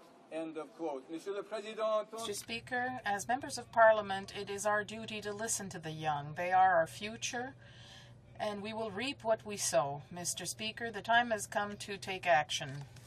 The Honourable Member for Lotbinière, Chute de la Chaudière. Mr. Speaker, it was a great pleasure for the municipality of Saint-Narcisse de Beau-Rivage to welcome the Prime Minister of Canada before a Conservative audience of over 400 people. My Conservative colleagues in the Quebec City region and that of the new official opposition at the National Assembly were also there in large numbers to meet our leader. The riding of Lotbinière, Chute de la Chaudière is part of the foundation of the Conservative Party of Canada in Quebec. These are proud people in a community that wants to flourish with generosity, hard work, characteristics of nation builders. It is in that spirit that everyone in his own way contributed to real change. For the first time in less than a generation, Quebecers can make real choices. Our Prime Minister stated that there's nothing more precious than family farms that represent so well all the values on which our region was built to build a better country. Our government gives results. It works for the welfare of families and taxpayers and all the people who work hard in all rural regions of Quebec. On April 28th, this was a historic day for my riding, and once again, thank you to our Prime Minister for his generous time. Center. Mr. Speaker, the Board of Directors of the Russian-speaking Congress of Canada is here today, and I'm hosting a reception for them just outside this chamber right after question period. I'm proud to represent in York Centre the largest Russian-speaking community in the country. They came to a place so much like home, same climate, same landscape, even the same favorite game, and to a country which today admires Ovechkin and Malkin just as we once did Tretiak and Harlamov. They are here as extended families, the oldest veterans of World War II, critical allies fighting Hitler on the Eastern Front, suffering losses far greater than all the rest of the Allies combined. It is their great gift to Canada, their new country. The Cold War made us forget that contribution. We must not. The youngest of them now in school with their well-educated parents, their own dedication and ambition, doing spectacularly well. Their parents, their great learning and training not yet acknowledged in Canada, not yet able to make the contribution to this country they would like to make. All they need is a chance. Mr. Speaker, the Honourable Member for St. Catharines. Thank you, Mr. Speaker. Today, May 1st, is International Workers' Day, known as Labor Day around the world. A day celebrated to recognize the achievements and struggles of working people and all their families.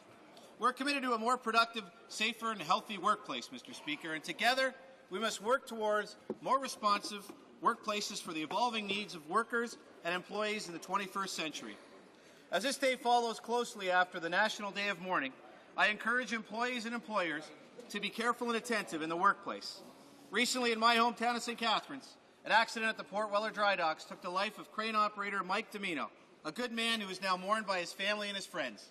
It is our personal and collective responsibility to take the time to stop and solve dangerous situations in the workplace. International Workers' Day acknowledges the contribution that workers make to improving not only Canada's economy, but our society. Together, we are building a workforce for the future that embraces all citizens and maintains Canada's high standards of living in today's global economy. Hear, hear. The Honourable Member for Saint-Lambert. Mr. Speaker, a man of great integrity has died. From geostrategic stakes to international conflicts and forgotten wars of which he mastered the understanding, from the victims of Darfur, Iraq, Rwanda, Congo, Chechnya, Palestine, Israel, or everywhere where they're flirting with chaos, nothing escaped his conscience and knowledge. René Mayotte, a descendant of Gascony, a great master of international policy, has left us.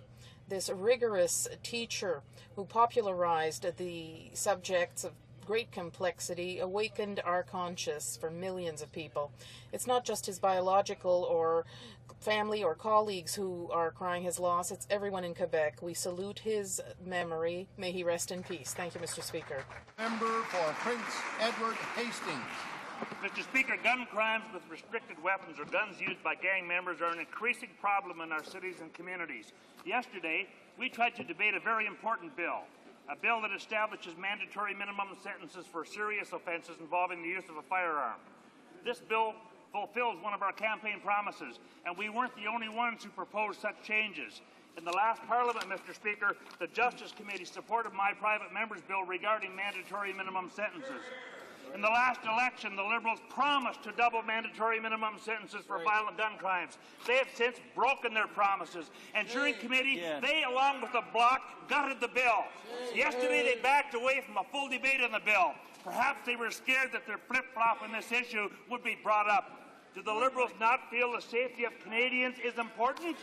When will the official opposition start listening to Canadians and start passing our justice legislation? When? The honourable member for Newton North Delta. Thank you, Mr. Speaker. I would like to take this opportunity here in the House today to pay homage to a woman whose courage is a model for victims of spousal abuse across this country. It was not that long ago when Ms. Gumman was fighting for her life, the victim of 2 gunshot wounds. Now she's getting her life back together and speaking out for young South Asian women who may not be ready to break their own silence on this hidden position in our communities. And Mr. Speaker, I ask this government to join with me in recognizing Ms. Gurjeet Kumar in heroic efforts to bring this issue to the fore. And I urge this government to do more through status of women funding to meet spousal abuse head-on in our communities. Thank you, Mr. Speaker. The honourable member for Nepean Carleton. Mr. Speaker, some months ago, the Liberal leader caved under pressure from the fringe elements in his party and voted to kill his own anti-terror legislation. The fringe element of the Liberal Party is only getting stronger, though. Farhan Majahid Shak, the Liberal leader's Edmonton campaign manager, accuses Israel of rape and murder. He says Canada's new government is involved in a conspiracy to destabilize Poland. On the question of terrorism, he asks, quote, "Am I in a position to morally judge suicide bombers?" His answer, in some ways, we are not. What was the Liberal response to Shak's outbursts? They made him their Edmonton candidate. Mr. Speaker, now that Shak's comments are known, why won't the Liberal leader fire him? Is it because he secretly agrees with those views, or is it because he's too weak to stand up to the loony left in the Liberal Party? Honourable member for Halifax. Today we pay respects to a Canadian feminist heroine. In 1982, Bertha Wilson became first woman to serve on the Supreme Court of Canada. Justice Wilson began her legal journey in 1956 in Halifax as a 31-year-old law student at Dalhousie. Unbelievably, she was told at the time to go home and take up crocheting. Undaunted, Justice Wilson went on to entrench women as full and equal participants in Canadian society. Justice Wilson was named to the Supreme Court the same year as our Charter of Rights and Freedoms, a happy convergence. Bertha Wilson embodying in her decisions and dissenting opinions the spirit of the Charter. She was the voice of the Charter. Today we celebrate Bertha Wilson's precious legacy, her redefinition of self-defense from a women's perspective, her bold decisions granting women their fair division of property. On behalf of all Canadians, we salute Bertha Wilson's vision, courage, and wisdom as we reap the benefit of her many contributions and achievements for a better Canada for all. The Honourable Member for Ottawa-Vanier. Mr. Speaker, since April 20th up until May 5th, the National Capital Region is the theatre of a gigantic festival called Seine-Québec. I want to congratulate the National Arts Centre of Canada for this initiative, which is part of a series of biannual festivals that explore the cultural panorama of Canada. In the first week, we were able to appreciate a new choreography of the La La La Human Steps dance troupe. We heard the Montreal Symphony Orchestra, and we relived the personalities in Starmania in a symphonic mode. I wish to congratulate Heather Moore, the producer, and especially the some 700 artists, musicians, actors, authors, dancers, directors, and creators who helped us vibrate throughout Seine-Québec. The Honourable Member for Saint-Bruno-Saint-Hubert. Mr. Speaker, today, May 1st, is the International Workers' Day. Throughout the world, our planet stops a few minutes to express our respect for workers and underscore the merits of this multitude of men and women who work day after day to earn a living. They do everything: write, listen, talk, sew, shovel, repair, invent, often 40 hours a week, 48 or 50 weeks a year, sometimes 45 years of their life. They offer their intelligence, their strength, their judgment, their integrity, their gifts, their dedication, their energy, their time, their creativity. It's thanks to them if our society works well. They are the essential element of our economy. Otherwise, without them, nothing could be done. We owe them great thanks, our gratitude, and respect for everything they do. Today, we are taking a few minutes to celebrate them and thank them. Thank you. Honourable Member for West Nova.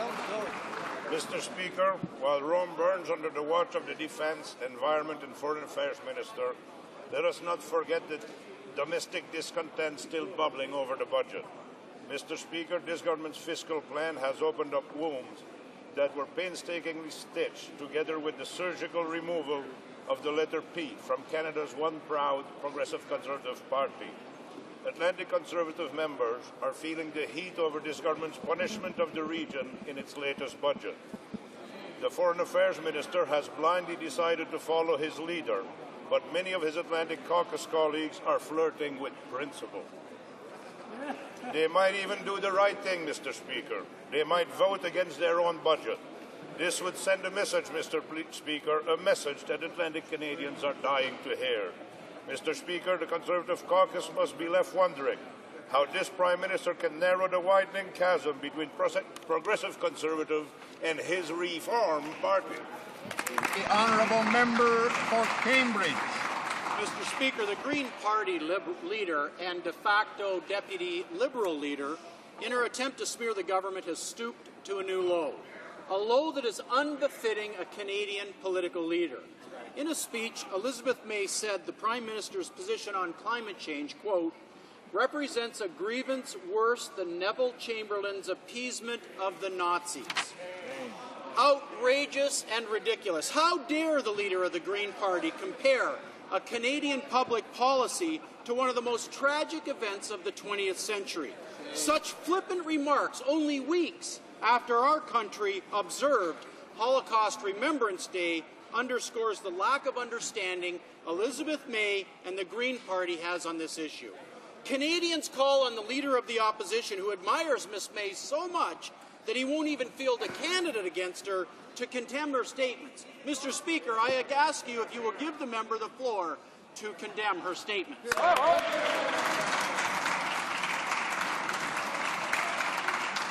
Order. Oral questions. Questions orales. L'Honorable Chef de l'Opposition. The Honourable Leader of the Opposition.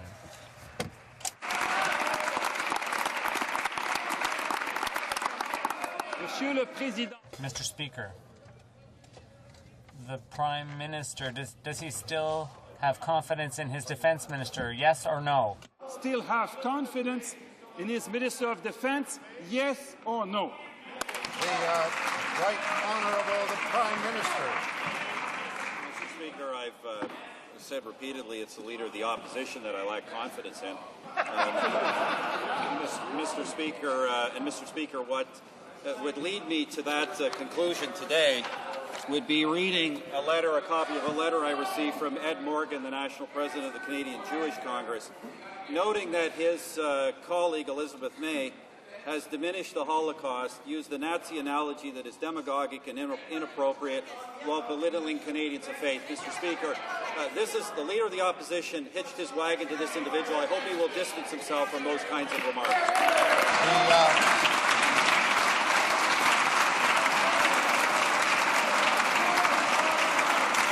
Order. The Honourable the Leader of the Opposition. Order.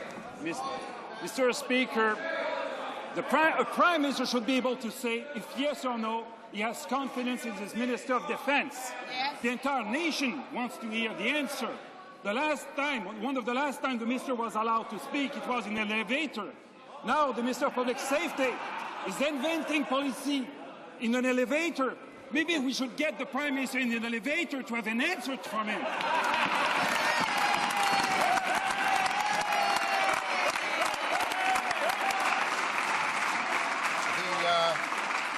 The Right Honourable the Prime Speaker, Minister. All ministers serve the government with distinction, and he will, of course, know that the Minister of National Defence has served his country with distinction for virtually his entire adult life, including in the uniform of the Canadian Forces. But, Mr. Speaker, I think the Leader of the Opposition should be able to say that he believes that diminishing the Holocaust and using Nazi analogies are inappropriate. So I'd like to again give him a chance to distance himself from these remarks by his colleague, the Leader of the Green Party. The Honourable Leader of the Opposition. Mr. Speaker, to speak about the credentials of the minister is not enough. Does the Prime Minister still have confidence in the Minister of Defence, yes or no? Et je ferai la suggestion au Premier Ministre. And I would suggest that he should no longer have confidence in the Defence Minister. Error on the Red Cross, error on the Afghan Human Rights Commission, error on the supposed new agreement on prisoner treatment. Will the Prime Minister fire his Defence Minister and give our soldiers a better minister? The Right Honourable the Prime Minister. Order. Obviously, I have confidence in the Defence Minister. This is someone with a lot of experience.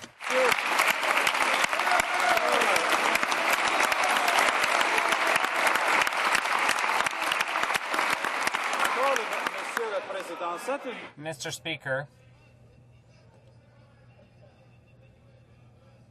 it's not a petty matter to diminish the Holocaust or make comparisons with the Nazi regime as the Green Party leader Elizabeth May has done. This has been criticized by the Canadian Jewish Congress. I want the Leader of the Opposition to recognize that. Lakeshore. Mr. Speaker, changing the channel won't work. The Prime Minister and the ministers have persisted in their denials that the government had any specific knowledge of allegations of torture. Then yesterday, the Minister of Public Safety admitted that the government did know about specific allegations of torture and that Corrections Canada officers in Afghanistan had told him last week. So we have a startling new admission. Mr. Speaker, when is the Prime Minister going to end these obvious fabrications, fire his incompetent Minister of Defence, and appoint somebody able to get some control over this ridiculous spectacle? Right Honourable the Prime Minister. Mr. Speaker, the problem once again is that the opposition continues to have their facts wrong. The deputy leader has just claimed there's some new allegation here. I'm reading quotes from Hansard last week where the Minister of Public Security said exactly this. The Canadian corrections officials had been in prisons in Afghanistan, had heard some of these allegations, but had not seen any evidence to substantiate them. Mr. Speaker, it's right on the Hansard record, April 26, 2007. The member should actually listen to something that's being said in the House. The Honourable Member for Etobicoke Lakeshore. Mr. Speaker, last week, the Minister of Public Safety described the detainees as cold-blooded murderers, thereby ignoring the presumption of innocence in the convention, the Geneva Convention. Canada has to protect detainees regardless of what the government thinks of them. Does this government believe that these fundamental guarantees in the Geneva Convention can quite simply be disregarded? The Honourable Minister of Public Safety. Practice of the member from Harvard, from Etobicoke, is to take something that was said and twist it and torque it into something else. I never did say, Mr. Speaker, that all of the suspects who are captured are cold-blooded murderers. I did say that Taliban fighters, Taliban terrorists are cold-blooded murderers, but I did not say that all of the suspects in jails are that, Mr. Speaker. Now, is he saying that he supports Taliban terrorists? Is that what he's saying? That goes aligned with his leader supporting the comments of Elizabeth May. Right. The Honourable Member for Laurier-Sainte-Marie. In 2006, Human Rights Watch sent NATO members a report confirming the use of torture in Afghan prisons. This was a report drafted in 2006 by senior officials from the Department of Foreign Affairs. There was a report that said the same thing. Yesterday, the Minister of Public Safety said 2 Corrections Canada officials had reported testimony from prisoners claiming to have been tortured by Afghan authorities. With all these facts, will the Prime Minister stop transferring prisoners to Afghan authorities and call for an independent inquiry? The Right Honourable the Prime Minister. Once again, Mr. Speaker, last week, here in the House of Commons, the Minister of Public Safety said officials from Corrections Canada were in the prisons in Afghanistan, and they did hear allegations from certain prisoners, but at the same time, there's no evidence to support those allegations. At the same time, Mr. Speaker, as we've said, the government of Afghanistan has committed to look into the matter, and the government of Canada is going to help it. The Honourable Member for Laurier-Sainte-Marie. The Prime Minister says that an investigation will be done by Afghan authorities. But it's precisely the Afghan police that's suspected of using torture against prisoners. It's like putting the wolf in charge of the chicken coop. Is the Prime Minister finally going to suspend the transfer of prisoners to Afghan authorities and require an independent investigation? The Right Honourable Prime Minister. Mr. Speaker, we have arrangements with the Afghan government and with the Independent Human Rights Commission governing the transfer of prisoners. We are currently evaluating those agreements, but so far those arrangements appear to be working as they should. Mr. Speaker, as we've just said, the government of Afghanistan has assumed its responsibilities, taken them seriously. There's going to be an inquiry, and they've agreed to have our help in that undertaking. The Honourable Member for Saint-Jean. Mr. Speaker, after denying for more than a week the torture allegations, the government, through its Minister of Public Safety, acknowledged yesterday that they were aware of 2 torture cases. There were 2 reports, one to the previous Liberal government in 2002 and another to the current Minister of Foreign Affairs in 2006. Does the Prime Minister admit that all these denials of reality show how this government is disinterested and not taking the protection of prisoners seriously? They're not complying with the Geneva Convention. They're abandoning responsibility to Afghan authorities. The Honourable Minister of Public Safety. Mr. Speaker, I indicated last week that there were 2 cases and our corrections officials had heard about them. They'd heard allegations of torture, but there's no evidence. And, Mr. Speaker, our officials are there to see and to help improve detention conditions in the prisons. And, Mr. Speaker, we've already seen improvements. Step by step, but we have seen some improvements, Mr. Speaker. The Honourable Member for Saint-Jean. Mr. Speaker, we now know that court proceedings against Canada, here and abroad, to prevent future transfers of prisoners have begun. So the government has no choice, given repeated violations of the Geneva Convention. They have to stop transferring prisoners. Why does the Prime Minister have to wait to have his hand forced by the courts before complying with the Geneva Convention? I said collective agreement, but I meant Geneva Convention. It's because of my training. The Honourable Minister of Public Safety. The rights of prisoners are very important to us. And also, Mr. Speaker, the person in charge of the forces indicated that it's better to have people from Afghanistan doing this work. They need to build capacity to detain prisoners, to treat them, to process them, and that's precisely what's going on. This is not a very fast process, but it is taking place. The Honourable Member for Toronto Danforth. Mr. Speaker.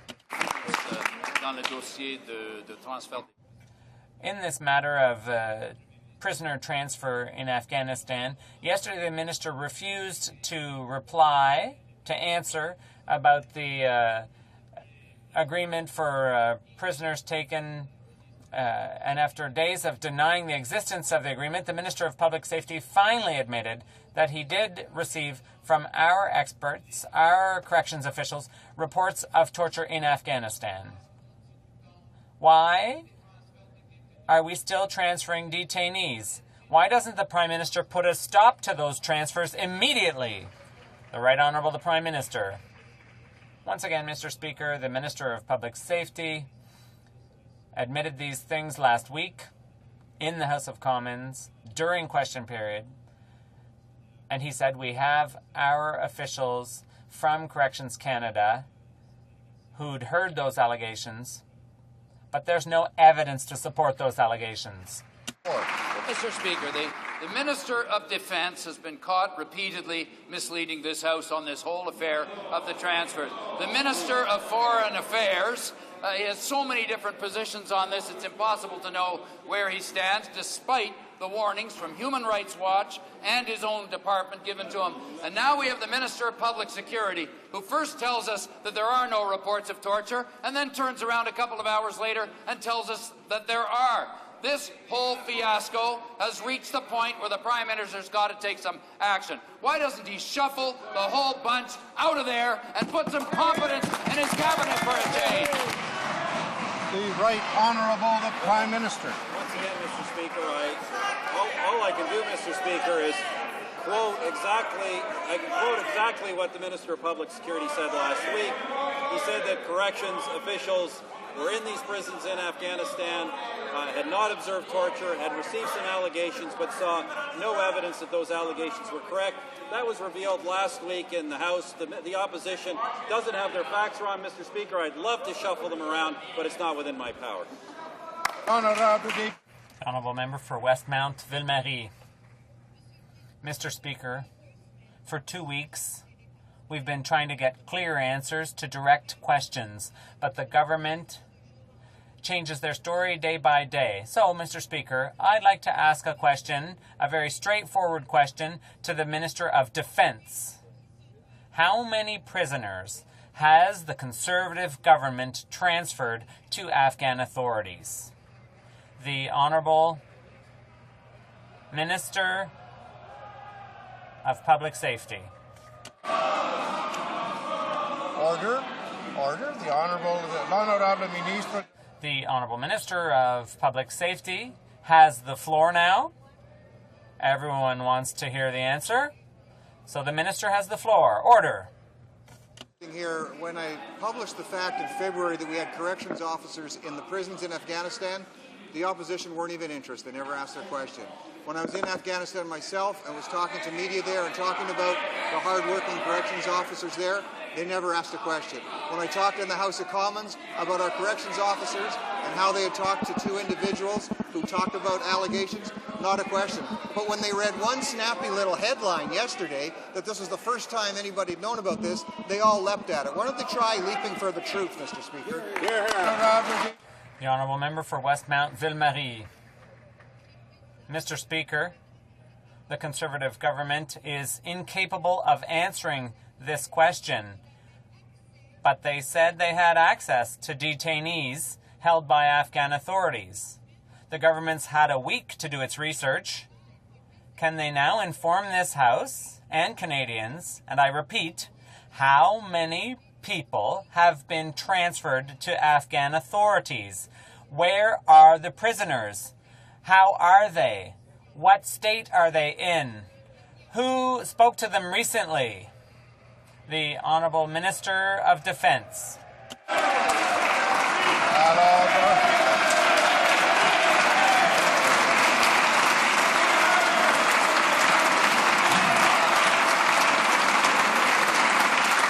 Order. Order. The Honourable Defence Minister. Mr. Speaker, numbers of prisoners, details about prisoners are operational matters, and they are not revealed out in the public.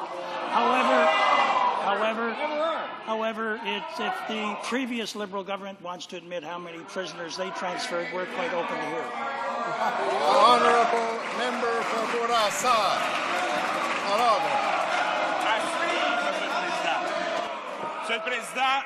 Mr. Speaker, the NATO Secretary General himself said he took the allegations of torture in Afghan prisons very seriously. Meanwhile, the government continues its parade of ministers, each making up a story and then contradicting it, depending on the cover-up strategy of the day. My question's for the Prime Minister. Following the Conservative government's logic on this, does he now think the NATO Secretary General is siding with the Taliban too? Or is he finally going to start taking these allegations seriously, do his job, and make sure the Geneva Convention is complied with? The Honourable Secretary of State. Take their role very seriously on the ground in Afghanistan. They are working incredibly hard and doing an incredibly good job, and that includes conforming with international law. Mr. Speaker, we believe that things are working very well on the ground. The Honourable Member for Bourassa.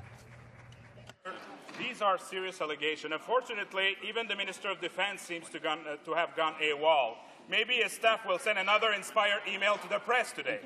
Canadians are demanding a straight answer from this government, and they're wondering why NATO is taking these allegations more seriously than the collection of ministers across the floor.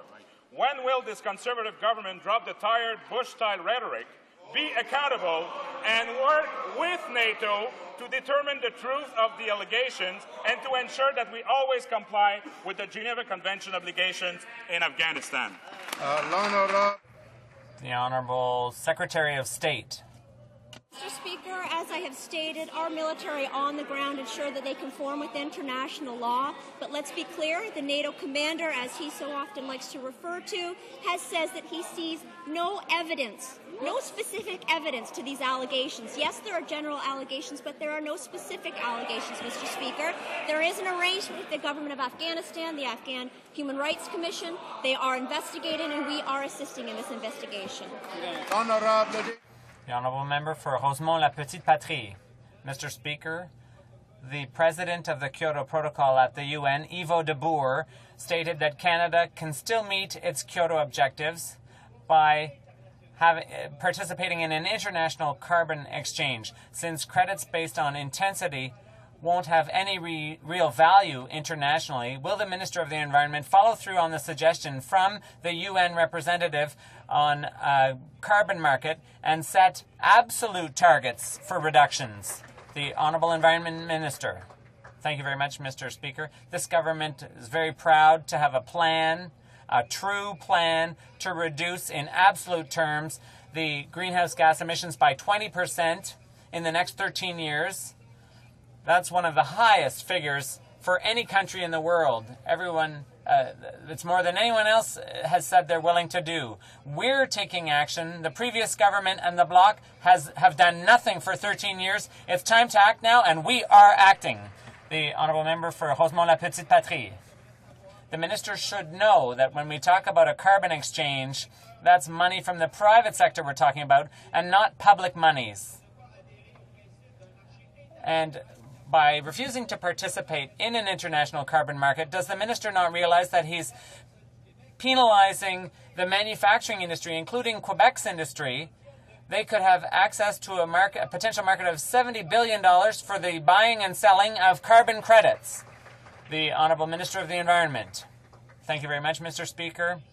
On Saturday, I read in La Presse,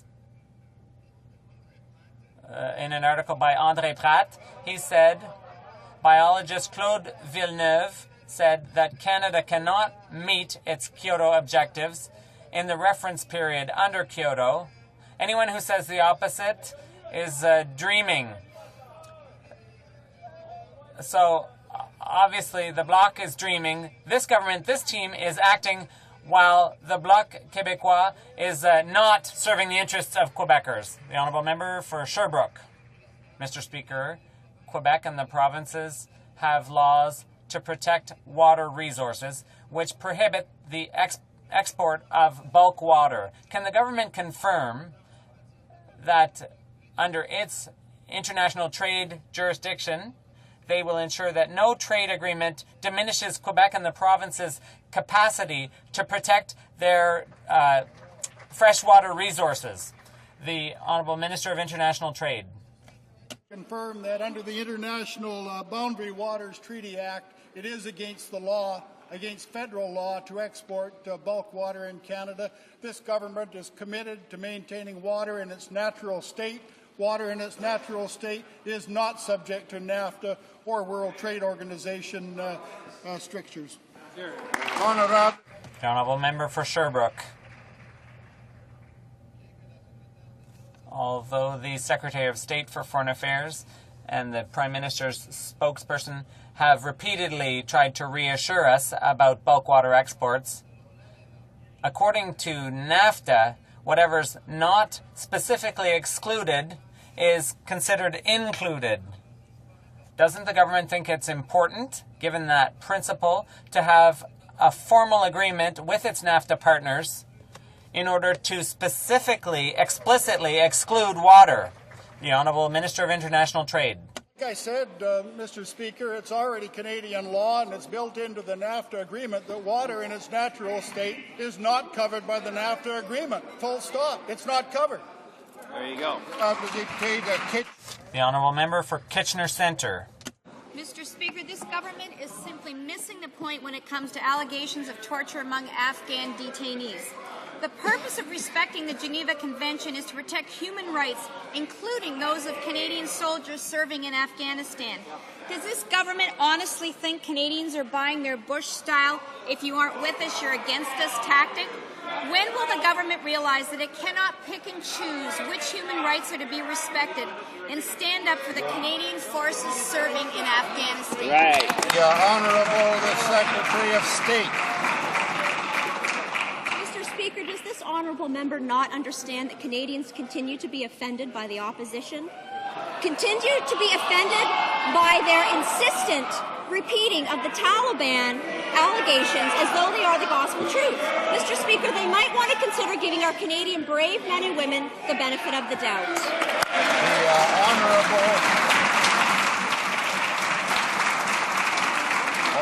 The Honourable Member for Kitchener Centre.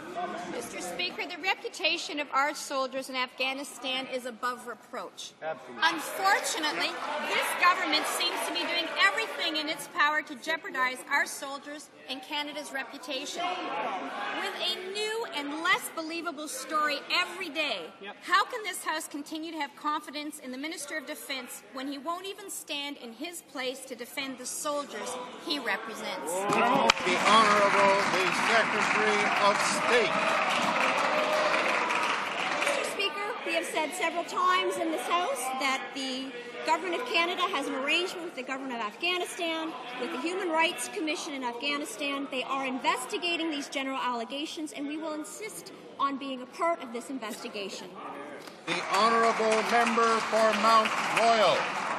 Mr. Speaker, for the last week, the Secretary of State for Foreign Affairs and other government officials have responded to opposition questions about torture of detainees by saying that we are listening to the Taliban. Mr. Speaker, is the U.S. State Department the Taliban? Is Amnesty International and Human Rights the Taliban? Is the Afghan Independent Human Rights Commission, the UN Commissioner for Human Rights, and our own Foreign Affairs Department the Taliban? Is the government disputing these reports? Mr. Speaker, when will the government stop blaming others and act responsibly? Order.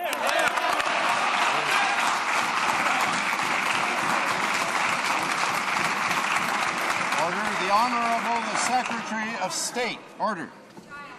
Mr. Speaker, if the honourable member has specific evidence to these allegations, we'd be happy to receive it. I don't know why he would continue to hold on to something if he has something, that our Canadian brave men and women, that the Afghan police have no evidence whatsoever, no specific evidence to support any of these allegations. I don't know how often they have to hear a NATO commander say to them that the evidence, that there is nothing to back up the allegations. We will continue to work with the Afghanistan government, with the Afghan Human Rights Commission, to investigate these allegations.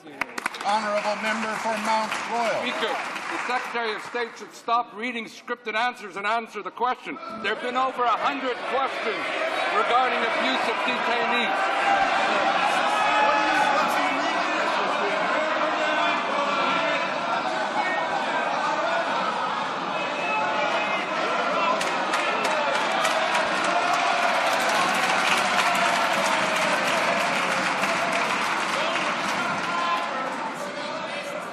Order.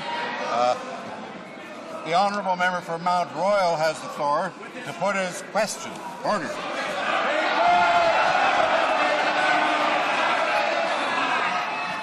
We can't waste time. We have to get on with the question. Order. They're using your time. You write your own. I write mine.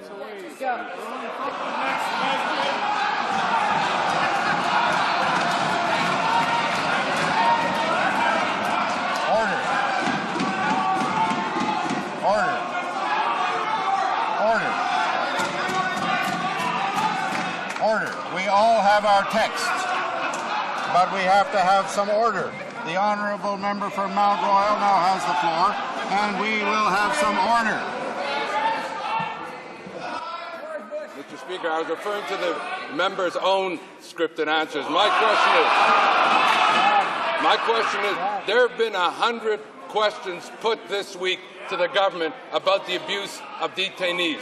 The answers have been contradictory, uninformed, misinformed, and dissembling, preferring to blame the opposition rather than implement the Geneva Convention, protect the rights of our soldiers and the detainees. And so I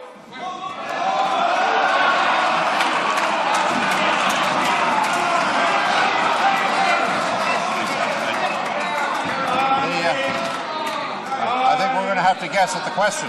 The Honourable the Secretary of State. Mr. Speaker, mirror, mirror on the wall. It's typical of the Liberal Party, Mr. Speaker. They're trying to run from their own words, run from their own actions when they very clearly have stood in this House and many times in front of the media and taken the Taliban's words as the truth. They've chosen to believe the Taliban allegations without having an investigation rather than taking the good word of our brave Canadian men and women.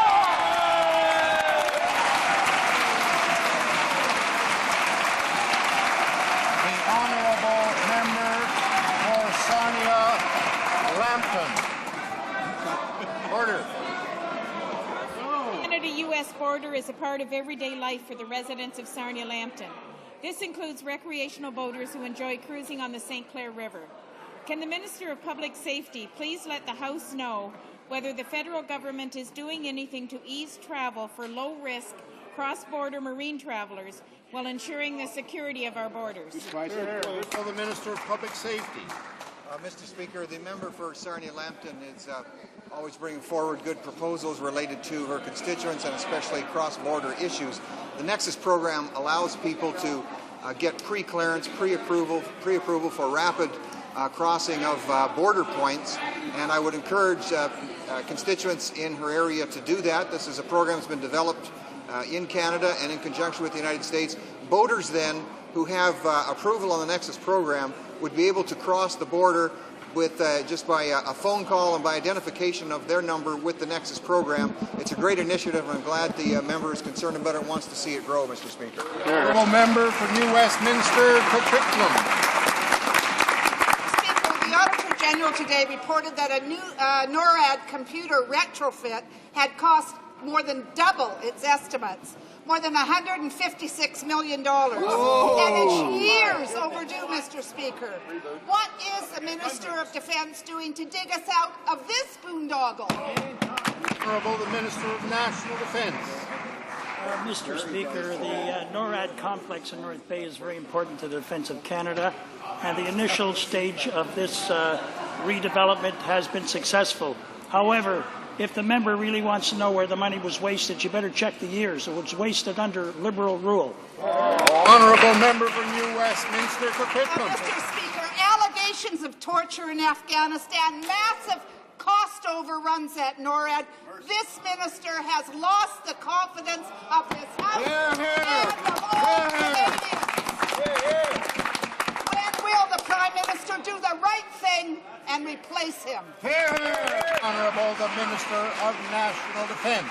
Mr. Speaker, that was a pretty convoluted question. However, I think the member was asking about the NORAD system. And the NORAD system, as I said, it's up and running at this moment, but a lot of money went under the bridge. Yes, it's nearly twice as expensive as originally planned. And this mismanagement was under the Liberals. Honourable Member for Ottawa South. Mr. Speaker, after failing to defend his Green Plan, the Environment Minister has returned to making things up as he goes along. Yesterday, the Minister suddenly announced that his Green Sham contains a $100 to $200 a tonne carbon tax for industry. Today, the Health Minister tried to prop him up by claiming that allowing absolute emissions to increase will, wait for it, save lives. But there's not a shred of evidence to support any of these claims. Before the Minister presents his regulations for Cabinet approval, he is required to prepare and produce a formal impact statement. Will the Minister table his department's analysis immediately, or does he have one? The Honourable the Minister of the Environment. Mr. Speaker, what I will table is a press release put out this afternoon by the B'nai B'rith, which says, the invoking of the Nazi era by the Green Party leader in order to score some political points is insensitive to those who lived through this dark time. We're also concerned by Ms. May's reported remarks, which suggest that fundamental sects of the evangelical Christians are somehow awaiting the destruction of the environment and the world from glee. Mr. Speaker, these comments are deeply offensive. It's time that the leader of the Liberal Party not only disassociates himself from these outrageous and offensive remarks, he should call on the leader of the Green Party, his own candidate, to resign. Hear, hear. Honourable Member. The Honourable Member for Ottawa South. Order. Mr. Speaker, yesterday the Minister of the Environment announced that he wanted to impose a carbon tax on Canadian businesses, $100 per tonne, or perhaps $200 per tonne, or perhaps something in between. It smells like panic and improvisation, and they seem to be desperate. When the announcement was made last week, how could the Minister forget the most important measure in his environment plan? Will he admit that he only thought of it at the last minute, or is he just making it up as he goes along? The Honourable Minister of the Environment. Consequence, Mr. Speaker, if industry chose not to abide by the new tough regulations that the government has brought forward. There is also consequence, Mr. Speaker, when the leader of the Liberal Party endorses a candidate for Parliament who makes offensive comments not only about the darkest period in human history, but also offensive comments about evangelical Christians. It's time for the Liberal leader, Mr. Speaker, to stand in his place, to do the right thing, and demand the resignation of his candidate in Nova Scotia, Mr. Speaker.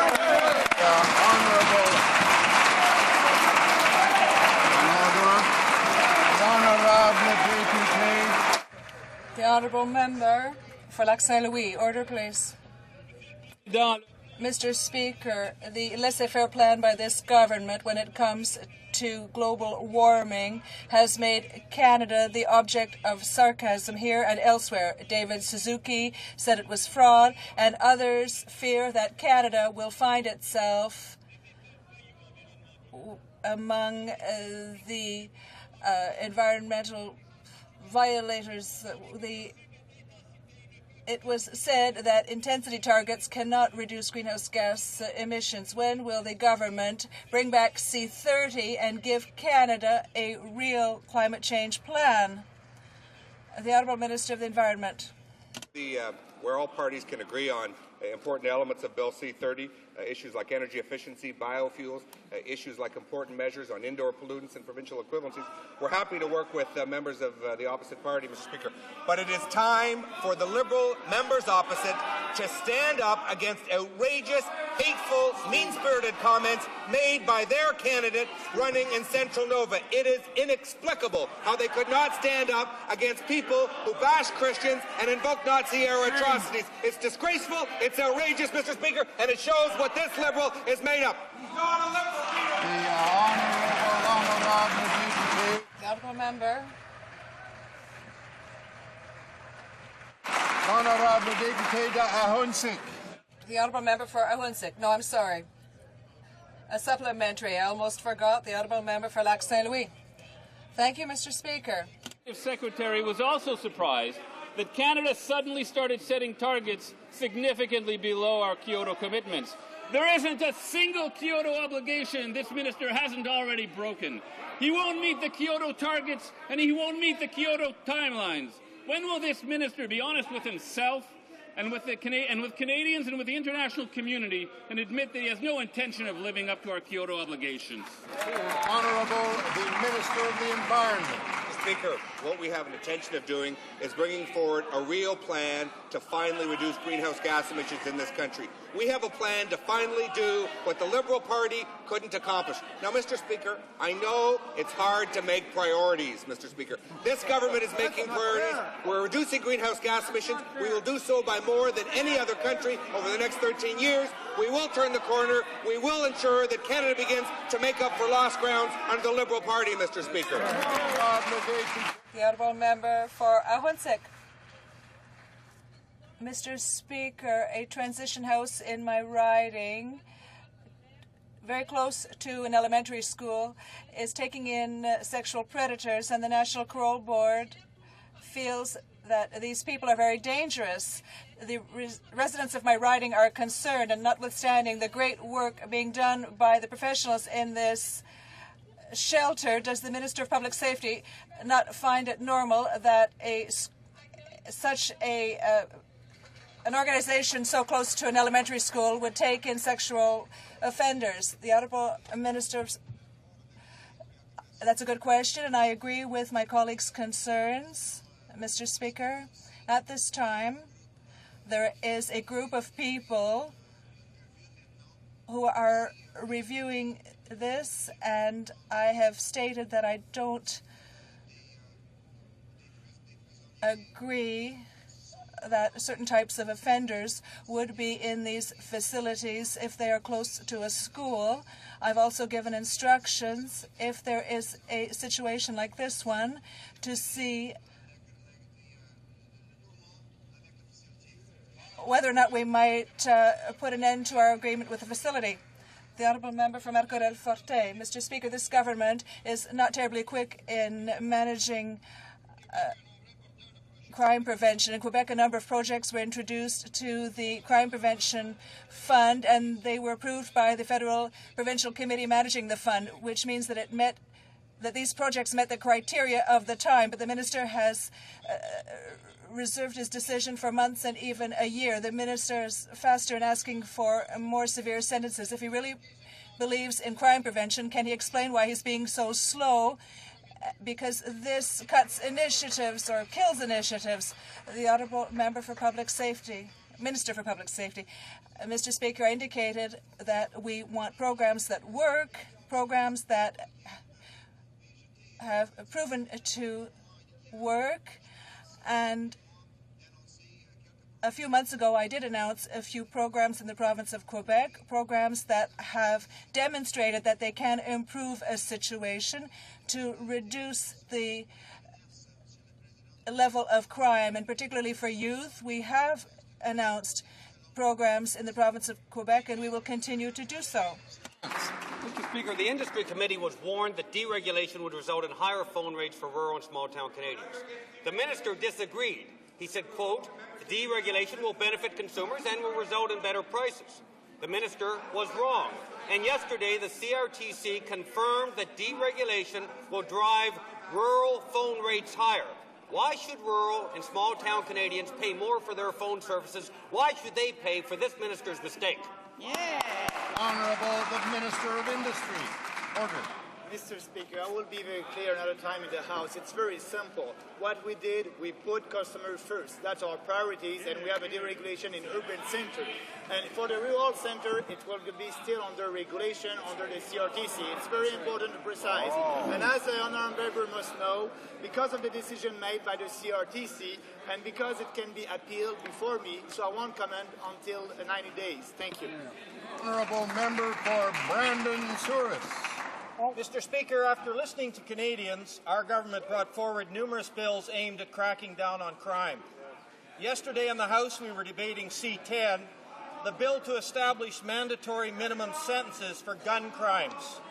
Will the Minister of Justice update the House on the status of this bill, Bill C-10? Honourable the Minister of Justice. I want to thank the honourable member for his question.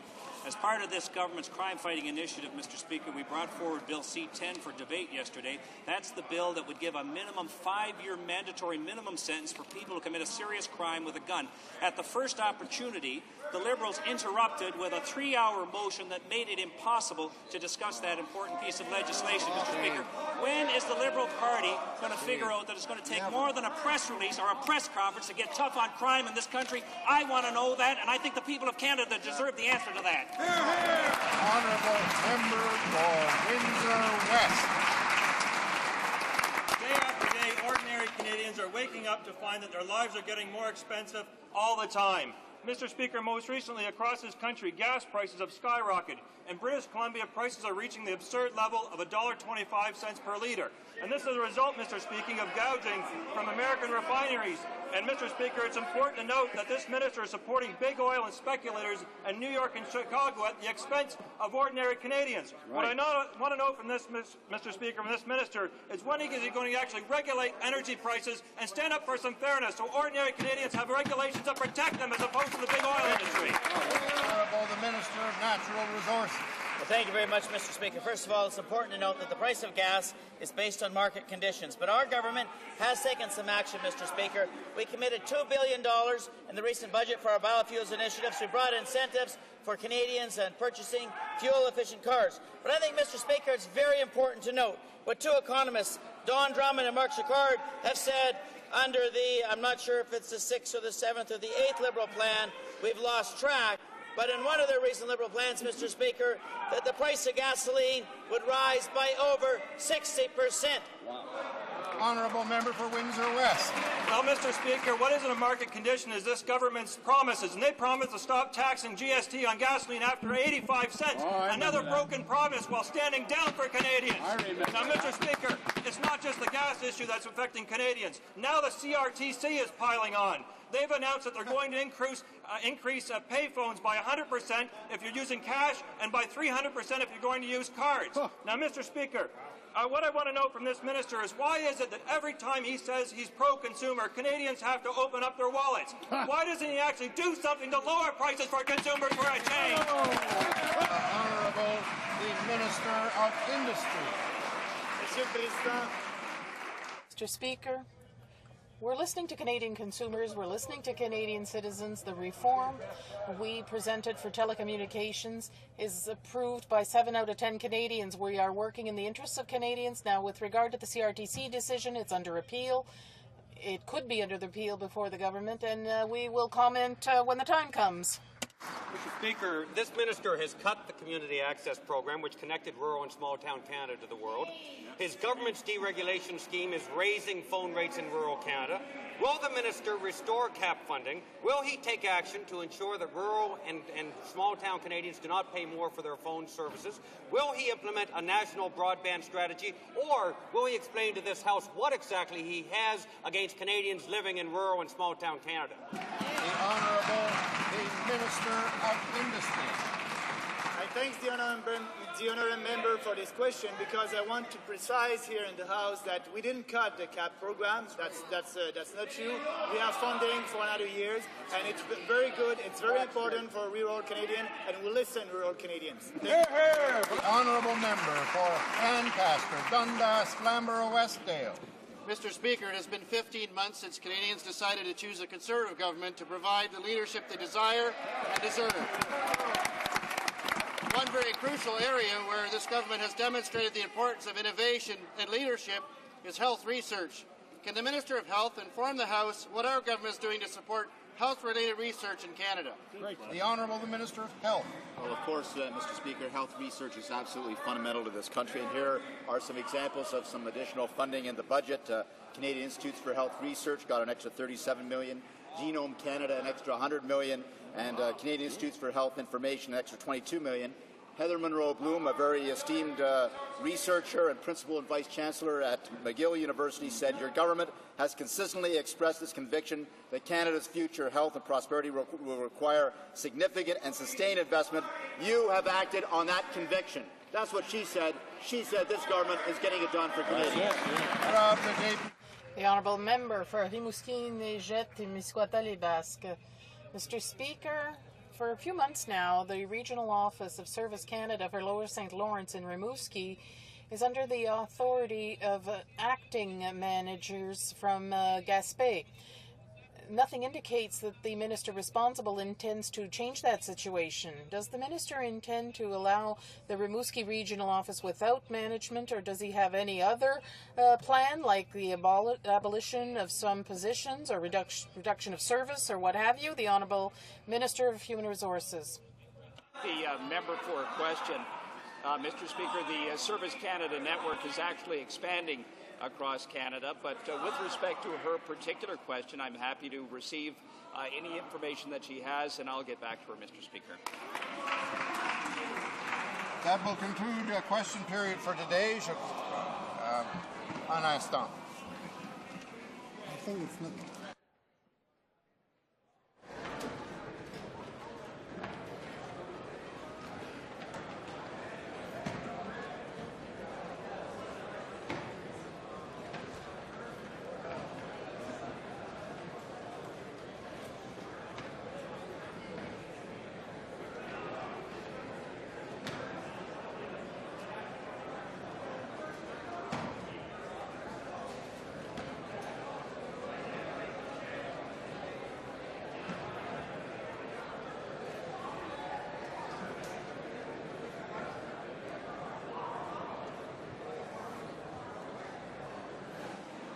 Order, please. À l'ordre, s'il vous plaît. Order, please. Going. We have a question of privilege. The Honourable Member for Papineau. Argenteuil-Papineau, Mirabel, rather. And I hope that we can listen to him here. Order, please. The Honourable Member for Argenteuil-Papineau, Mirabel now has the floor. Thank you, Mr. Speaker. I have a pleasure to submit this question of privilege to you, since it concerns intimidation. Mr. Marlin-Prusse, intimidation of witnesses that the Standing Committee of Transport, Infrastructure and Communities wishes to hear in the framework of its consideration of Bill C-6. The president of the Pilots Association, Mr. Holbrook, testified February 21st last before the Standing Committee on Transport.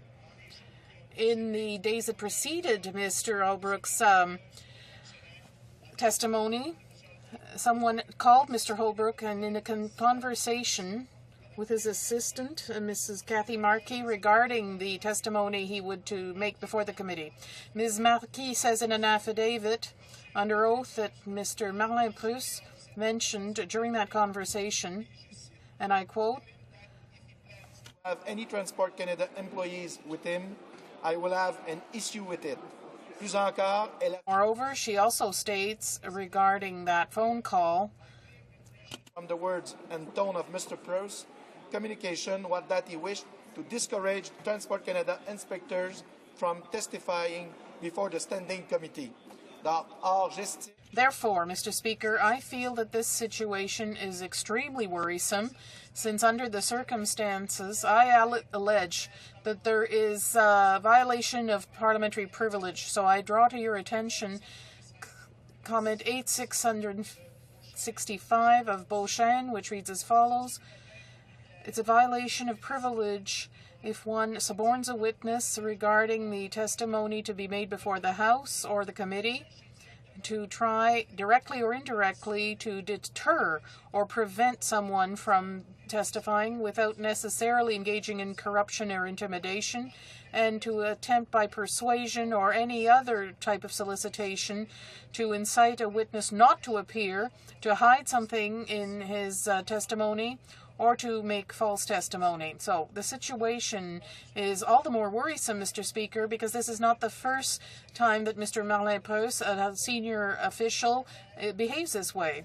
There's an email, March 7, 2007, to DLOTT Civil Aviation Group concerning a study by the Auditor General the Auditor General requested information from officials in a letter of July 10, 2006 to Pamela Sack of the Public Service Alliance regarding the appearance of public servants before the Standing Committee on Transport. So I have attached that correspondence here, Mr. Speaker.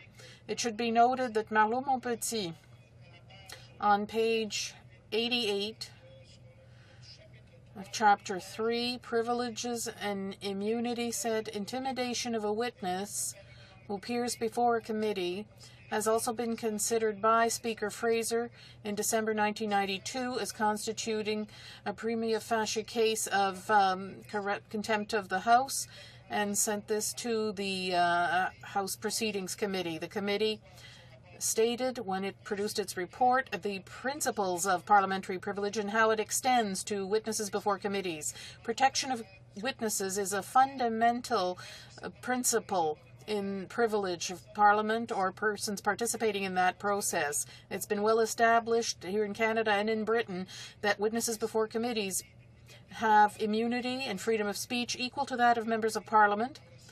And a little further, the committee said protection of witnesses extends to threats against them and attempts to intimidate them exerted on them regarding their presentation before any parliamentary committee whatsoever.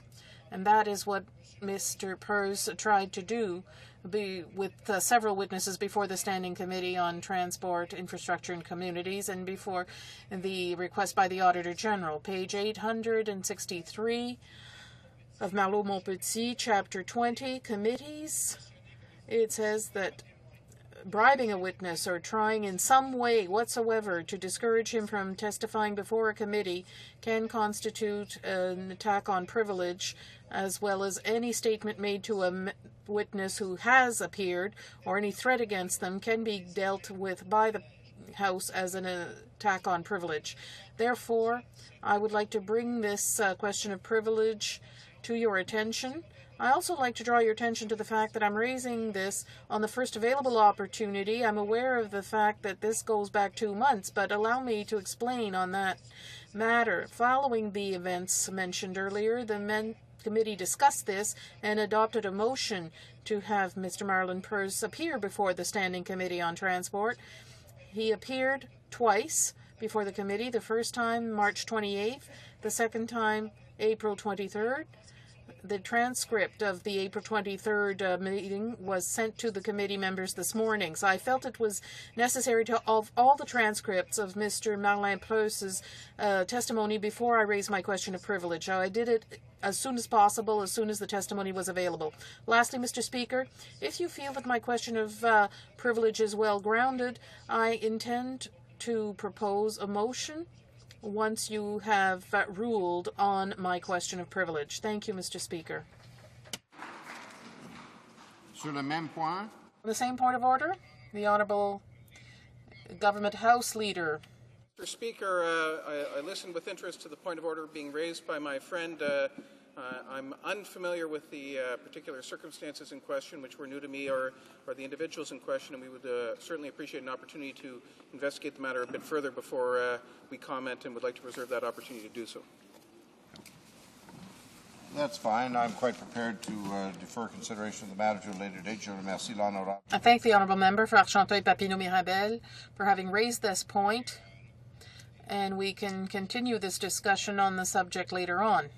I believe the Honourable the Minister of National Defence is also wishing to rise on a question of privilege. No, the Honourable the Government House Leader first.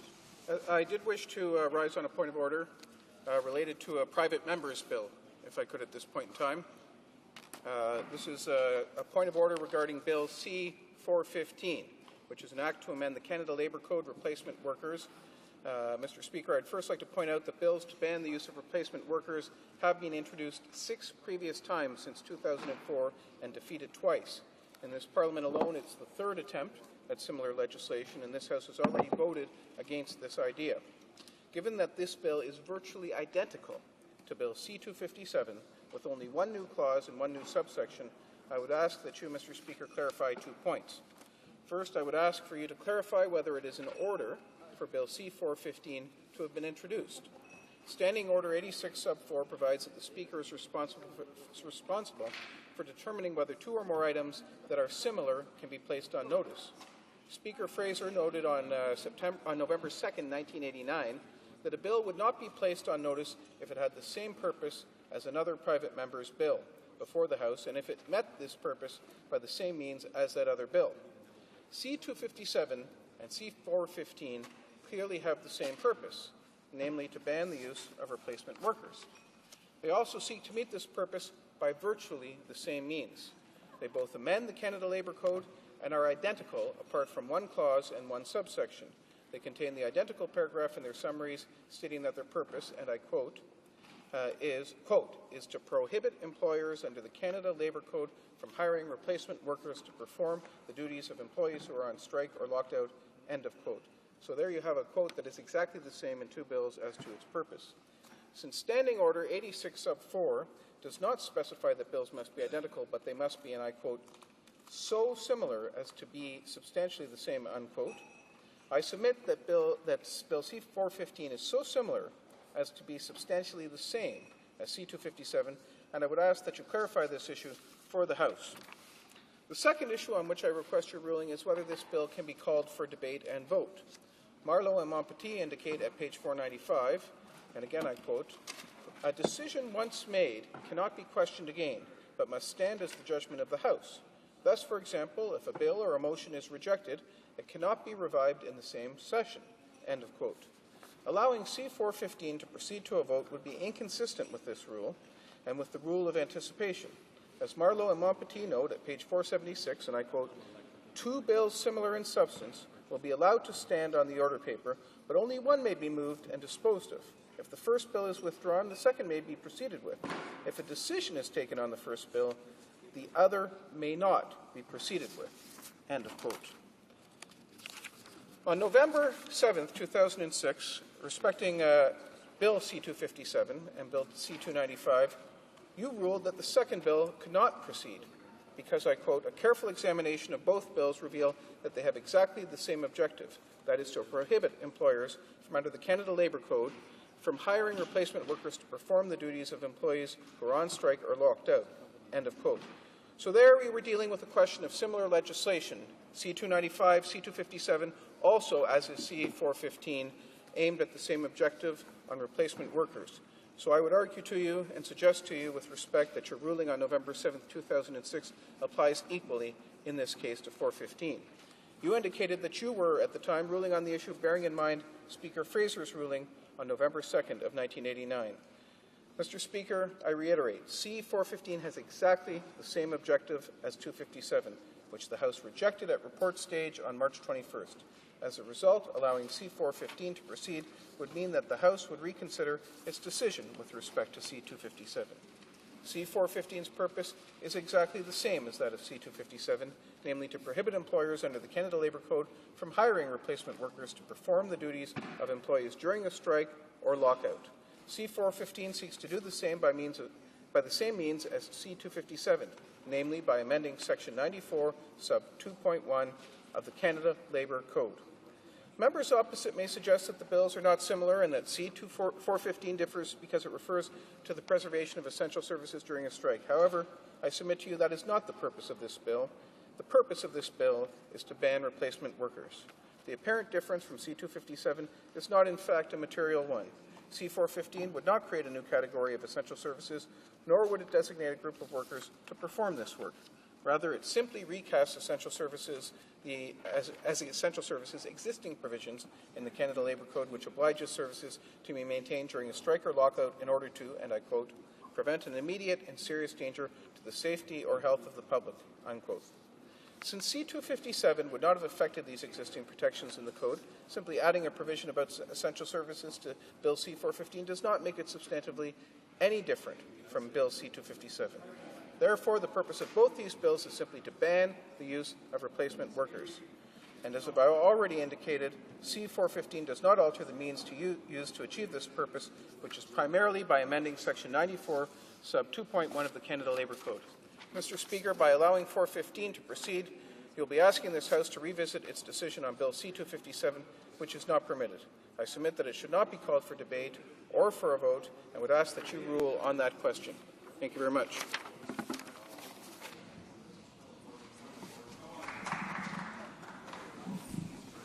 Thank the honourable member for Scarborough Rouge River is rising on the same point. Yes, Mr. Speaker, just two very short points that may be helpful or not helpful, depending on the outcome here. Firstly, Bill C-257 is not now on the order paper. Bill C-415 is.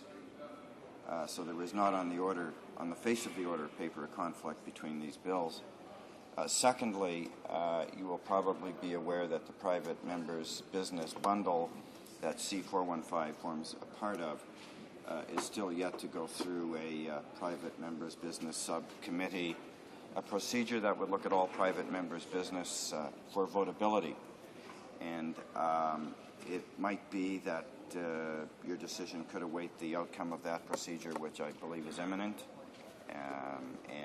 because I don't believe any of these new bills in the private members' business envelope will be coming before the House in the imminent future. They will come at a later date. Thank you. Well, I thank the Government House Leader and the Honourable Member for Scarborough Rouge River for their submissions in respect of this bill, and I will look into the matter and get back to the House in due course with a decision on it. Now, the Honourable Minister of National Defence is rising on a question of privilege. Mr. Speaker, I'm rising in response to the question of privilege raised by the Honourable Member for Mississauga South on April 26, 2007. The member suggested that I should have provided the information that was given to the Standing Committee on Foreign Affairs and International Development on April 25th, earlier that day in reply to oral questions, or perhaps earlier in the week in reply to oral questions. The member alleges, and I quote, that there appears to be some indication that the misinformation to the House may have been deliberate. In fact, has breached my privileges and those of other members of Parliament. I submit that there was no misinformation to the House and no privileges were breached. On April 25th, I was informed that military representatives of the Canadian Joint Task Force Afghanistan had made contact with the Director of the National Directorate of Security in Kandahar Province, General Quayam, and in that meeting, the NDS Provincial Director informed our representatives that he agreed to provide Canadian officials full access to detainees transferred by the Canadian forces without any caveats. This arrangement was accepted by our representatives who subsequently inspected the detention facilities. It has always been my intention to be open and transparent with Parliament and the public. And during the question period of April 25th, I responded to two questions. One requesting the cessation of the transfer of detainees, and the other regarding the Strategic Advisory Team and its knowledge of the Afghan justice system. I answered both of these questions to the point and based on facts. On leaving the chamber, I proceeded to my appearance at the Standing Committee on Foreign Affairs and International Development. During my appearance, I had the opportunity, in response to a question, to inform the committee that a new access arrangement was in the process of being struck. Mr. Speaker, I have not provided any misinformation to the House with respect to this matter, and there is no evidence that any member's privileges were breached. In fact, in the spirit of openness and transparency, I informed Parliament of this news while it was in the development stages. Thank you. Right. Yeah.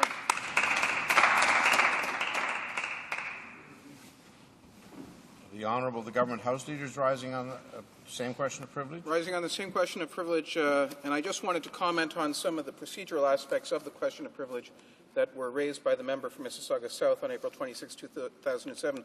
I believe the Minister of Defence has answered in terms of the factual issues and set those clearly on the record, and in terms of the question of timeliness, I think that matter is now entirely clear.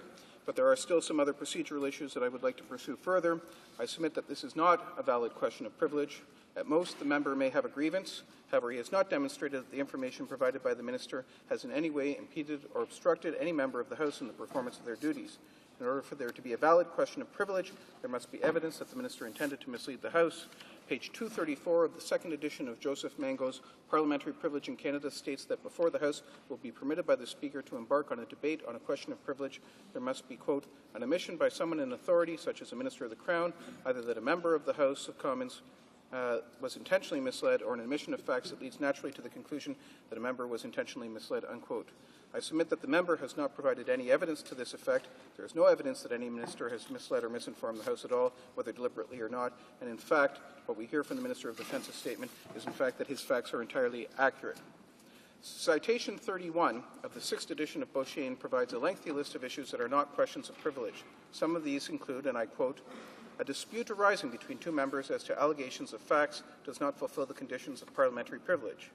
Further, the failure of a minister to answer a question may not be raised as a question of privilege.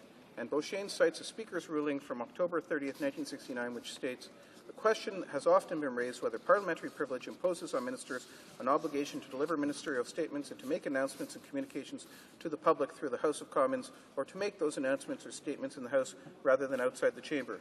The question has been asked whether the honourable members are entitled, as part of their parliamentary privilege, to receive such information ahead of the general public. I can find no precedent to justify this suggestion," unquote. So those are three elements that are relevant. Also note that Marlowe and Montpetit state at page 433 that, quote, "The Speaker, however, is not responsible for the quality or content of replies to questions. In most instances, when a point of order or a question of privilege has been raised in regard to a response to an oral question, the Speaker has ruled that the matter is a disagreement among members over the facts surrounding the issue," unquote. I would go further and add that the Speaker is not responsible for the quality of the questions either. And in this case, it is the questions and the point of order from which the problems arise. To conclude, I submit that the member has provided no evidence that the Minister of Defence or any other minister has infringed the privileges of the House. Mr. Speaker, as you can judge from question period last week, members may be in a debate over facts. None of this would constitute a basis for a prima facie question of privilege. Thank you.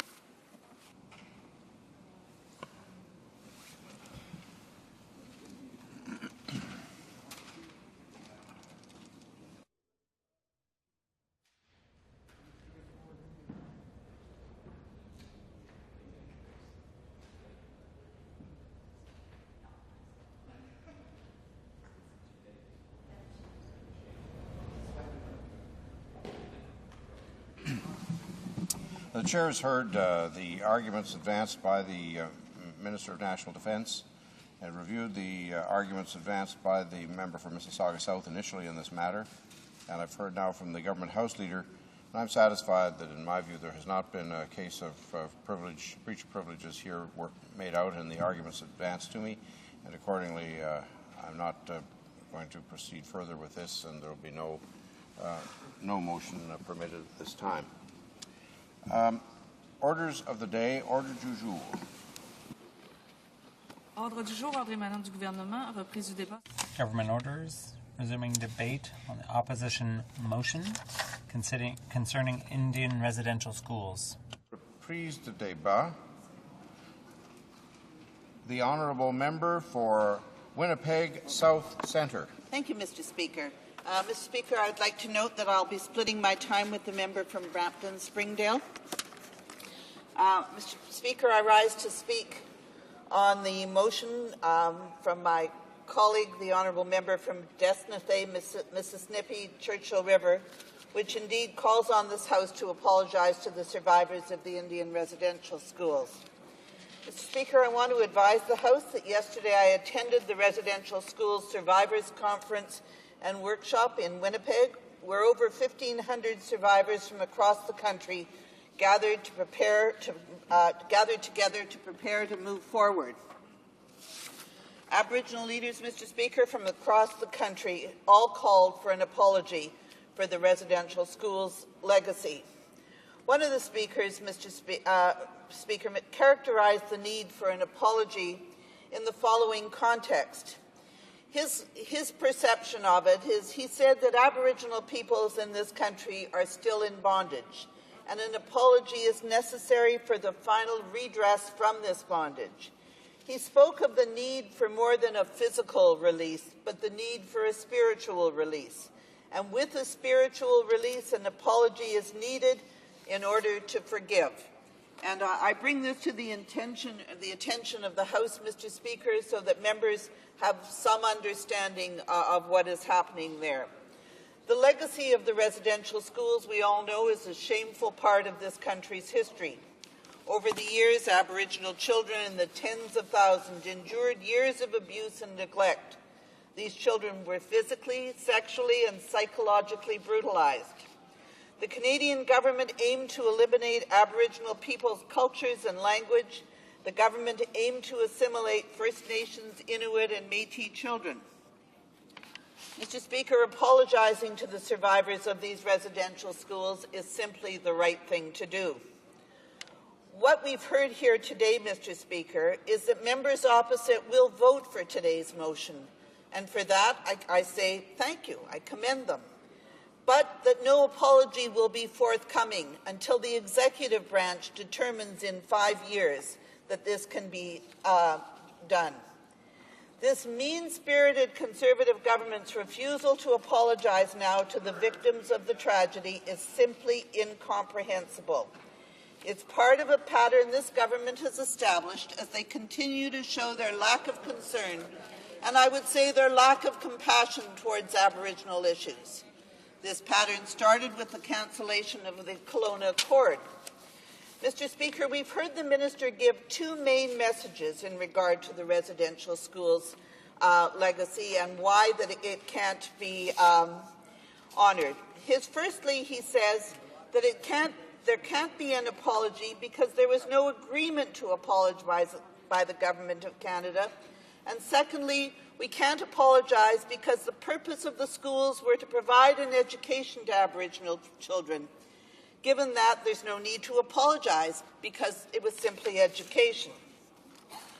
Mr. Speaker, I have a lot of difficulty with that. Let me, first of all, in reference to the the first issue, say to the minister, at one level he claims that he negotiated the agreement.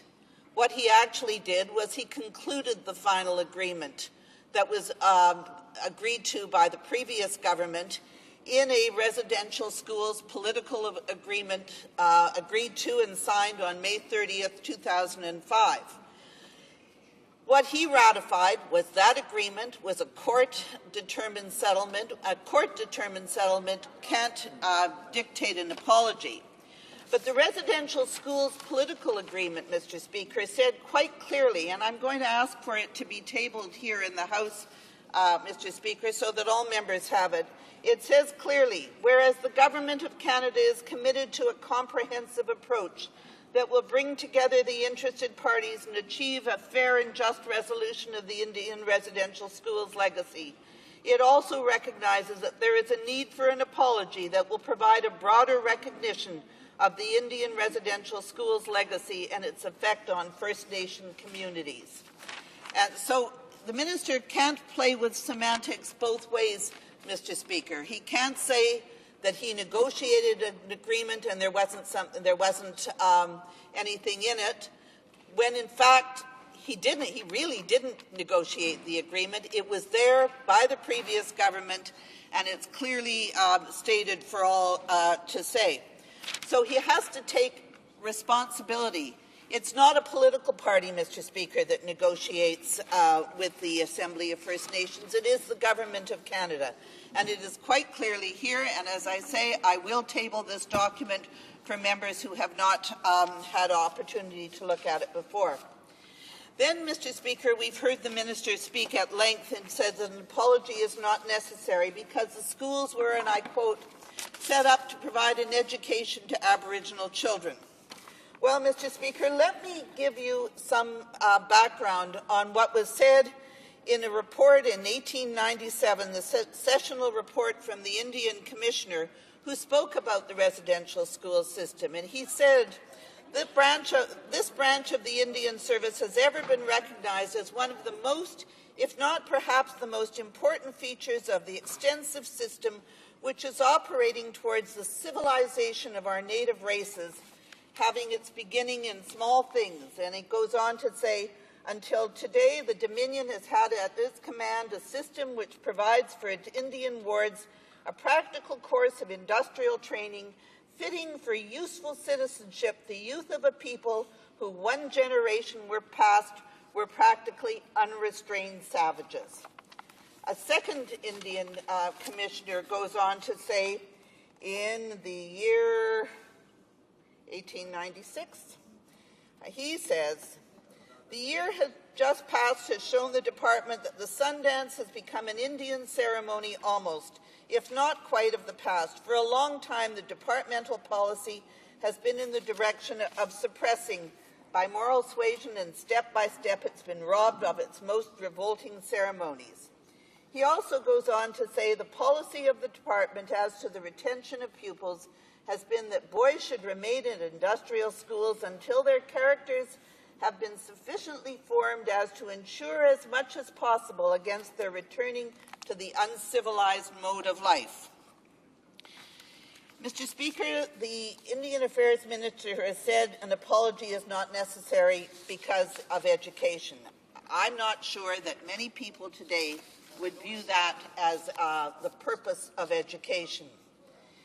He said that the implementation of the re-announced $2.2 billion residential schools agreement is fair, generous, and compassionate. He's right. The minister is commendable. It is commendable. The agreement is. But without a national apology, Mr. Speaker, the compassion is missing, and it fails to put an end to this terrible chapter in Canadian history. The previous Liberal government committed to apologizing to the survivors, as I indicated in this agreement in principle, in the public statements made by the minister, the Deputy Prime Minister at the time, in the Globe and Mail at the time. And an apology is a simple, important step towards ending this sad legacy in our country's history.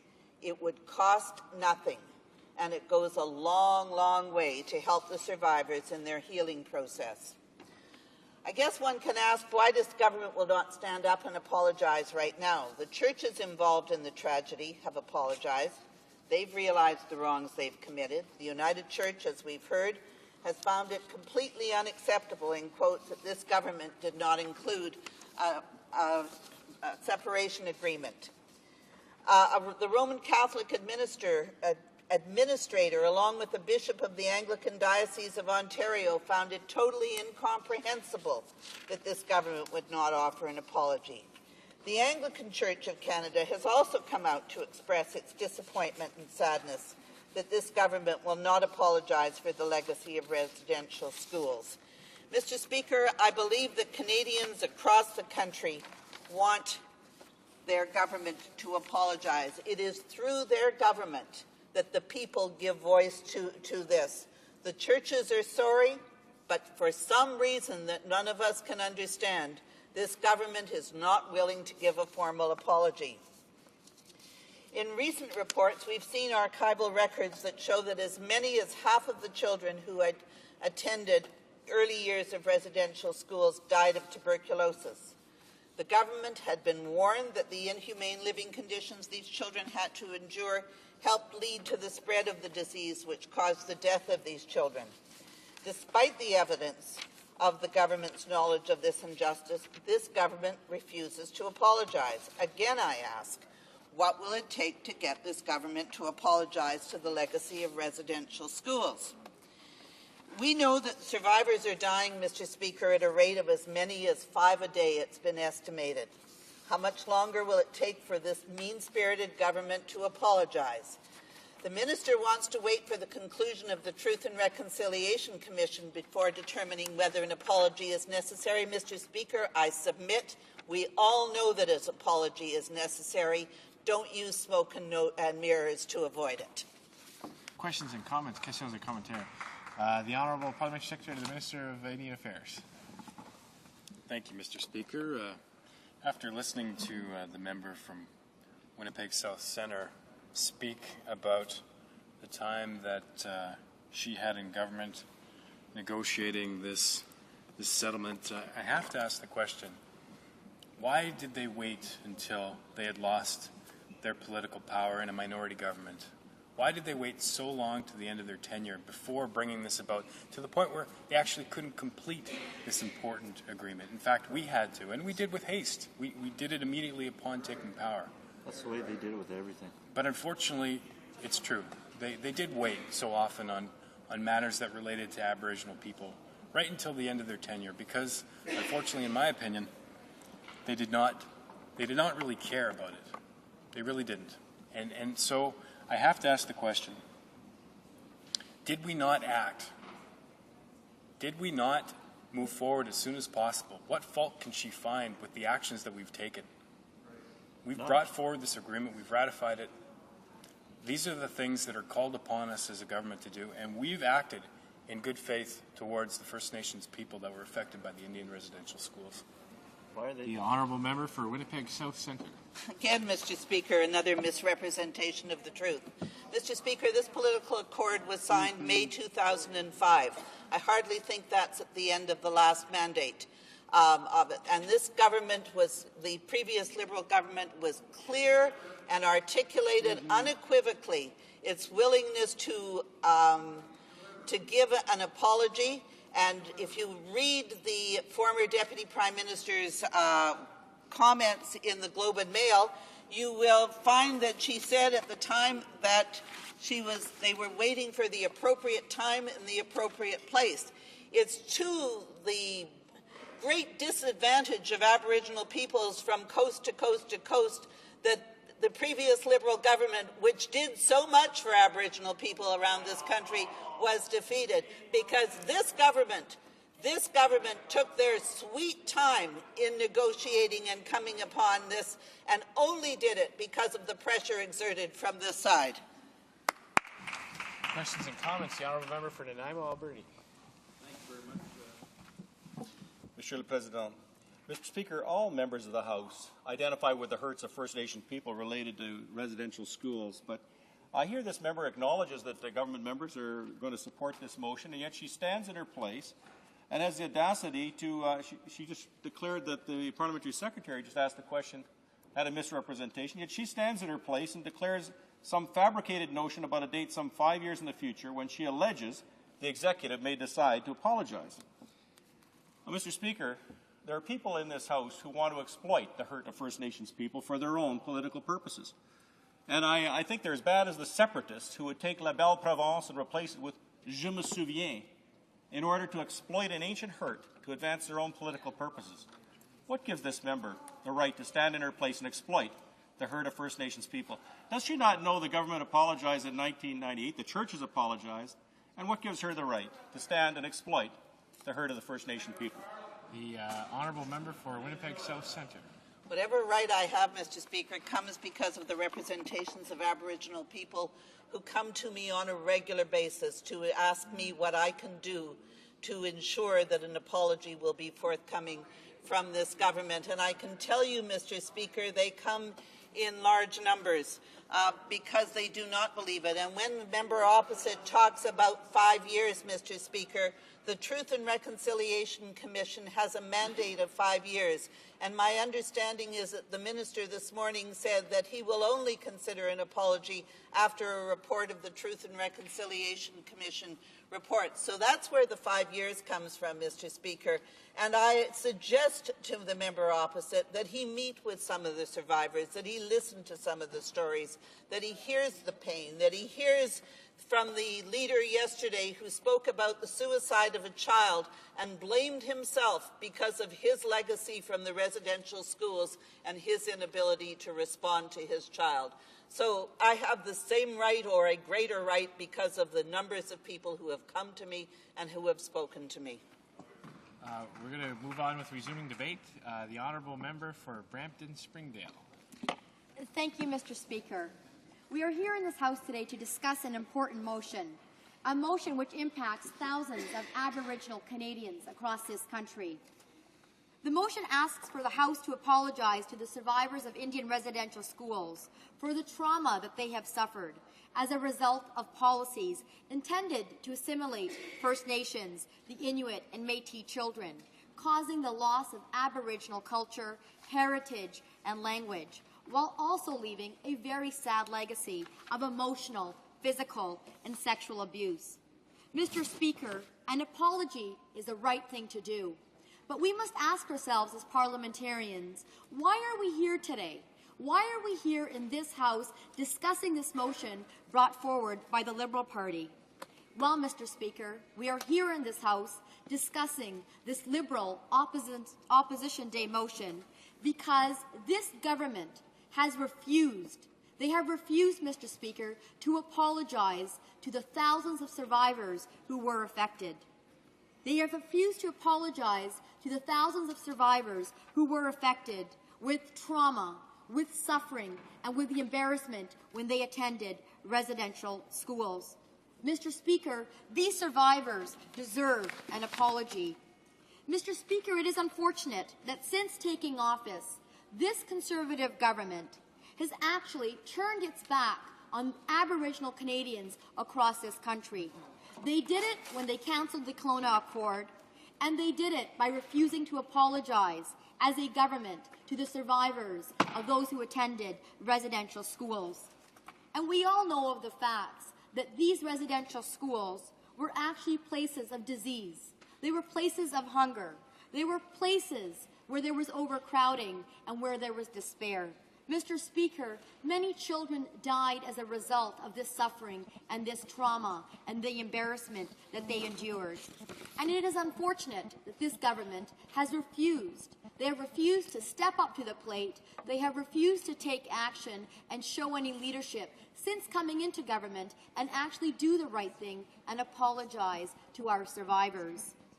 See, there was this time when the Liberals, during their time in government, an actual new era of cooperation began, an era of cooperation between the First Nations and the government, with the establishment of the new Aboriginal Affairs Cabinet Committee and a Secretariat, as well as a Canada Aboriginal Peoples Roundtable process. The process was actually based on overarching principles of partnership and of respect, of working in collaboration and working in conjunction with each other to address some of these issues. All concepts that seem very foreign to this Conservative government. Mr. Speaker, in May 2005, the previous Liberal government and the Assembly of First Nations, the AFN, took an important step. They took an important step in recognizing the need for reconciliation and healing.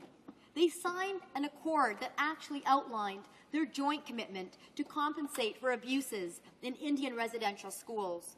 We had seen the leadership that was provided by the former Prime Minister, Paul Martin. There was leadership provided by Phil Fontaine. To remind the honourable member that the previous Prime Minister is still a member of this House and we can't refer to him by his proper name. Thank you very much, Mr. Speaker. My apologies. And we have seen that this cooperation with the former Liberal government and the AFN actually culminated into a formal agreement. It included a national apology. It included a compensation process for victims of sexual and physical abuse. It included a lump sum payment for former students. It included a Truth and Reconciliation Commission with both a national and regional processes, as well as funding for an Aboriginal Healing Foundation. It was a step in the right direction to overcome this black mark in our history. And then in November of 2005, while continuing to build on the principles of partnership, building on the principles of respect, the former Liberal government successfully brought forward Canada's First Ministers and Aboriginal leaders in Kelowna, in British Columbia, where they were able to sign the Kelowna Accord.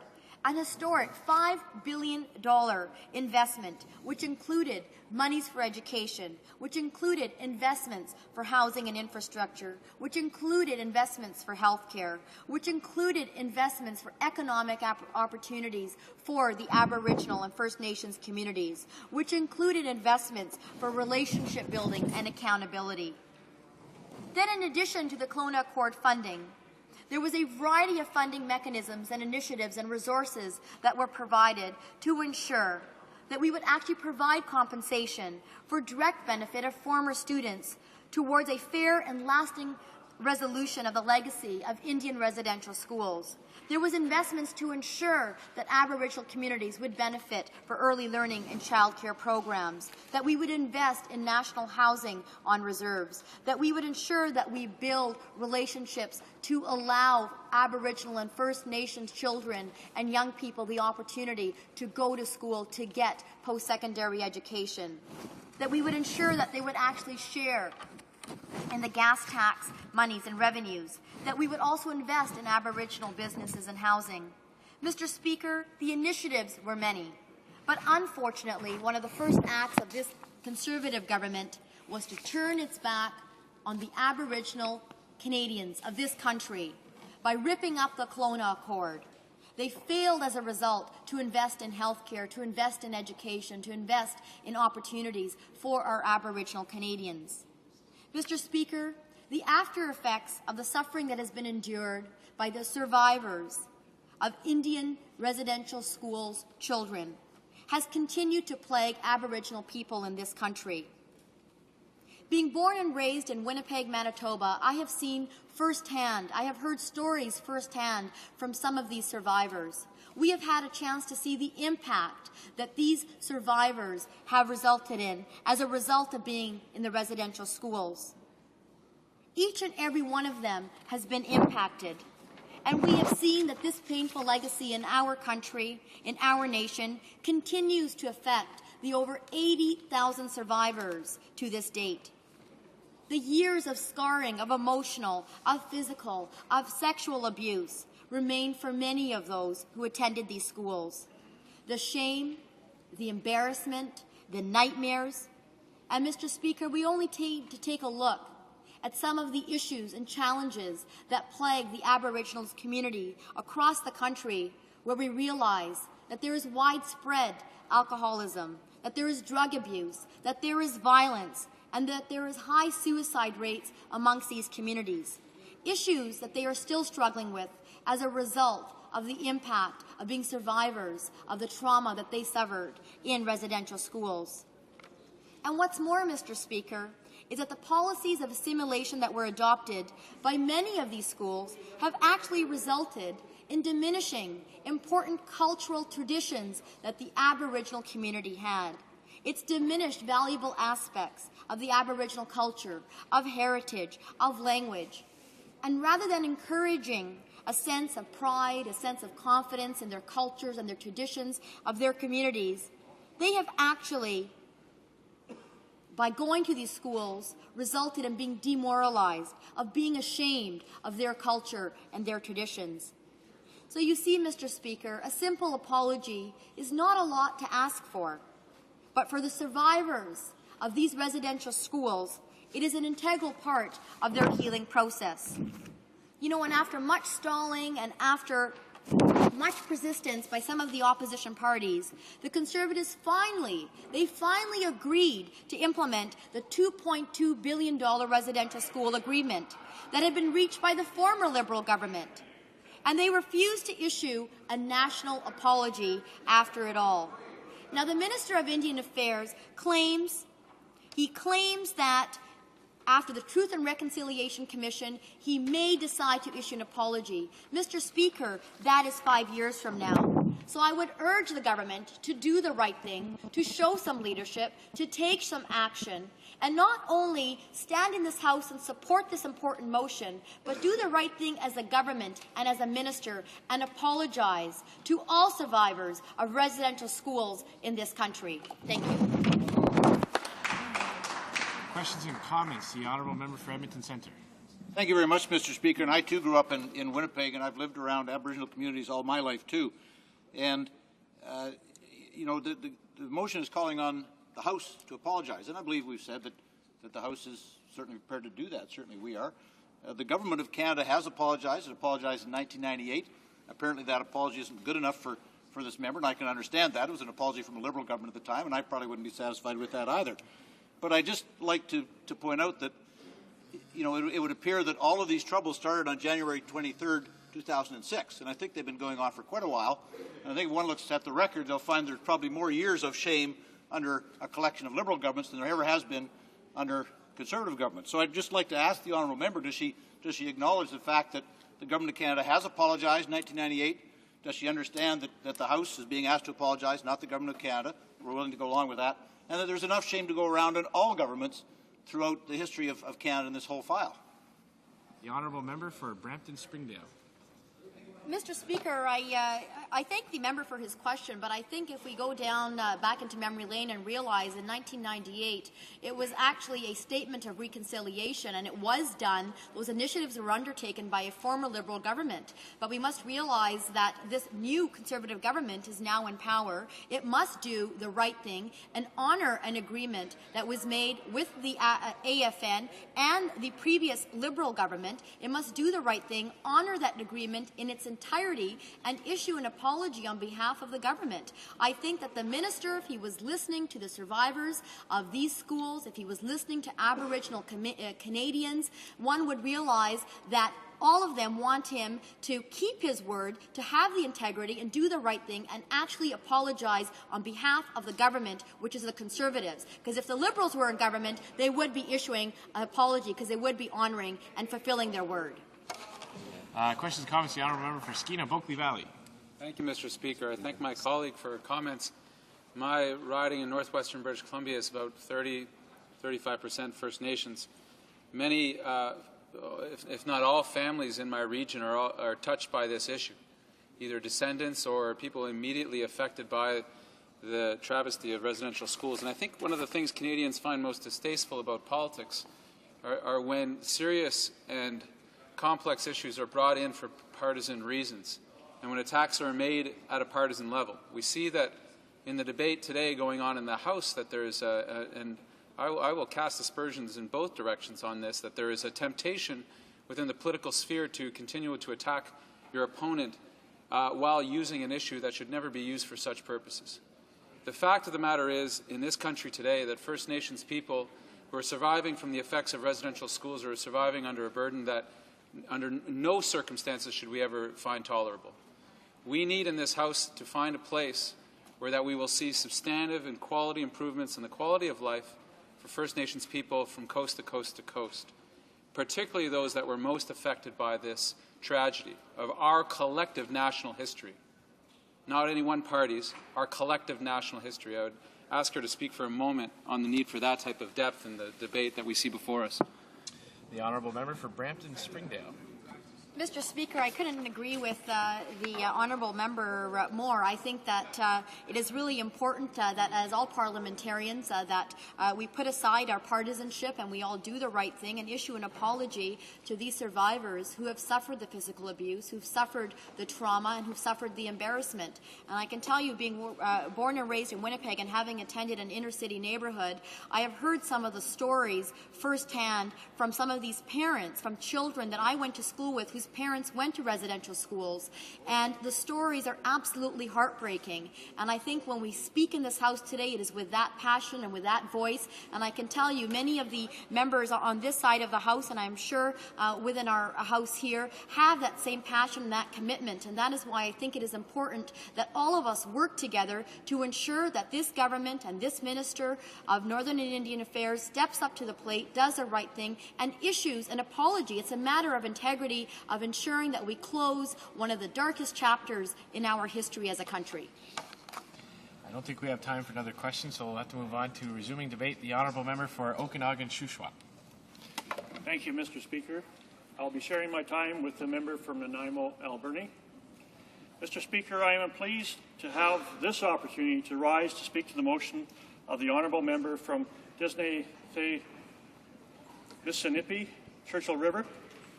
Let me begin today, Mr. Speaker, by saying that the government agrees with the member opposite, that we must address the sad legacy of Indian residential schools. We have stated this on many occasions already. That is precisely why we are working towards the implementation of the settlement agreement, which includes elements such as a Truth and Reconciliation Commission, a common experience payment, an independent assessment process, commemoration, and funding for their Aboriginal Healing Foundation. The Indian Residential School Settlement Agreement, which received final court approval on March 21, 2007, will bring resolution to this sad chapter of our history. This historic agreement will foster reconciliation between Aboriginal people who resided at these schools, their families and communities, and all Canadians. This agreement is a crucial milestone. We cannot move forward without addressing the past, and it is crucial that we move forward. We need to make positive, concrete action to address the challenges that confront so many Aboriginal people and communities in this country. We are committed to making consistent progress in the areas that have the greatest impact on improving the quality of life of First Nations people. It's particularly important that we place a special emphasis on improving the lives of children. As the chair of the Standing Committee on Aboriginal Affairs, this is an issue that is close to my heart. For example, on April 27th in Calgary, Alberta, the Minister of Indian Affairs and Northern Development was pleased to announce a new partnership with the province of Alberta and the Alberta First Nations that will see significant improvements in child and family services for First Nations in Alberta. Based on the Alberta response model, this new approach to child welfare in First Nations community will provide families living on reserve with better access to community resources to help them before a crisis occurs. The Alberta response model stresses prevention by intervening early and making community resources available to families in difficulty. And when children have to be removed, we must ensure that they are placed in a safe, nurturing environment, in permanent homes, preferably with family members in their own communities. This approach sets a high standard because it is based on ensuring stability and permanency for the child. And it's been recognized as an innovative approach to delivering child welfare services to First Nations children. The Alberta response model has already proven successful, with the number of children in care having decreased by 22% since introduction in 2004. In addition to delivering better results for First Nations children in Alberta, this partnership serves as a model for other provinces and First Nations agencies. And our government looks forward to having exploratory discussions with provinces, territories, and First Nations organizations that are seeking to introduce enhanced early prevention programs to their child and family services on reserve. Mr. Speaker, children are the future in First Nations community as in everywhere else in society. We have a moral duty to protect them and to work together to ensure that they enjoy a safe, secure home environment. However, we also recognize that support and services must be there when women and children are obliged to leave that environment. And so last fall, this government provided an additional $6 million to the Family Violence Prevention Program to help ensure that the network of shelters, primarily for women and children who are trying to escape family violence, are better equipped to serve women and children on reserve. And among our various initiatives on childhood health and well-being, Canada's new government has committed $65 million to the Aboriginal Youth Suicide Prevention Strategy. In the area of First Nations education, we have made major progress. In December of last year, this House passed a historic legislation, at the centre of which is the agreement signed in July 2006 by Canada, the province of British Columbia, and the First Nations Education Steering Committee. This agreement is truly groundbreaking, since it will not only create better learning opportunities for First Nations students in British Columbia, but also offer a model for improvements to First Nations education in other provinces. Because we know that education is one of the foundations for social and economic success, and is an area in First Nations community where new investments can truly make a difference, we recently announced the investment of more than $50 million in school infrastructure projects in First Nations communities across this country. These are some of the initiatives and systematic reforms that directly benefit First Nations children.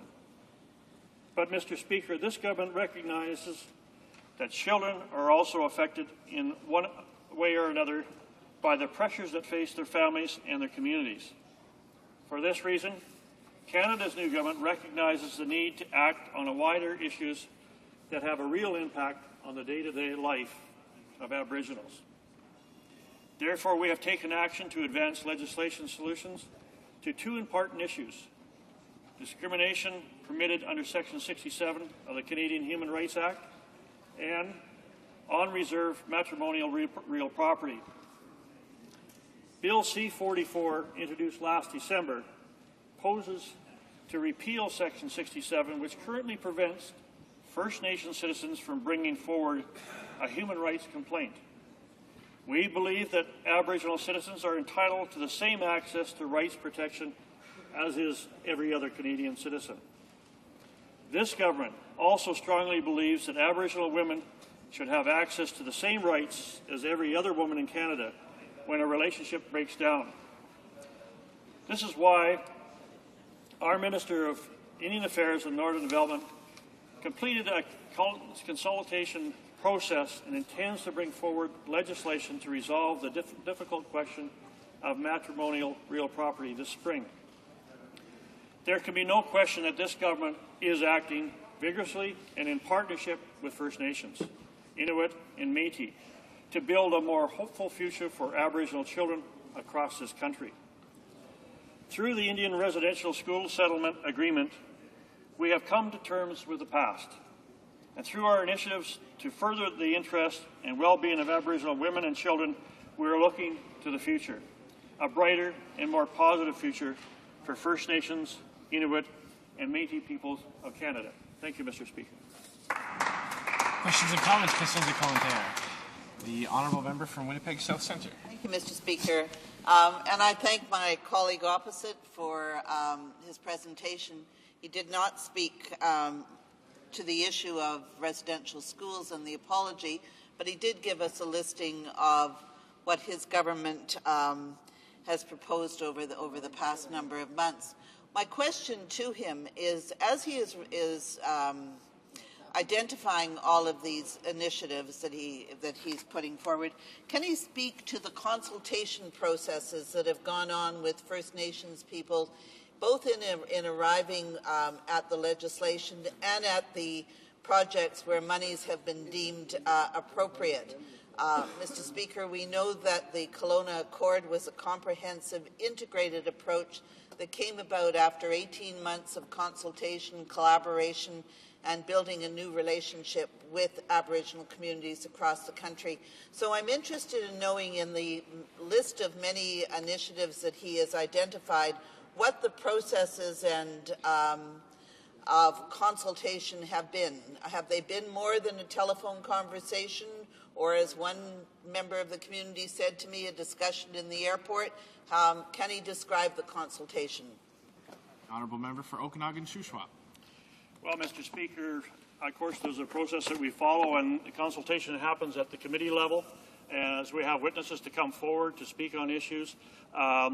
You know, the member opposite talks about the consultation that took place prior to the Kelowna First Minister's agreements and the leadership of the First Nations community. And this government acknowledges the priorities set out by those consultations. And we have moved on some of those priorities, for instance, addressing some of the housing needs and spending over $1.1 billion on addressing housing needs. So this government is definitely listening to the issues of First Nations people. Questions and comments, questions and commentaires. The honourable member for Winnipeg South Centre. Thank you, Mr. Speaker. I'm interested, and I too am on the Aboriginal Affairs Committee, and I'm interested to hear the member opposite describe representations to the committee as consultations before announcements are made and before programs are implemented. And I need some elaboration from him if this is what his view of consultation is. Because what we are finding and what we are hearing is that while dollars are being announced and sometimes they're being redirected from other projects to other priorities, that there is no meaningful consultation with the communities. And I underline the word meaningful, Mr. Speaker. before this is happening. It seems to be what I've described before as a father knows best approach to determining where and how the monies should be spent. The honourable member for Okanagan-Shuswap. Mr. Speaker, you know, when the former Prime Minister was a witness at the Standing Committee on Aboriginal Affairs discussing the Bill C-292, one of the statements I made is that leadership is about knowing when the talk stops and the work begins. And that's one thing that our government has moved forward. We are getting the work done. We are taking action to address those needs that were addressed in those negotiations, those discussions that led up to the meeting in Kelowna. And I would just say to the member opposite, the evidence is there. The proof is in the pudding. We are getting things done for Aboriginal people. For instance, the issue around water quality. We inherited a situation where over 200 communities were on water advisory, and we have cut that in half within a year. I think that's a great accomplishment that the minister and his department have managed to accomplish over the past year. I'm going to allow one more very brief question. If there's a brief response as well, the Honourable Parliamentary Secretary, the Minister of Indian Affairs. Well, thank you, Mr. Speaker. I'll keep it very brief. Perhaps I could just ask the member if he could indicate if there was any delay on behalf of the government on implementing this important agreement upon taking office, as some of the members opposite seem to have indicated. Our member for Okanagan-Shuswap. I thank the member for that question. No, there wasn't. It's kind of interesting how the previous government had 13 years to deal with this issue and implement the settlement, and yet within weeks of our new government coming into power, we moved forward with that obligation. And I commend the members opposite in the previous government for putting together that settlement agreement. But the fact is, it is this government that implemented the agreement, moved forward in allocating the monies, and have already started sending out the settlements to... Resuming debate, the honourable member for Nanaimo, Alberni. Mr. Speaker, I'm pleased to rise in response to the motion from the honourable member from Disnethi, Missinippi, Churchill River. Mr. Speaker, first of all, I'd like to congratulate the member from Okanagan-Shuswap for his contribution to this debate. He's the chair of the Standing Committee of Aboriginal Affairs and Northern Development, and he's not only well informed on the issues, but I know he has a heart and deep felt concern for First Nation peoples. Also, Mr. Speaker, I'd like to compliment the member from Kitchener-Conestoga and also from Peace River who spoke earlier in this debate for their contributions. Canada's new government is committed to improving the quality of life for First Nations, Inuit and Métis. In order to achieve this goal, action must be taken on many fronts and with many partners. And action must involve not only planning for the future, but reconciling with the past. Now, Mr. Speaker, earlier in the debate today, the member from the Yukon read into the record a letter of apology from a church official. It seems to me, Mr. Speaker, that true reconciliation is a spiritual journey, even as forgiveness is a spiritual exercise. I have the greatest respect for a former member of Parliament, Elijah Harper, who in his day started a process of healing and reconciliation. Mr. Speaker, in response to the member opposite, the member from Winnipeg South, who suggested that I need to talk to some of the people who've been hurt by the residential school experience, I want to say to that member that I have heard the cry of persons separated from their community and culture. I have heard the cry of desperation of elders today in many communities as they see a new generation of young people plagued with suicide, depression, substance abuse, and hopelessness. In fact, in response to a challenge from a member of one band council, I spent 2 nights and 3 days in one such community. I just hung out with them to better understand life on the reserve. Mr. Speaker, we're all involved in a journey of reconciliation. Let's all walk softly and learn to listen to the heart. The Indian Residential School Settlement Agreement received final court approval on March 21st, 2007, barely 5 weeks ago. We are confident that this fair and honourable agreement will foster healing and reconciliation between Aboriginal people who attended these schools, their families, and all Canadians. But we also know that we need to look ahead to the children who are the future of these communities.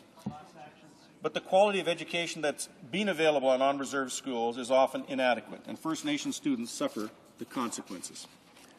This is a state of affairs that had to be addressed. On this front, I would like to elaborate on the measures described by the honourable member from Okanagan-Shuswap. In December of last year, Bill C-34, the First Nations Jurisdiction over Education in British Columbia Act, was enacted. This was a landmark legislation in many ways. It enabled First Nations of British Columbia to take a significant step forward towards a brighter future. The provisions in legislation allow First Nations in British Columbia, in partnership with the province, to take control over and assume greater responsibility for primary and secondary schools in their communities. The legislation offers First Nations an effective mechanism to improve educational outcomes of students attending on-reserve schools in the province. Access to this mechanism is entirely optional. No First Nation will be forced to use it. And any First Nation that chooses to do so, however, must ensure that its schools meet specific educational standards. As I'm sure my honourable colleagues recognize, standards are essential to effective accountability. The Act requires participating First Nations to ensure their schools meet provincial standards and make it easier for students to transfer from one educational system to another. Eventually, differences in quality of education provided by on-reserve and public schools should disappear. Although it will take time for all on-reserve schools in British Columbia to attain provincial standards, First Nations are working hard to achieve this goal. Leading these efforts is the First Nations Education Steering Committee, or FNESC, FNESC. In the past few years, FNESC has devised a method to measure and assess performance of on-reserve schools. The First Nations Jurisdiction over Education in British Columbia Act articulates a new approach to on-reserve education. This approach was designed by First Nations to address the challenges facing on-reserve schools in British Columbia. Although the legislation applies only to on-reserve schools in BC, it also stands to influence the course of First Nations education elsewhere in Canada. It may, in fact, inspire First Nations in other regions of the country to devise appropriate solutions of their own. The agreement that's at the heart of this legislation was signed in July of last year by Canada's new government, the Province of British Columbia and FNESC. It proposes an administrative model that will foster improved educational outcomes. This model would engage First Nation communities in education and lead to a more relevant curricula. The agreement is complicated, but its significance is straightforward and yet momentous for First Nation students.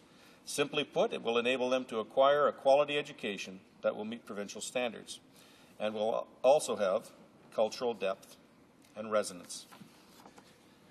Not only will students be equipped with educational tools they need to enjoy a prosperous future, they'll also be firmly grounded in their culture and heritage.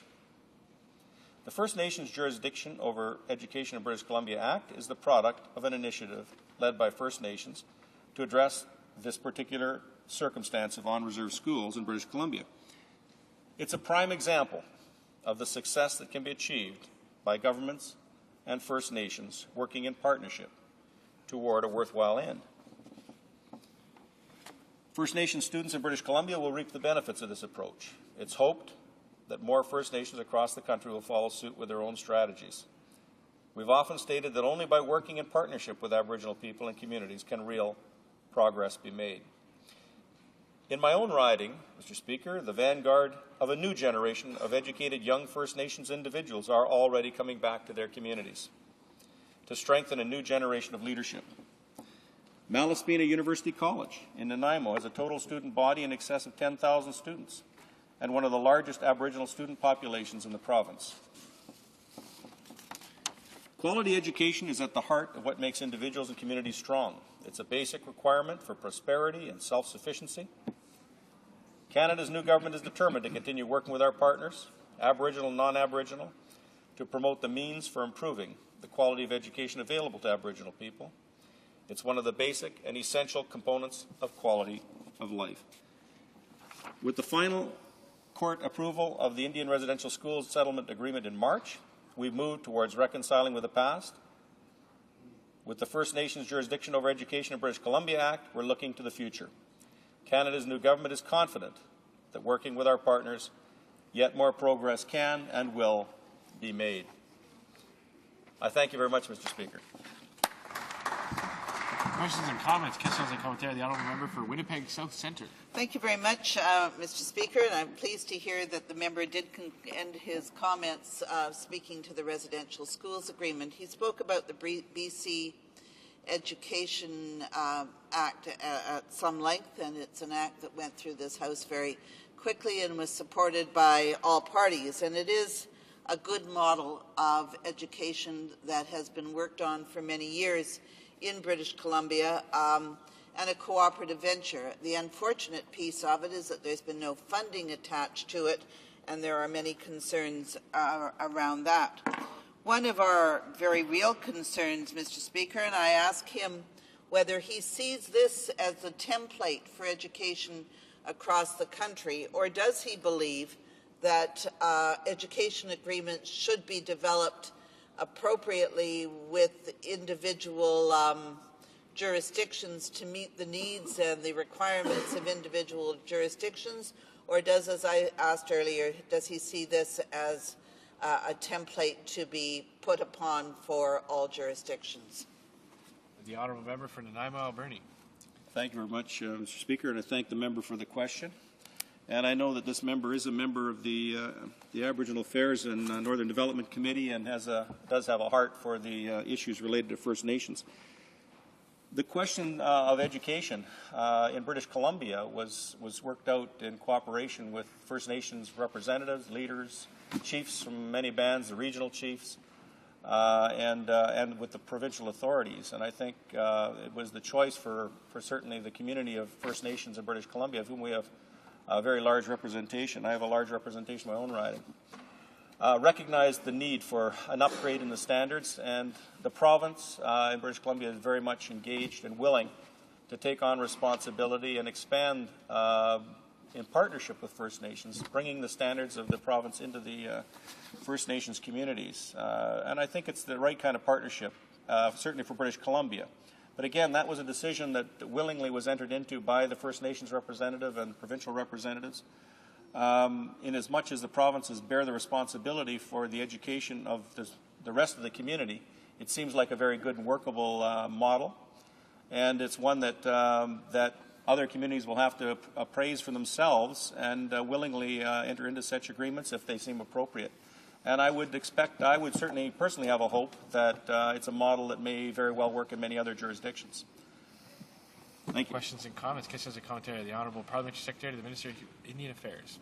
Thank you, Mr. Speaker, and I'd like to thank the member for his speech today. Obviously, I have spent time working with this member, and he clearly has a large heart for the issues that face First Nations people, Métis people, Inuit people in Canada.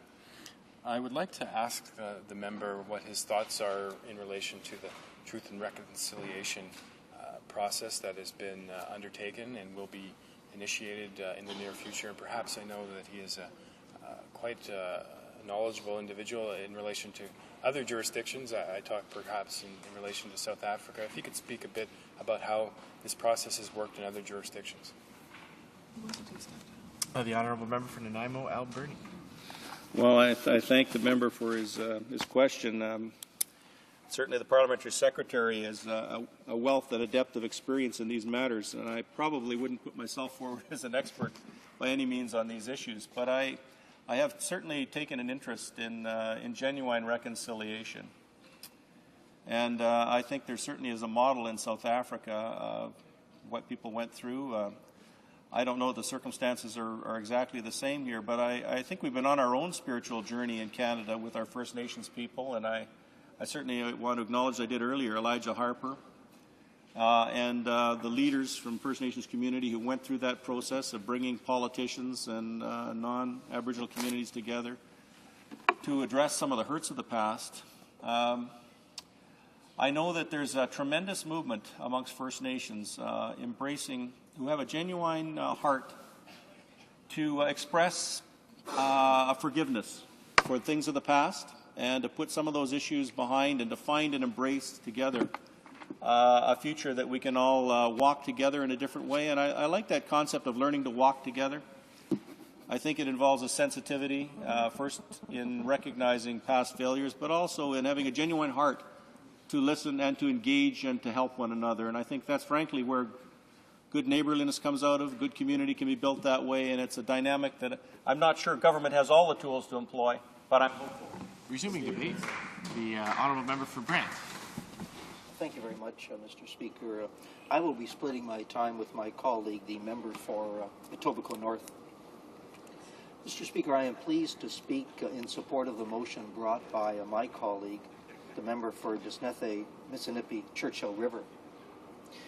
This House of Commons, Canada's body of elected representatives of all Canadians, is asked to apologize to the survivors of Indian residential schools. The House is being asked to apologize to the survivors for the trauma which they suffered as a direct result of policies whose purpose or intention was to assimilate First Nations, Inuit, and Métis children. The apology is for causing the loss of their culture, their heritage, and their language. The apology is for leaving a sad legacy of emotional, physical, and sexual abuse. An apology is entirely appropriate and is ethically and morally the right thing, the proper thing to do.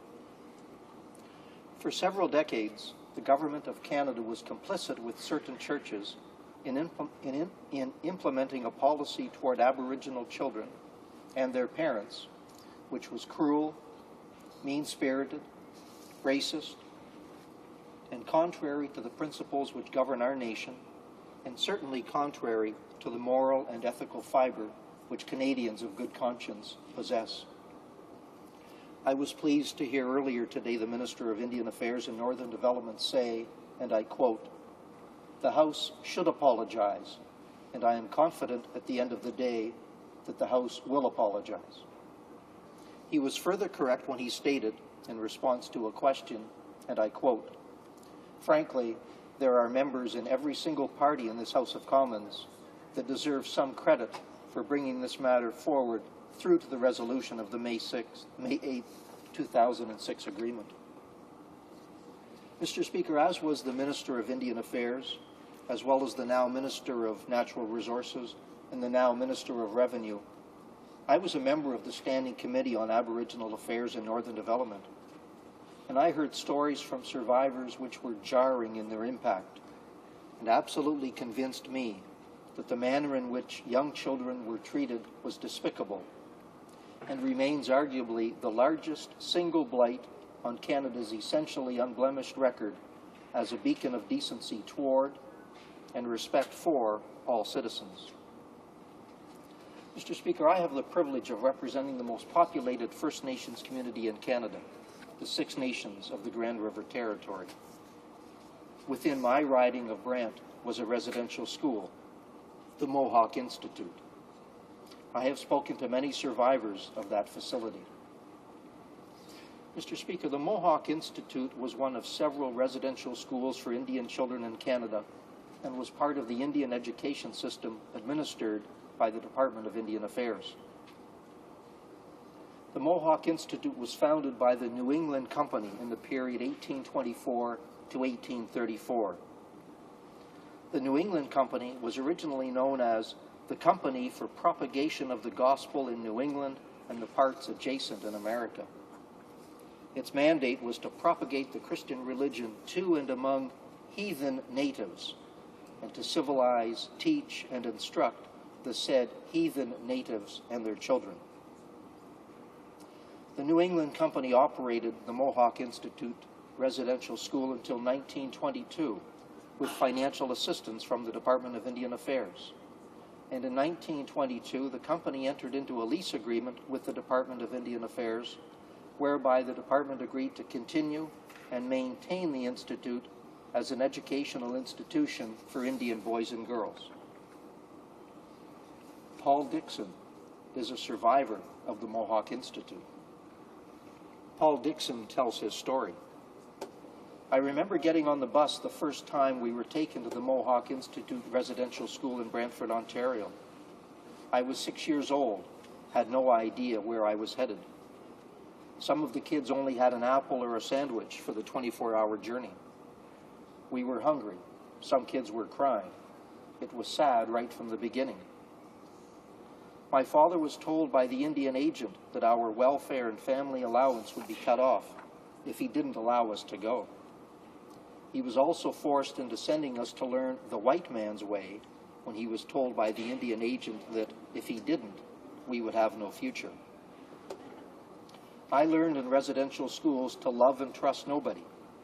That's what they taught me by how we were treated. The only time I told my mother I loved her was on her deathbed, which is something I regret to this day.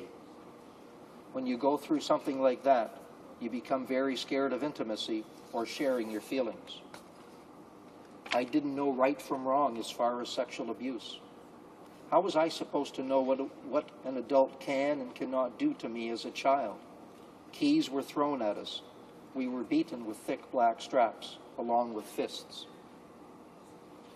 Mr. Speaker, Paul Dickson now has 3 children of his own. As he says, I always tell my children I love them. I get pushed away because I want to kiss them, even if they are no longer kids. I want to make sure they feel loved like every child should. Paul Dickson is only one of many survivors or victims of residential school at the HoC Institute in Brantford. The school was a place where large numbers of Native children were brought to live, to work, ostensibly to learn, while being cut off from their families and their First Nations communities. The children lived in an atmosphere of intimidation, brutality, and fear, and they were forbidden in any way to maintain their native culture. They were taken from their homes and dealt with, often in a very harsh fashion, by total strangers whose intention was to turn them into non-natives, non-Aboriginals, non-First Nations, non-Métis, non-Inuit. In other words, to turn them into persons completely different from their genetic makeup, completely different from their culture, completely different from their traditions, completely different from their parents. Mr. Speaker, it is entirely appropriate that this House and the Prime Minister apologize to the still living survivors or victims of residential schools. As was noted by the Dutch physician Paul Boos, forgiveness does not change the past, but it does enlarge the future. Without a proper, dignified, formal apology provided by this House and our Prime Minister on behalf of all Canadians to those victims who were wronged and treated dishonorably, we cannot in good conscience ask them to forgive the Canadian government for the manner in which they were treated. We need to move on in our relationship with survivors of residential school abuse. We need to apologize to them, to reach out to them, and to verbalize in as sincere and profound a fashion as possible that we are sorry for what happened for those decades. We need to understand that the past cannot be changed, but that reconciling ourselves with the past will, in fact, enlarge our future together as peoples who share this part of God's earth. I want to commend my colleague, the member for Disnethe, Missinippi, Churchill River, who has brought forward this motion, and I wish to also commend my colleague, the member for Etobicoke Lakeshore, who seconded the motion. Mr. Speaker, I hope that all members of this House will see fit to join in apologizing to survivors of residential schools. Thank you. Questions and comments? The Honourable Member for Churchill. Thank you very much, Mr. Speaker. Thank you, Mr. Speaker. And I would like to thank my colleague for his speech. It was it resonated with me because the story that he shared with us from one of his constituents is is a story not unlike many other survivors, and in fact my family have those stories as well. I would like to ask the member whether he has, as he had mentioned in his speech, believes that there's a commitment on behalf of not only the House but that the government and the Prime Minister should indeed apologize, and whether through the comments by the Minister made public or the Parliamentary Secretary, whether he understood clearly why it is that this government maybe has made this decision not to make this apology to First Nations and Métis and Inuit survivors of residential schools. Honourable Member for Brant. Thank you, Mr. Speaker. I'd like to thank my colleague for her question. Well, hope springs eternal, Mr. Speaker, and I'm hoping that in the fullness of time this motion will pass, and that in fact the Prime Minister will see fit to apologize to survivors, victims of residential schools. In my view, Mr. Speaker, there is absolutely no rational or logical reason for such an apology not to come from the Prime Minister, not to come from the government. And I don't think, Mr. Speaker, we need to overly legalize this situation. Canadians, constituents in my riding are telling me overwhelmingly that they want the government to apologize to survivors and victims, that they want us to move forward together. And I'm hoping that the Prime Minister, as with the Chinese head tax, that the Prime Minister will see fit to apologize to Canada's First Nations, Inuit and Métis peoples. Questions and comments? The Honourable Parliamentary Secretary, the Minister of Indian Affairs. Thank you, Mr. Speaker. I'd like to thank the member opposite for his presentation. It was obviously comes with a lot of emotion and interest that he has in this issue. Clearly, our members of the Conservative Party are going to support the motion that's been stated already today, and I think it's going to be a great day to see the House formally adopt this motion today. But in his speech, he did make a comment about how the past cannot be changed, and I agree with him on that. And he also said that we must move forward with reconciliation. So I would ask him the question, does he believe that the Truth and Reconciliation process that was negotiated by, in part by the former government, the government that he was a part of, does he see this as being a step forward in what he called for in his speech? The Honourable Member for Brant. Well, certainly, Mr. Speaker, the Truth and Reconciliation Commission is a significant component of an overall resolution of this dark chapter of Canada's past. But it is no more or less a component of the resolution than a formal, dignified apology by the Prime Minister of this country to survivors and victims of residential schools. Questions and comments? Questions and commentary. A very brief question, please, from the Honourable Member for Churchill. Thank you, Mr. Speaker. I'd like to once again comment on my colleague's speech, because he talked about constituents, and indeed we have had, all of us have constituents, I'm sure, that have been survivors of the residential school system. And part of the process that we talked about was that we're talking about is the Truth and Reconciliation process, in addition to the residential school compensation package, as had been negotiated by the past Liberal government. And part of that commitment from the past Deputy Prime Minister on behalf of the Liberal Party and the past Prime Minister was... Sorry, we'll have to go back to the Honourable Member for Winnipeg South Centre because we are out of time. But very brief... Sorry, Honourable Member for Brant, a very brief response from the Honourable Member for Brant. Well, again, just to repeat, Mr. Speaker, the Truth and Reconciliation process is a significant component of the overall resolution, but I'm hoping that within not so many days we will have the Prime Minister on his feet formally apologizing on behalf of the Government of Canada. It is my duty, pursuant to Standing Order 38, to inform the House that the question to be raised tonight at the time of adjournment is as follows. The Honourable Member for Vancouver Centre, the budget. Resuming debate, the Honourable Member for Etobicoke North. Thank you very much, Mr. Speaker.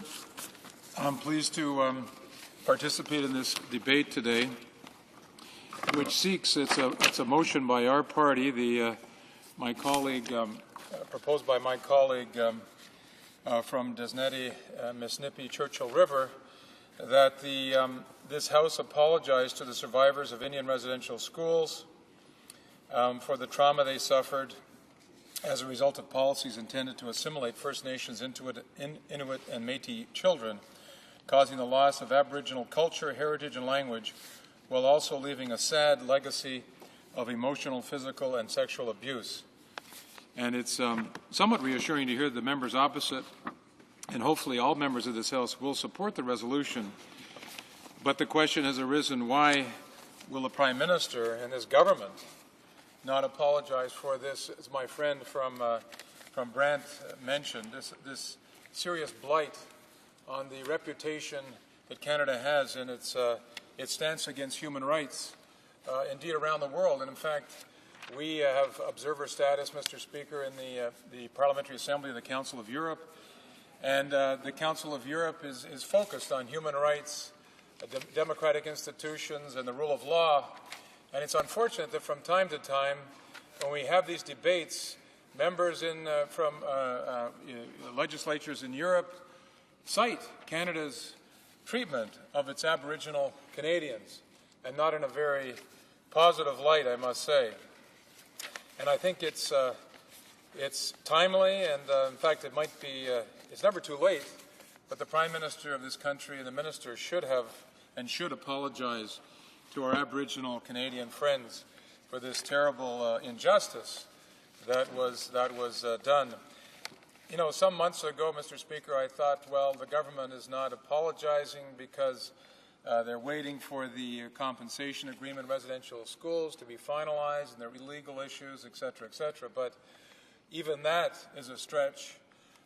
But it's clear that the residential schools compensation agreement has been finalized, and it's my understanding that because I was involved in the last Parliament with the Deputy Prime Minister when we negotiated the residential schools agreement, and one of the issues was the status of the class action suits, the ability of individual Aboriginal people to follow up if there were so-called serious or extra serious cases of abuse, whether they be sexual or physical abuse, so they could pursue their claims in their normal course of events through the criminal court system.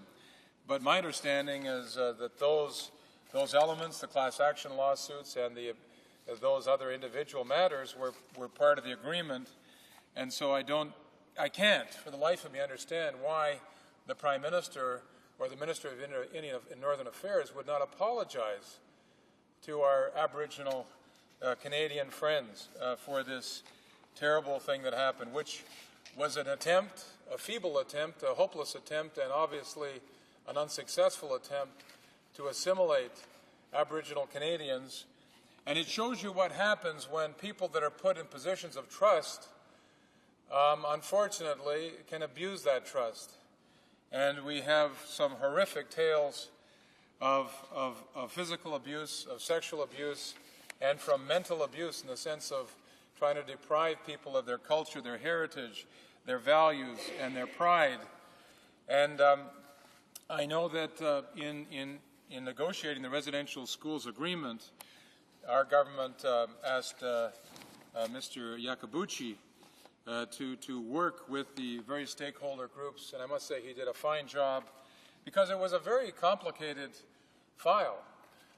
There were a number of competing problems. For example, there were accountants who were projecting, you know, the lower limits or the upside limits of what this compensation package would cost Canadians. And some of the upper limits were quite staggering in terms of their proportions. So these were serious matters for a federal government to consider. There were questions around how do you put a price tag on physical abuse or sexual abuse? And in fact, in the early days, I know there was a grid, a matrix that was developed. And there were certain categories of physical abuse, certain categories of sexual abuse, and wherever you fell on the grid, you got a bigger compensation package. Well, Mr. Speaker, as you can imagine, this was a horrific thing to try to actually implement. Because what was required, that unless an Aboriginal person who had been in a school could come forward and prove that they were at the school and renounced their claims, what they had to do was come in and even in that process, I should point out, demonstrate what kind of treatment they endured and how embarrassing, how humiliating to have to come before some official or panel and describe the physical or sexual abuse that they had to endure. And so, Mr. Speaker, the government, I think in its wisdom at that time, decided to scrap this system and use a formula that was driven more by the number of years that you were in a residential school, and that there was sort of a prima facie statement that if you were in a residential school, you were probably subject to some kind of abuse. And if the stakeholder groups, the Aboriginal Canadian groups, could sign off on a package, then they would be exempted from these testimonials of trying to demonstrate the kind of horrific treatment that they were subjected to. Now, even that, Mr. Speaker, lent itself open to some concerns. There probably would have been some people that went to school at a residential school and were not sexually or physically abused and did not feel that their culture or heritage was attacked or demeaned. In fact, we heard, very, very few, but the odd case where someone was prepared to say that. So for a government, that's an issue when you're looking at protecting and preserving taxpayers' hard-earned dollars. But in the end, I think that everybody realized that this had to be brought to a conclusion. Many of the people that had been in residential schools many of them were no longer with us. They had passed on. There were some around, but they were getting older, and if there was a compensation package, surely they should have the right to be able to use that. So with these kind of imperatives, I think everybody came to the table, and Mr. Yakabuchi did a fine job of negotiating a package that was estimated. It is estimated, I think, at some $2.2 billion. Not a small number by any stretch of the imagination, but totally justified in my judgment and totally appropriate. But part of that agreement, Mr. Speaker, which our government announced under the leadership of our then Deputy Prime Minister Anne McClellan, it was a package that was announced by, as I say, by the Deputy Prime Minister, and it was included a number of things: a national apology, a compensation process, a lump sum payment, a Truth and Reconciliation Commission, and funding for the Aboriginal Healing Foundation. Now, the apology, finally this government implemented the residential schools agreement that our government had negotiated. It took them some time to do that, but they finally came out and did it. But it was sadly lacking with the apology. Sadly lacking with the apology, either from the Prime Minister or the Minister. And this is something that is still outstanding. And for the life of me, Mr. Speaker, I don't know. It takes a big person to apologize. And, I have to assume, as the Prime Minister of our country, he must be a big person in spirit. He must be our Prime Minister, hopefully, is not going to be so meager in his good spirits that he would not apologize to these people that have suffered under the residential school system. And hopefully, Mr. Speaker, we have learned from this. We will never go back. And I'm very pleased that our government took the initiative to negotiate an agreement that finally was announced by this government. But what is missing, Mr. Speaker, and what I'm hoping that the Prime Minister does and what the Minister of Indian Northern Affairs does, is apologize for this injustice that was done to our Aboriginal Canadians. Questions and comments? The Honourable Member for Edmonton Centre. Thank you very much, Mr. Speaker. And I listened with interest to my honourable friend across the way. And, frankly, I'm not sure. We're not disagreeing on anything here. Everybody acknowledges what happened in the residential schools. Everybody in this House knows it was as a disgrace. It was a disgrace that spanned decades of Liberal governments, decades of Conservative governments. So really, we're not arguing about any of those facts. But some of his comments, frankly, are fallacious, disingenuous, and several other ESs that I'm not allowed to say in this place. And I'd just like him to ask him the question: does he not recall that under the Liberal government in 1998, the government of Canada did apologize? And the motion before the House is, in fact, for the House to apologize. So why will he not just simply acknowledge those facts and quit trying to make a case that this Prime Minister and this government is somehow unapologetic, because it's just not true? The honourable member for Etobicoke North. Well, I must say, Mr. Speaker, I know I work with the member opposite on the Public Safety Committee, and I know he's a man of good intentions and intelligence, and I'm quite sure that he'd be fully briefed to the extent that one could on the residential schools file, given his political adversary at Edmonton at the time. But nonetheless, I think he does make a point. The motion here asks for the House to adopt this motion, and so I'm hopeful, I'm confident, certainly on this side, we will be supporting the motion, that the parties opposite and down the way will support it. I'm confident that they will, but I'm not sure what it would cost the current Prime Minister. This is, a new government. We're told of that time and time again. What would it cost as a signal to Aboriginal Canadian people that it wasn't just a Liberal government that shares this apology, that it was the government, it's the new government that we're reminded of so often, the new government that also apologizes for this injustice. And in fact, my understanding, I could be corrected on this, but that your party committed to that process. So why can't you just live up to your commitments? Just remind the honourable member to address comments through the chair, not directly at other members. The honourable parliamentary secretary, the Minister of Indian Affairs. Thank you, Mr. Speaker. I'd like to ask the member a few questions, but perhaps I'll talk a bit about the comment that he made a little earlier in his speech. The member from Etobicoke North, which I believe is his riding, talked about how, in his opinion, in reference to various international bodies, the international community is not looking at Canada in a good light in relation to Aboriginal matters. And so I'm not sure if he's aware of what's going on currently at the Aboriginal Affairs Committee, but we've brought forward Bill C-44, which is bringing about the repeal of Section 67, Canadian Human Rights Code, which exempts First Nations from falling under the Canadian Human Rights Act. And perhaps he could tell his committee members from the Liberal Party to get with the program and bring forward support for human rights on reserve. And perhaps then our international view on Canada might be improved. But my question for him would be, he keeps referencing, and the members of his party continue to reference, that somehow our government has held up this settlement agreement. Could he explain to me what holding up is defined as according to him? Because this is one of the very first things that we did as a government. So if you could define that for me, it'd be appreciated.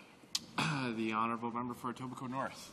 Well, thank you to the Parliamentary Secretary. I'm not on the committee, the Aboriginal Affairs Committee, but I'm told by my colleagues that they accept the proposal in principle, but there are still some important details to be worked out. But if the member opposite, the Parliamentary Secretary, says that they were very quick to react, well, my recollection is that the election was sometime in January, call it 23rd, I'm not sure the exact date, January 2006, and it was in May 2006 that your government finally came forward with the $2.2 billion agreement, which our government had negotiated. And if I had seen at the time whole-scale changes, then I would have been more convinced that this delay was necessary. But nonetheless, I think one of the tragedies, Mr. Speaker, is the fact that this new government, it did not fund the Kelowna Accord, and this is a tragedy.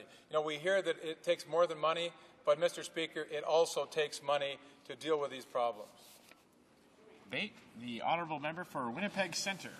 Thank you, Mr. Speaker, for this opportunity to enter into this debate. Mr. Speaker, let me say at the outset that the social condition of Canada's First Nation, Métis and Inuit people is perhaps Canada's greatest failure and, in fact, perhaps Canada's greatest shame. And at the core of this, at the very foundation of this appalling social conditions, we can easily trace these conditions back to the impact of this terrible tragedy in social engineering, the Indian residential school legacy. Mr. Speaker, I agree with the National Chief of the Assembly of First Nations when he says that reaching a just and fair resolution and closing the book on this chapter in our history is a necessary prerequisite before we can move on with the other necessary changes and accommodations we will have to introduce if we are to elevate the social conditions and the living conditions of the Canada's First Nations people. Mr. Speaker, I spent a great deal of time working on this file on the Aboriginal Affairs Committee as we dealt with witnesses after witnesses after witnesses, trying to implore the Liberal government to do the honourable thing and come to a just resolution. A number of things will haunt me forever from my experience on that committee, Mr. Speaker. There are things that I will never forget. And I think I have gained some insight as to what a profound effect this period of history has had on the people that, to whom we, on whose behalf we speak today. Let me give one example, Mr. Speaker, and I won't dwell on some of the horrific stories that we heard or the graphic illustrations that we heard. A woman named Flora Merrick was a witness to our committee from the province of Manitoba. She was 88 years old. She was making application for compensation because of the abuse she suffered at a residential school. She was 9 years old when she ran away from the school to attend her mother's funeral, Mr. Speaker, and I still am affected by this today. She was caught, brought home, beaten black and blue, forced to stay in a closet for day after day as long as 2 weeks, was her punishment for running away from the residential school to attend her mother's funeral as a scared 9-year-old girl. When she applied for compensation, for $3,500 worth of compensation, the Government of Canada spent $40,000 opposing her claim, saying that those were normal social conditions of the day, or those were cultural norms to use that level of discipline on a child. I'm going to inform you, Mr. Speaker, that I need to split my time with the member from Vancouver North. I hope it's not too late. In dealing with Ms. Flora Merrick's case, the Government of Canada was willing to spend $40,000 to deny a claim of $3,500 from a woman who suffered abuse because it was the cultural norm of the time. That led the National Chief of the Assembly of First Nations, Phil Fontaine, to ask, in whose culture is it normal to beat a 9-year-old girl black and blue because she ran away from home to attend her mother's funeral, Mr. Speaker? We were dumbfounded. Our jaws dropped around the table at the Indian Affairs Committee. I will never forget this decent, humble woman, 88 years old, presenting before our committee and telling us this story. Finally, some of us started to grasp the true impact of what went on in many cases in that school. And I ask as well, in whose culture could it possibly be considered normal to treat children in that way? Not any culture or society that I want to belong in, Mr. Speaker. Before I go too far, I want to recognize and pay tribute to some of the people who are diligently working to bring a conclusion to this sad chapter in our history. Mr. Bob Watts, who has now been assigned as the head of the Truth and Reconciliation Commission, which will be up and running in the near future in short months. Charlene Beaulieu, who diligently worked for years organizing conferences and trying to get the public's attention to alert them that this was not some failed attempt to provide education. The history of the Indian residential schools in this country was cultural genocide, plain and simple. Let's not use the word in attempt to assimilate.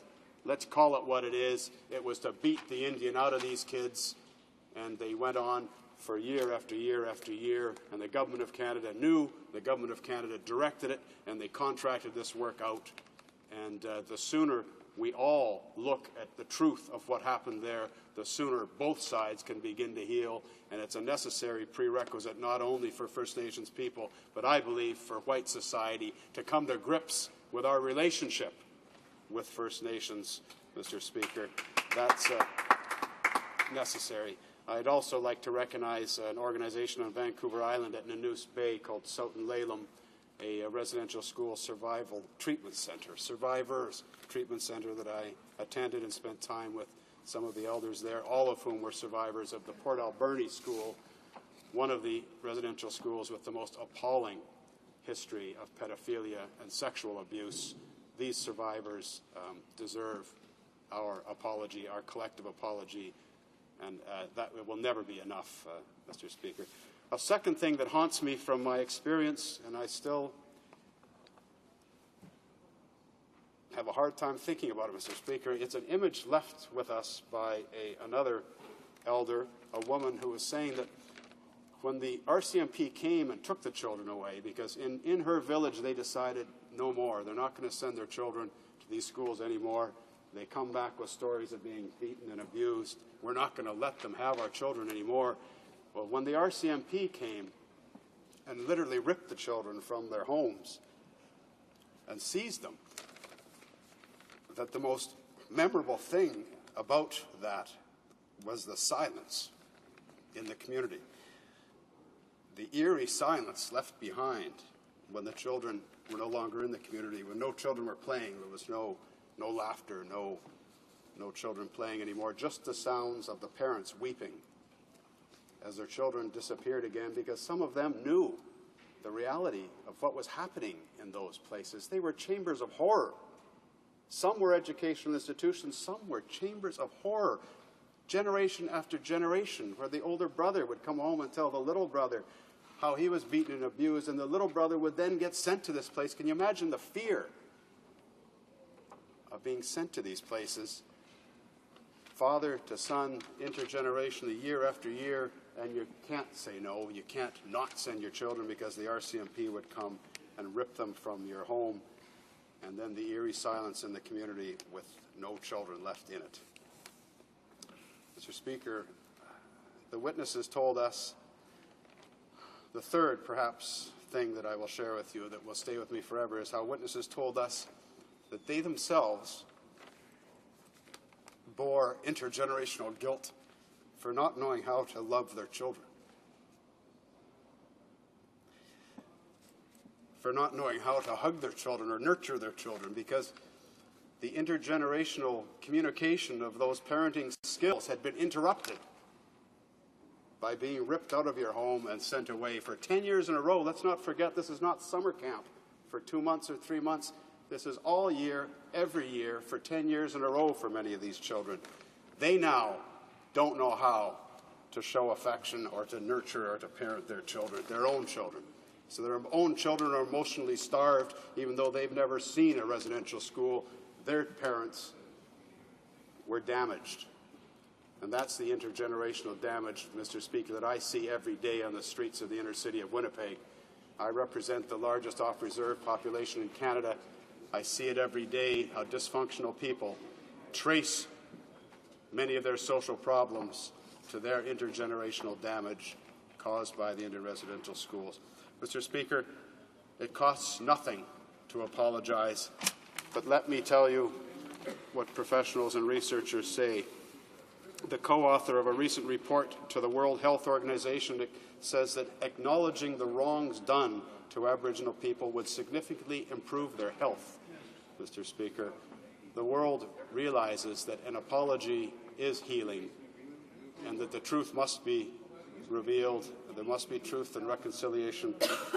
This Lisa Jackson, the co-author from the university's Indigenous Health Unit, who co-authored this report, says that the social factors stemming from colonization are very significant, including the federal government's refusal to apologize for the past. Mr. Speaker, cash is one thing, and giving people compensation so that they can help to get on with their lives, deal with the damage that they've incurred and suffered is one thing, but it is no substitute for an apology. And I would be proud if we could be a part of that resulting from the motion that we have before us today. Thank you, Mr. Speaker. Questions and comments. The honourable member for Saskatoon-Wanuskewin. Thank you, Mr. Speaker. I appreciate the passion and the very personal, stirring stories that the member from the New Democratic Party tells here today. And I think a lot of us would know from our own conversations, our own interactions on these things, something of the depth and something of the very serious darkness that happened in a lot of different situations. There were those that had some more positive experiences, but too often we know the forced taking of children from their parents and the generational kind of breakdown that he so well alluded to there is unfortunately too much the case. But I do want to gently chide my friend, the colleague in the House today, when we use terms, or when he uses terms specifically referring to that as genocide. I think he well knows the UN definition of genocide. It's a very precise definition. It's not to be used in the kind of free-handed manner that he did here.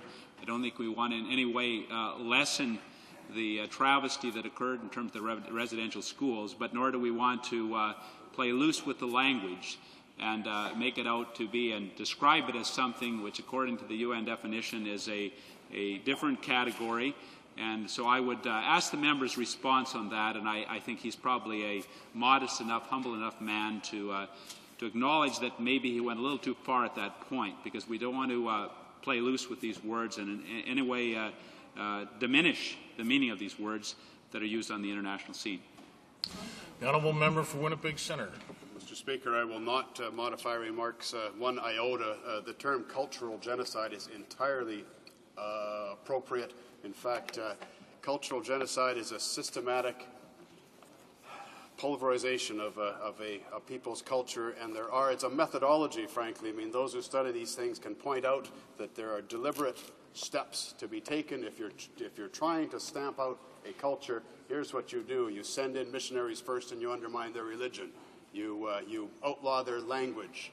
You ban their cultural celebrations and their dances, and etc. There are systematic, deliberate things that are done when your motive is cultural genocide, and everything to do with the Indian residential schools matches that list, that prerequisite list, word for word, Mr. Speaker. And let me say also that I've heard some people say, even in the course of this debate, that many people did get a decent education from these residential schools. Not everyone was physically and sexually abused. I'm the first to admit that. But let me also say that being torn from the bosom of one's family against your will year after year after year does constitute abuse in and of itself. And that's where the loss of language and culture should be compensated. I can't forget a story told me by Matthew Kuncum, the former National Chief of the Assembly of First Nations, when he said in his first day of Indian residential school, he and his little brother were sent into the showers. They'd never seen a shower before. The water was turned on. It was marvelous. They couldn't understand. It was just something fantastic. And his little brother asked, "Should I wash in between my toes?" His little brother was 6 years old. And a priest came swooping into the room and beating him with a stick for speaking in his own language. You weren't allowed to speak Cree in that school. So their first day, they were beaten, standing naked in a shower, something they'd never seen before. If you can imagine the fear, and if that's not a deliberate attempt to stamp out language and culture, it's a graphic illustration, and I think it's important we recognize it today. Further questions and comments? The honourable member for Winnipeg South. Yes, thank you, Mr. Speaker. And I'd like to thank the member from the New Democratic Party, the member from Winnipeg Centre, for his comments today. And he obviously had spent a lot of time on the Aboriginal Affairs Committee with the current Minister of Indian Affairs and other members of this House to work on this important agreement. But I would just maybe like to ask him a quick question. The members of the Liberal Party have been talking all day about the fact that our government has dragged our feet on this topic. And with the House sitting for the first time in 2006 on April 4th, and this agreement being ratified on May 6th, I think it was, does he see that as dragging our feet? The honourable member for Winnipeg Mr. Centre. Speaker, I think in all fairness we have to recognize that it was a breakthrough. The log jam finally broke when this agreement and this settlement was reached. And many people worked for years and years and years, decades, trying to implore the Liberal Party, the Liberal government of the day, to achieve some kind of just resolution package. Whatever groundwork was done under the previous regime, the logjam broke under this regime, and I will give credit where credit is due, but we're missing one key element that is just as important as the monetary package, and that is the apology. If the minister can't do it, if the Prime Minister can't do it, then I think the Speaker of the House of Commons should do it on behalf of all members of Parliament. Resuming debate, the honourable member for Vancouver Island North. Thank you, Mr. Speaker. And I'd also like to thank the member for Winnipeg Centre for sharing his time and for his very passionate and very moving remarks. They also moved me. And I'd like to also tell a story about why the motion before us today is so important, and why it's important for this House to apologize to the survivors of Indian residential schools for the trauma they suffered, for the loss of language, heritage, and culture as a result of policies intended to assimilate First Nation, Inuit, and Métis children. Now, this is the story of one First Nation, the Owikino, a small nation on the central coast of BC in my riding. It's their story, but sadly, it's also the story of so many First Nation, Inuit, and Métis people. I'll be quoting from a letter I received from them a few months ago. And because First Nations are often denied their own voice, and no one can claim to describe the situation at the schools better than the survivors themselves.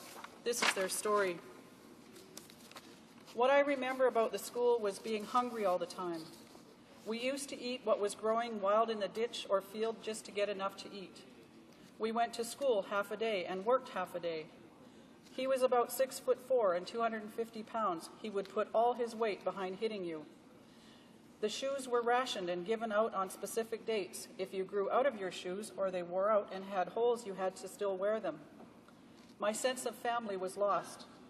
We became strangers to our parents. Violence was a way of life in the institution. We learned how to control through violence. I would ask myself, what did I do to deserve this? I was ashamed to be an Indian. I survived on what my mother said, don't lose your pride and self-respect. These are some of the recollections of a few of the men and women from our community who attended various residential schools in British Columbia during their almost century-and-a-quarter reign. The stories are recounted by men and women who are now in their 40s, 50s, and 60s, but it shouldn't be forgotten that these dark and haunting memories stem from the experiences of young children during their years at residential school. Even now, their memories are clear, vivid, and detailed. There are no happy ones. Only a few people are willing, or rather able, to publicly share their experiences. Most people do not want to remember.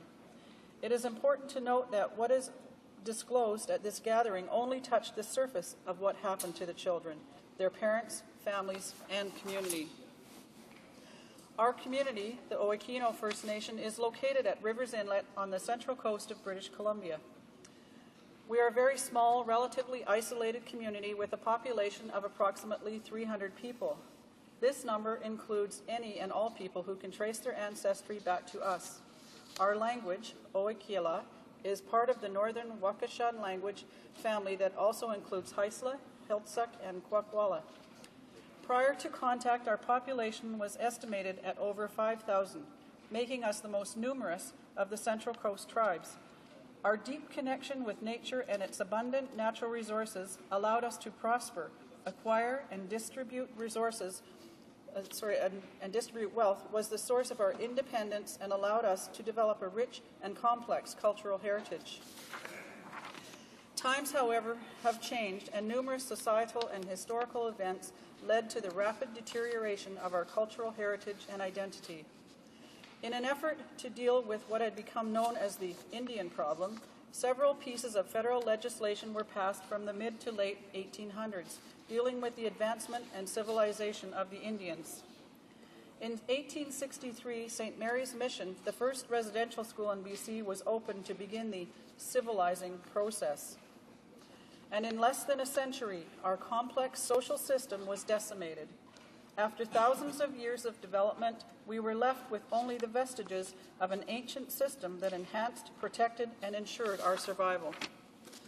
The legacy left by the residential school system has been particularly harsh on our entire community, and given our population and geographic location, difficult to withstand and overcome. The near extinction of our language and the loss of our cultural identity and practices has left us at the brink of losing our entire cultural heritage. The impact on adult survivors has been profound, and its effects numerous and long-lasting.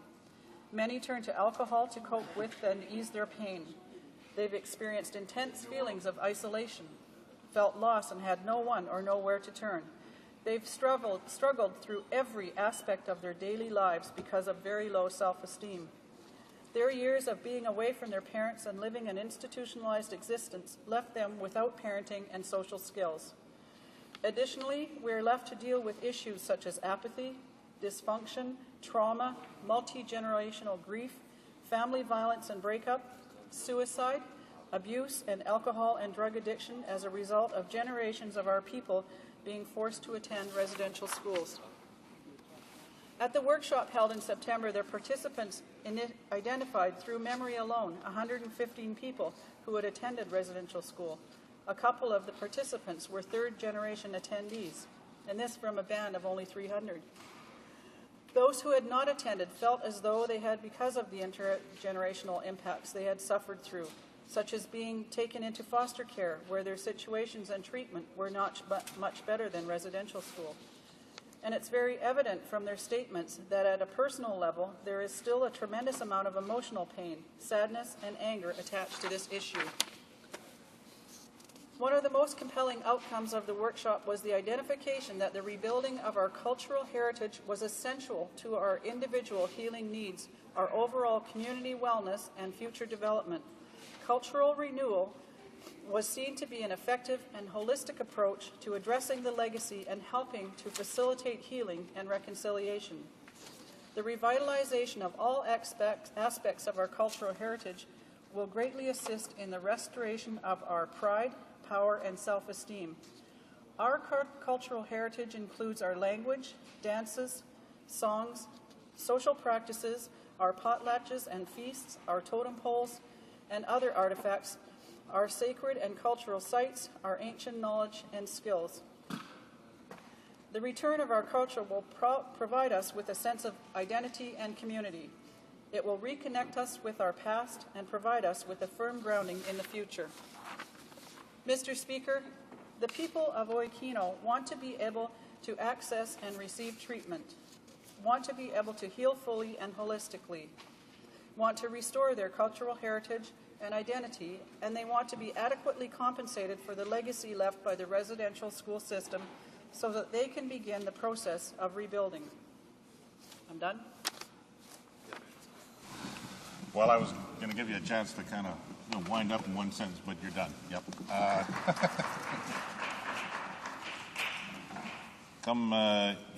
As it is 5:15 p.m., it's now my duty to interrupt the proceedings and to put to a vote all questions necessary to deal with the business of supply. The question is as follows. Seconded by Mr. Ignatieff. Moved that this House apologize to the survivors. Pardon? That this House apologize to the survivors of Indian residential schools for the trauma they suffered as a result of policies intended to assimilate First Nations, Inuit, and Métis children, causing the loss of Aboriginal culture, heritage, and language, while also leaving a sad legacy of emotional, physical, and sexual abuse. Is it the pleasure of the House to adopt the motion? Yes. Agree. All those in favor of the motion will please say yea. Yay. All those opposed will please say nay. In my opinion, the yeas have it. Let's call in the members.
La question. The question is as follows. Mr. Morasti, seconded by Mr. Ignatieff, moves that this House apologize to the survivors of Indian residential schools for the trauma they suffered as a result of policies intended to assimilate First Nations, Inuit, and Métis children, causing the loss of Aboriginal culture, heritage, and language, while also leaving a sad legacy of emotional, physical, and sexual abuse. The motion will please rise. Mr. Dion. Mr.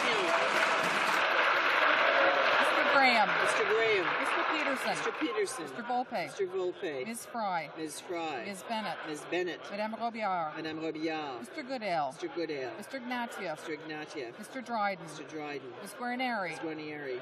Mr. McCauley. Mr. McCauley. Mr. McGuire. Mr. McGuire. Mr. Easter. Mr. Easter. Mr. Godfrey. Mr. Godfrey. Mr. Karagianis. Mr. Karagianis. Mr. Lee. Mr. Lee. Mr. Wappel. Mr. Wappel. Ms. Mina. Ms. Mina. Mr. Regan. Mr. Regan. Mr. Belanger. Mr. Belanger. Mr. Byrne. Mr. Byrne. Mr. Chan. Mr. Chan. Mr. Kotler. Mr. Kotler. Ms. Scrow. Ms. Scrow. Mr. McCallum. Mr. McCallum. Mrs. Redmond. Mrs. Redmond. Mr. Plough. Mr. Plough. Mr. Owen. Mr. Owen. Mr. Thibault Westnova. Mr. Thibault Westnova. Mr. Dosange. Mr. Dosange. Mr. Canis. Mr. Canis. Mr. Malley. Mr. Malley. Mr. Bonin. Mr. Bonnet. Mr. Maloney. Mr. Maloney. Mr. Saint Denis. Mr. St. Dennis. Mr. McKay, Scarborough Guildwood. Mr. McKay, Scarborough Guildwood. Madame Beaumier. Madame Beaumier. Ms. Brown Oakville. Ms. Brown Oakville. Mr. Hubbard. Mr. Hubbard. Mr. Patry. Mr. Patry. Mr. Cullen, Etobicoke North. Mr. Cullen, Etobicoke North. Madame Folco. Madame Folco. Madame Jennings. Madame Jennings. Mr. Wilford. Mr. Wilford. Mr. LeBlanc. Mr. LeBlanc. Mr. Steckley. Mr. Steckley. Mr. Zabo. Mr. Zabo. Mr. Telegdi. Mr. Telegdi.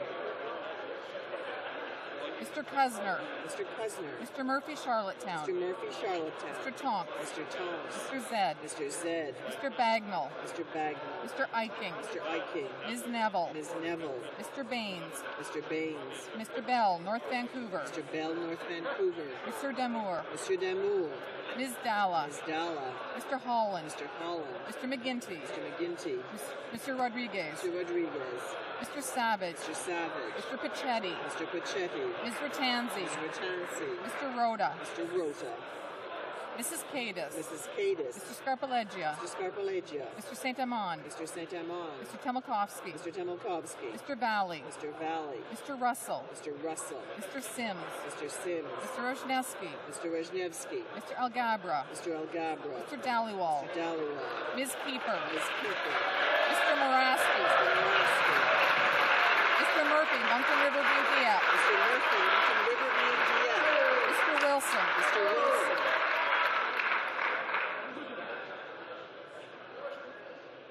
Mr. Harper. Mr. Harper. Mr. Abbott. Mr. Abbott. Ms. Oda. Ms. Oda. Mr. Thompson, New Brunswick Southwest. Mr. Thompson, New Brunswick Southwest. Mr. O'Connor. Mr. O'Connor. Mr. Taves. Mr. Taves. Mr. Day. Mr. Day. Mr. Nicholson. Mr. Nicholson. Mr. Prentice. Mr. Prentice. Mr. Flaherty. Mr. Flaherty. Mr. Clement. Mr. Clement. Mr. Strahl. Mr. Strahl. Mr. Solberg. Mr. Solberg. Mr. Hearn. Mr. Hearn. Mr. Lunn. Mr. Lunn. Mrs. Oblonsky. Mrs. Oblonsky. Mr. Fletcher. Mr. Fletcher. Mrs. Gallant. Mrs. Gallant. Mr. Casey. Mr. Casey. Mr. Richardson. Mr. Richardson. Mr. Moore Fundy Royal. Mr. Moore Fundy Royal. Mrs. Hinton. Mrs. Hinton. Mr. Kenny Calgary Southeast. Mr. Kenny Calgary Southeast. Mr. Ritz. Mr. Ritz. Mr. Baird. Mr. Baird. Mr. Bernier. Mr. Bernier. Mr. Blackburn. Mr. Blackburn. Madame Bernaire. Madame Bernaire. Mr. Van Loan. Mr. Van Loan. Mr. Hill. Mr. Hill. Ms. Ambrose. Ms. Ambrose. Ms. Finley. Ms. Finley. Mrs. Skelton. Mrs. Skelton. Mr. Paradis. Mr. Paradis. Ms. Georges. Ms. Georges. Mr. Gourde. Mr. Gould. Mr. Camp, Pitt Meadows, Maple Ridge Mission. Mr. Camp, Pitt Meadows, Maple Ridge Mission. Mr. Benoit. Mr. Benoit. Mr. Breitkreitz. Mr. Breitkreitz. Mr. Harris. Mr. Harris. Mr. Mills. Mr. Mills. Mr. Thompson Wild Rose. Mr. Thompson Wild Rose. Mr. Williams. Mr. Williams. Mr. Anders. Mr. Anders. Mr. Hebert. Mr. Hebert. Mr. Mackenzie. Mr. Mackenzie. Mr. Warawa. Mr. Warawa. Mr. Carey. Mr. Carey. Mr. Jean. Mr. Jean. Madame Boucher. Madame Boucher. Mr. Bernouge. Mr. Bernouge. Mr. Lukivsky. Mr. Lukivsky. Mr. Reed. Mr. Reed. Mr. Lauzon. Mr. Lauzon. Mr. Komarnicki. Mr. Komarnicki. Mrs. Yelich. Mrs. Yelich. Mr. Anderson. Mr. Anderson. Mr. Doyle. Mr. Doyle. Mr. Keddy, South Shore St. Margaret's. Mr. Keddy, South Shore St. Margaret's. Mr. Chong. Mr. Chong. Mr. Fitzpatrick. Mr. Fitzpatrick. Mr. Goldring. Mr. Goldring. Mr. Allen.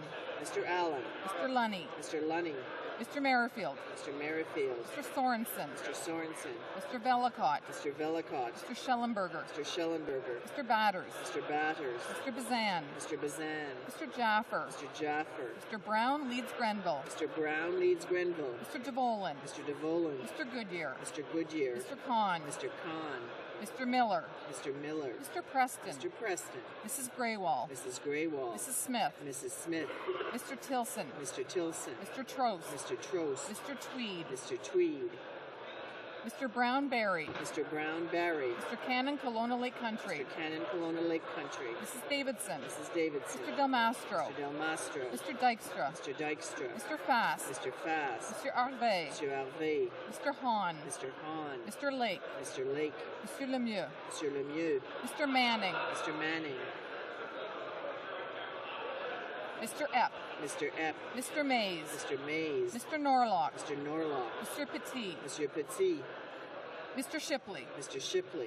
Mr. Stanton. Mr. Stanton. Mr. Storseth. Mr. Storseth. Mr. Sweet. Mr. Sweet. Mr. Van Kesteren. Mr. Van Kesteren. Mr. Wallace. Mr. Wallace. Mr. Watson. Mr. Watson. Mr. Galipeau. Mr. Galipeau. Mr. Shear. Mr. Shear. Monsieur Duceppe. Monsieur Duceppe. Monsieur Crête. Monsieur Crête. Monsieur Paquette. Monsieur Paquette. Madame Gagnon. Madame Gagnon. Monsieur Menard Hochelaga. Monsieur Ménard Hochelaga. Monsieur Gauthier. Monsieur Gauthier. Monsieur Bachon. Monsieur Bachon. Monsieur Laframboise. Monsieur Laframboise. Monsieur Asselin. Monsieur Asselin. Madame Picard. Madame Picard. Monsieur Guimont. Monsieur Guimont. Madame Gay. Madame Gay. Monsieur Plamondon. Monsieur Plamondon. Madame Saint-Hilaire. Madame Saint-Hilaire. Monsieur Roy. Monsieur Roy. Monsieur Bigras. Monsieur Bigras. Madame Demers. Madame Demers. Monsieur Lessard. Monsieur Lessard. Monsieur Cardin. Monsieur Cardin. Monsieur Menard Mocorel-Fortin. Monsieur Ménard Marcorel-Fortin. Madame Faye. Madame Faye. Madame Barbeau. Madame Barbeau. Monsieur Bellavance. Monsieur Bellavance. Monsieur Coteau. Monsieur Coteau. Madame Lavallée. Madame Lavallée. Monsieur Lemay. Monsieur Lemay. Monsieur Godet. Monsieur Godet. Madame Deschamps. Madame Deschamps. Monsieur Bouchard. Monsieur Bouchard. Madame de Bellefeuille. Madame de Bellefeuille. Monsieur Blais. Monsieur Blais. Madame Freeman. Madame Freeman. Monsieur Perron. Monsieur Perron. Monsieur Laforêt. Monsieur Laforêt. Madame Morani. Madame Morani. Monsieur Gravel. Monsieur Gravel. Monsieur Lucien. Monsieur Lucier. Monsieur Malo. Monsieur Malo. Monsieur Carrier. Monsieur Carrier. Monsieur Lévesque. Monsieur Lévesque. Monsieur Saint-Cyr. Monsieur Saint-Cyr. Monsieur Ouellette. Monsieur Ouellette. Monsieur André. Monsieur André. Monsieur Vincent. Monsieur Vincent. Mr. Layton. Mr. Layton. Ms. McDonough. Ms. McDonough. Ms. Davies. Ms. Davies. Ms. Washley-Slias. Ms. Wazali-Shalis. Mr. Massey. Mr. Massey. Mr. Martin, Winnipeg Centre. Mr. Martin, Winnipeg Centre. Mr. Martin, Sault Ste. Marie. Mr. Martin, Sault Ste. Marie. Mr. Godin. Monsieur Godet. Mr. Comartin. Mr. Comartin. Ms. Black. Ms. Black. Mr. Angus. Mr. Angus. Mr. Cullen, Skeena Bulkley Valley. Mr. Cullen, Skeena Bulkley Valley. Ms. Crowder. Ms. Crowder. Mr. Julian. Mr. Julian. Mr. Sixay. Mr. Sixay. Ms. Pretty. Ms. Pretty. Mrs. Matheson. Mrs. Matheson. Madame Savoie. Madame Savoie. Ms. Bell, Vancouver Island North. Ms. Bell, Vancouver Island North. Mr. Bevington. Mr. Bevington. Ms. Charlton. Ms. Charlton. Ms. Chow. Ms. Chow. Mr. Dewar. Mr. Dewar. Mr. Adamanenko. Mr. Adamanenko. Monsieur Arthur. Monsieur Arthur. Madame Thibault, Rimouski-Nejet, Témiscouata-les-Basses. Madame Thibault, Rimouski-Nejet, Témiscouata-les-Basses. Tous ceux qui s'opposent à... All those opposed to the motion will please rise. All right, Andrew. Hey, Andrew. I guess you can count the votes now.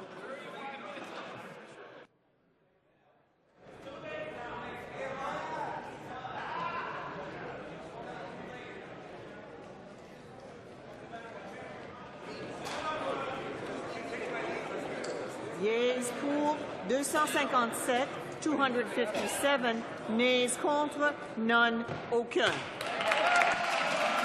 I declare the motion carried.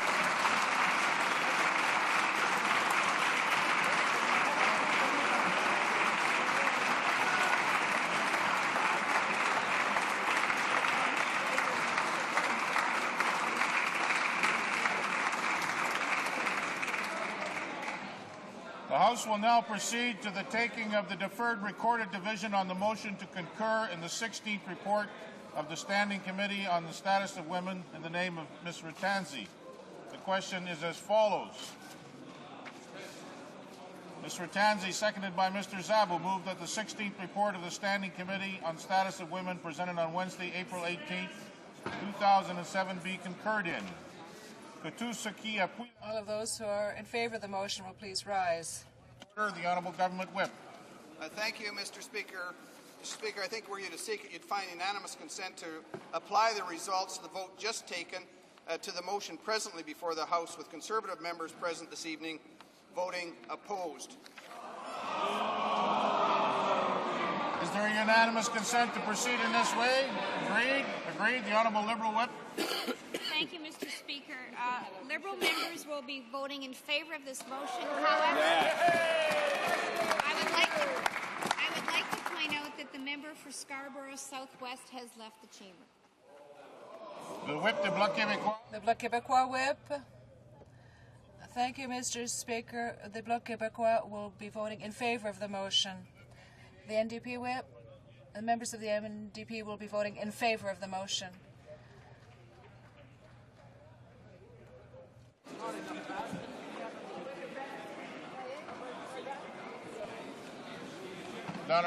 The Honourable Member, the member for Portneuf-Jacques-Cartier will be voting against the motion. Mr. Speaker, I vote yea.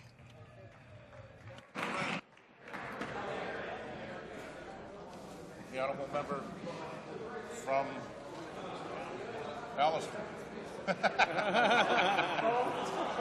Portage-Lisgar. I'd like my vote to be no on this one.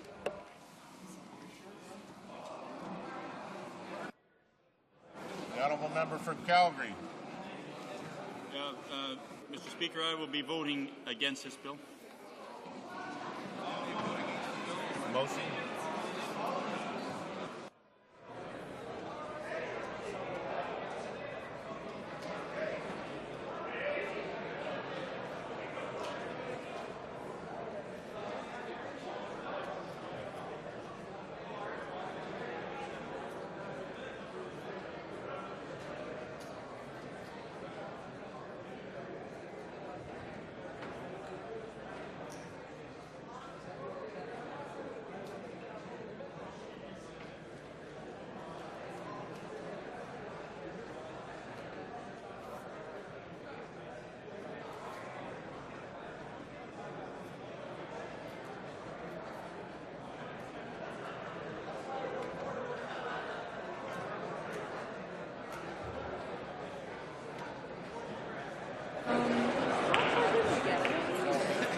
Yeas pour 149, 149. Nays contre 109, 109. I declare the motion carried.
Order.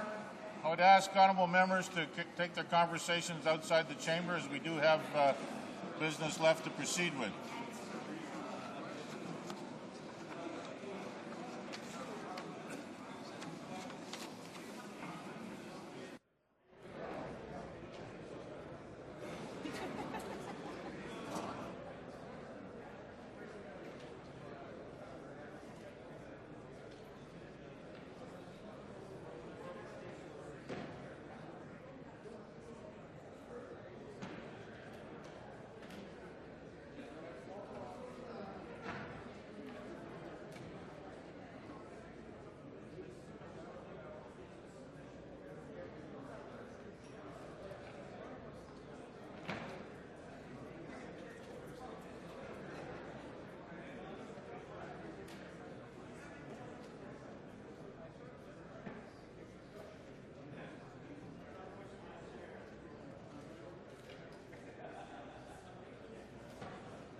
Order.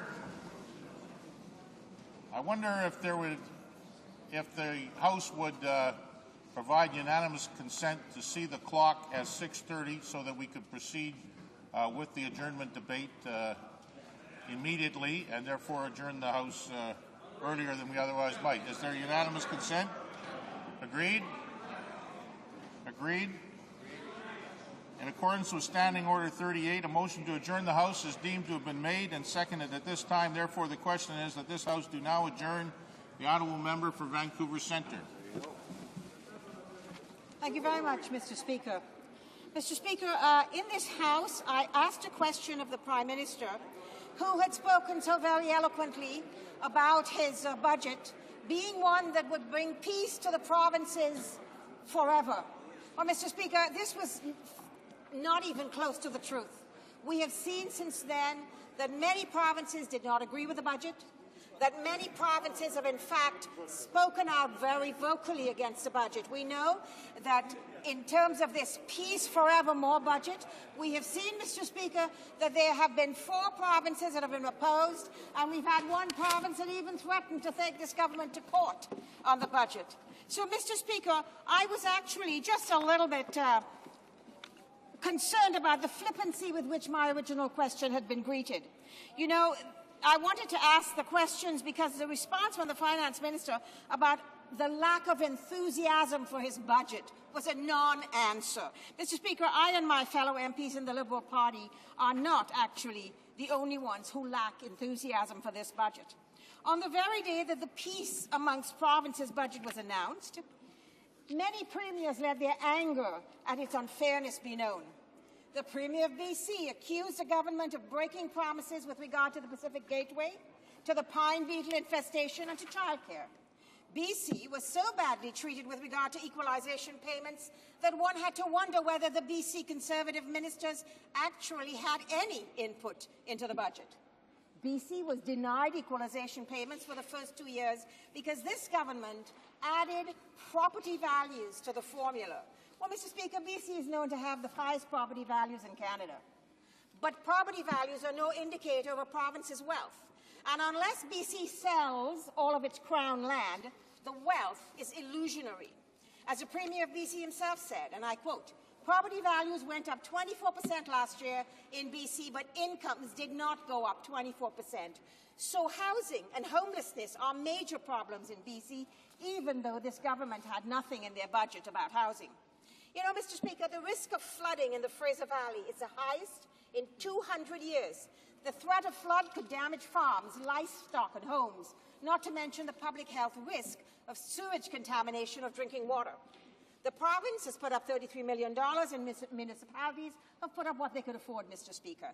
The dikes need to be raised. The riverbed needs to be dredged enough so that it does not damage salmon habitat. Mr. Speaker, the Minister of Agriculture lives in that area, but there is nothing in the budget to assist with this urgent need for his region. He might as well be blind, deaf and dumb to the urgency of the situation. Once again, this government has left the province holding the bag. But you know, Mr. Speaker, BC is not the only province affected. You know, I want to quote for you what the New Brunswick Finance Minister had to say. And I quote, "If the budget was to fix the fiscal imbalance as far as New Brunswick is concerned, I wouldn't give it a passing mark. I'm a little disappointed considering how much money the federal government did have to work with in terms of addressing the various issues. And when we talk about the equalization formula, it represents approximately $42 million more. That's far short from what we had hoped to achieve."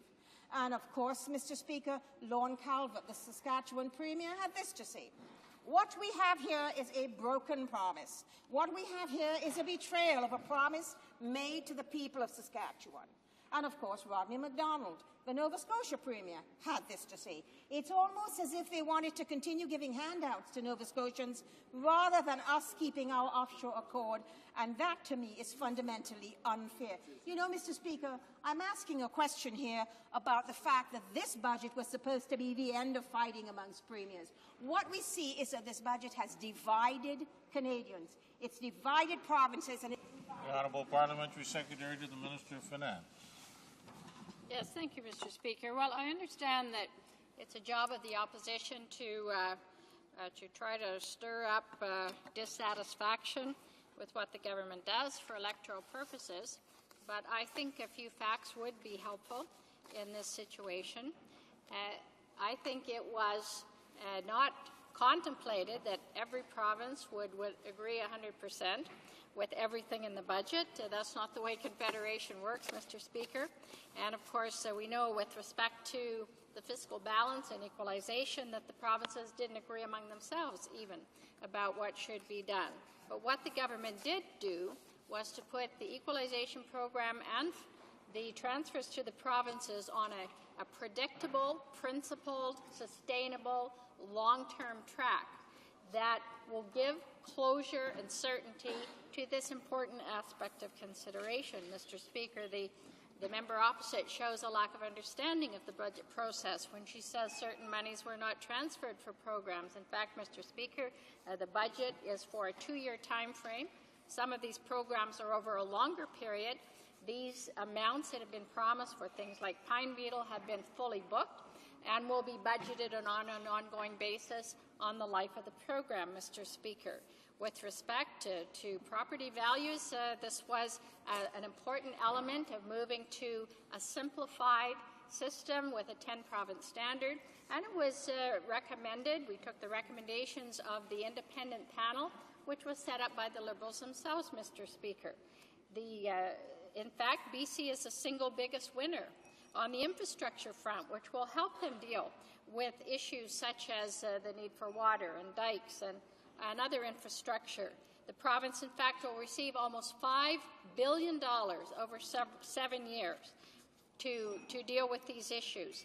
In addition, Mr. Speaker, our total commitment to the Pacific Gateway will be $1 billion.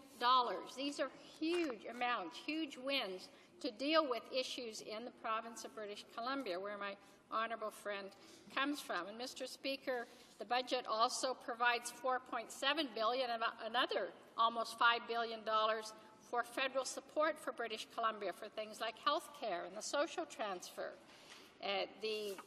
Our commitment to fight the pine beetle of $1 billion is fully booked, Mr. Speaker, and I might add, and the honourable member knows that her own government did absolutely nothing when this problem came to the fore, in spite of pleas and cries from British Columbia to deal with it. Nothing from the federal government under the Liberals. We put $1 billion on the books to deal with that important issue, Mr. Speaker. And so this is a province that is experiencing as an economic powerhouse. It has a strong economy that's getting stronger. It's a major trade route for emerging economies in the Far East and the Pacific Gateway. It will host the 2010 Olympics and Paralympic Games with economic spin-offs. And Mr. Speaker, the people throughout British Columbia should be proud of their province, proud of this great country, proud of the fact that we are working together with British Columbia to strengthen their economy and contribute to their future, Mr. Speaker. This is something to celebrate, not to decry, and to try to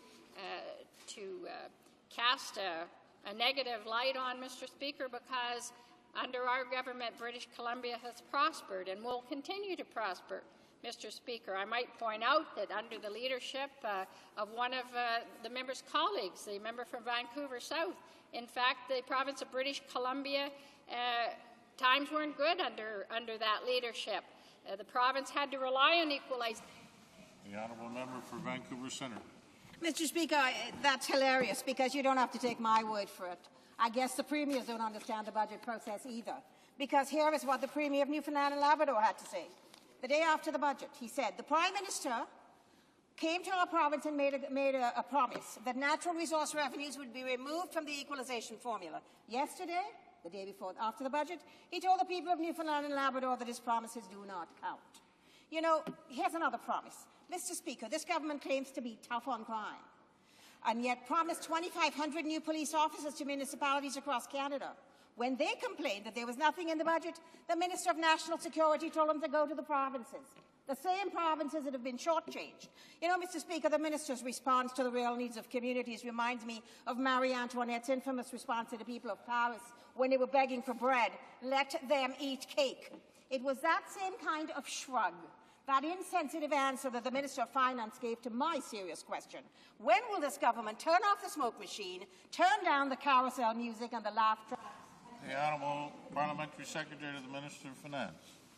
Well, Mr. Speaker, I would just urge my friend opposite to actually consult with the people of her province about this budget.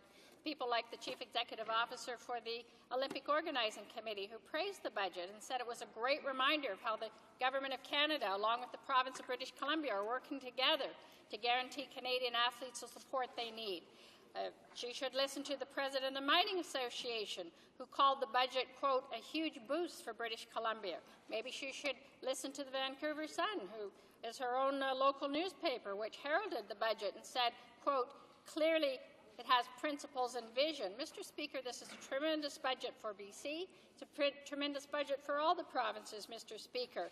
Even the naysayers, the chronic perennial naysayers, and I believe the member opposite will have a very difficult time, Mr. Speaker, explaining to her constituents and to herself why she intends to vote against such a good budget for her province and for this country, Mr. Speaker. It being 6:07, this House stands adjourned until tomorrow at 2 p.m. pursuant to Standing Order 24-1.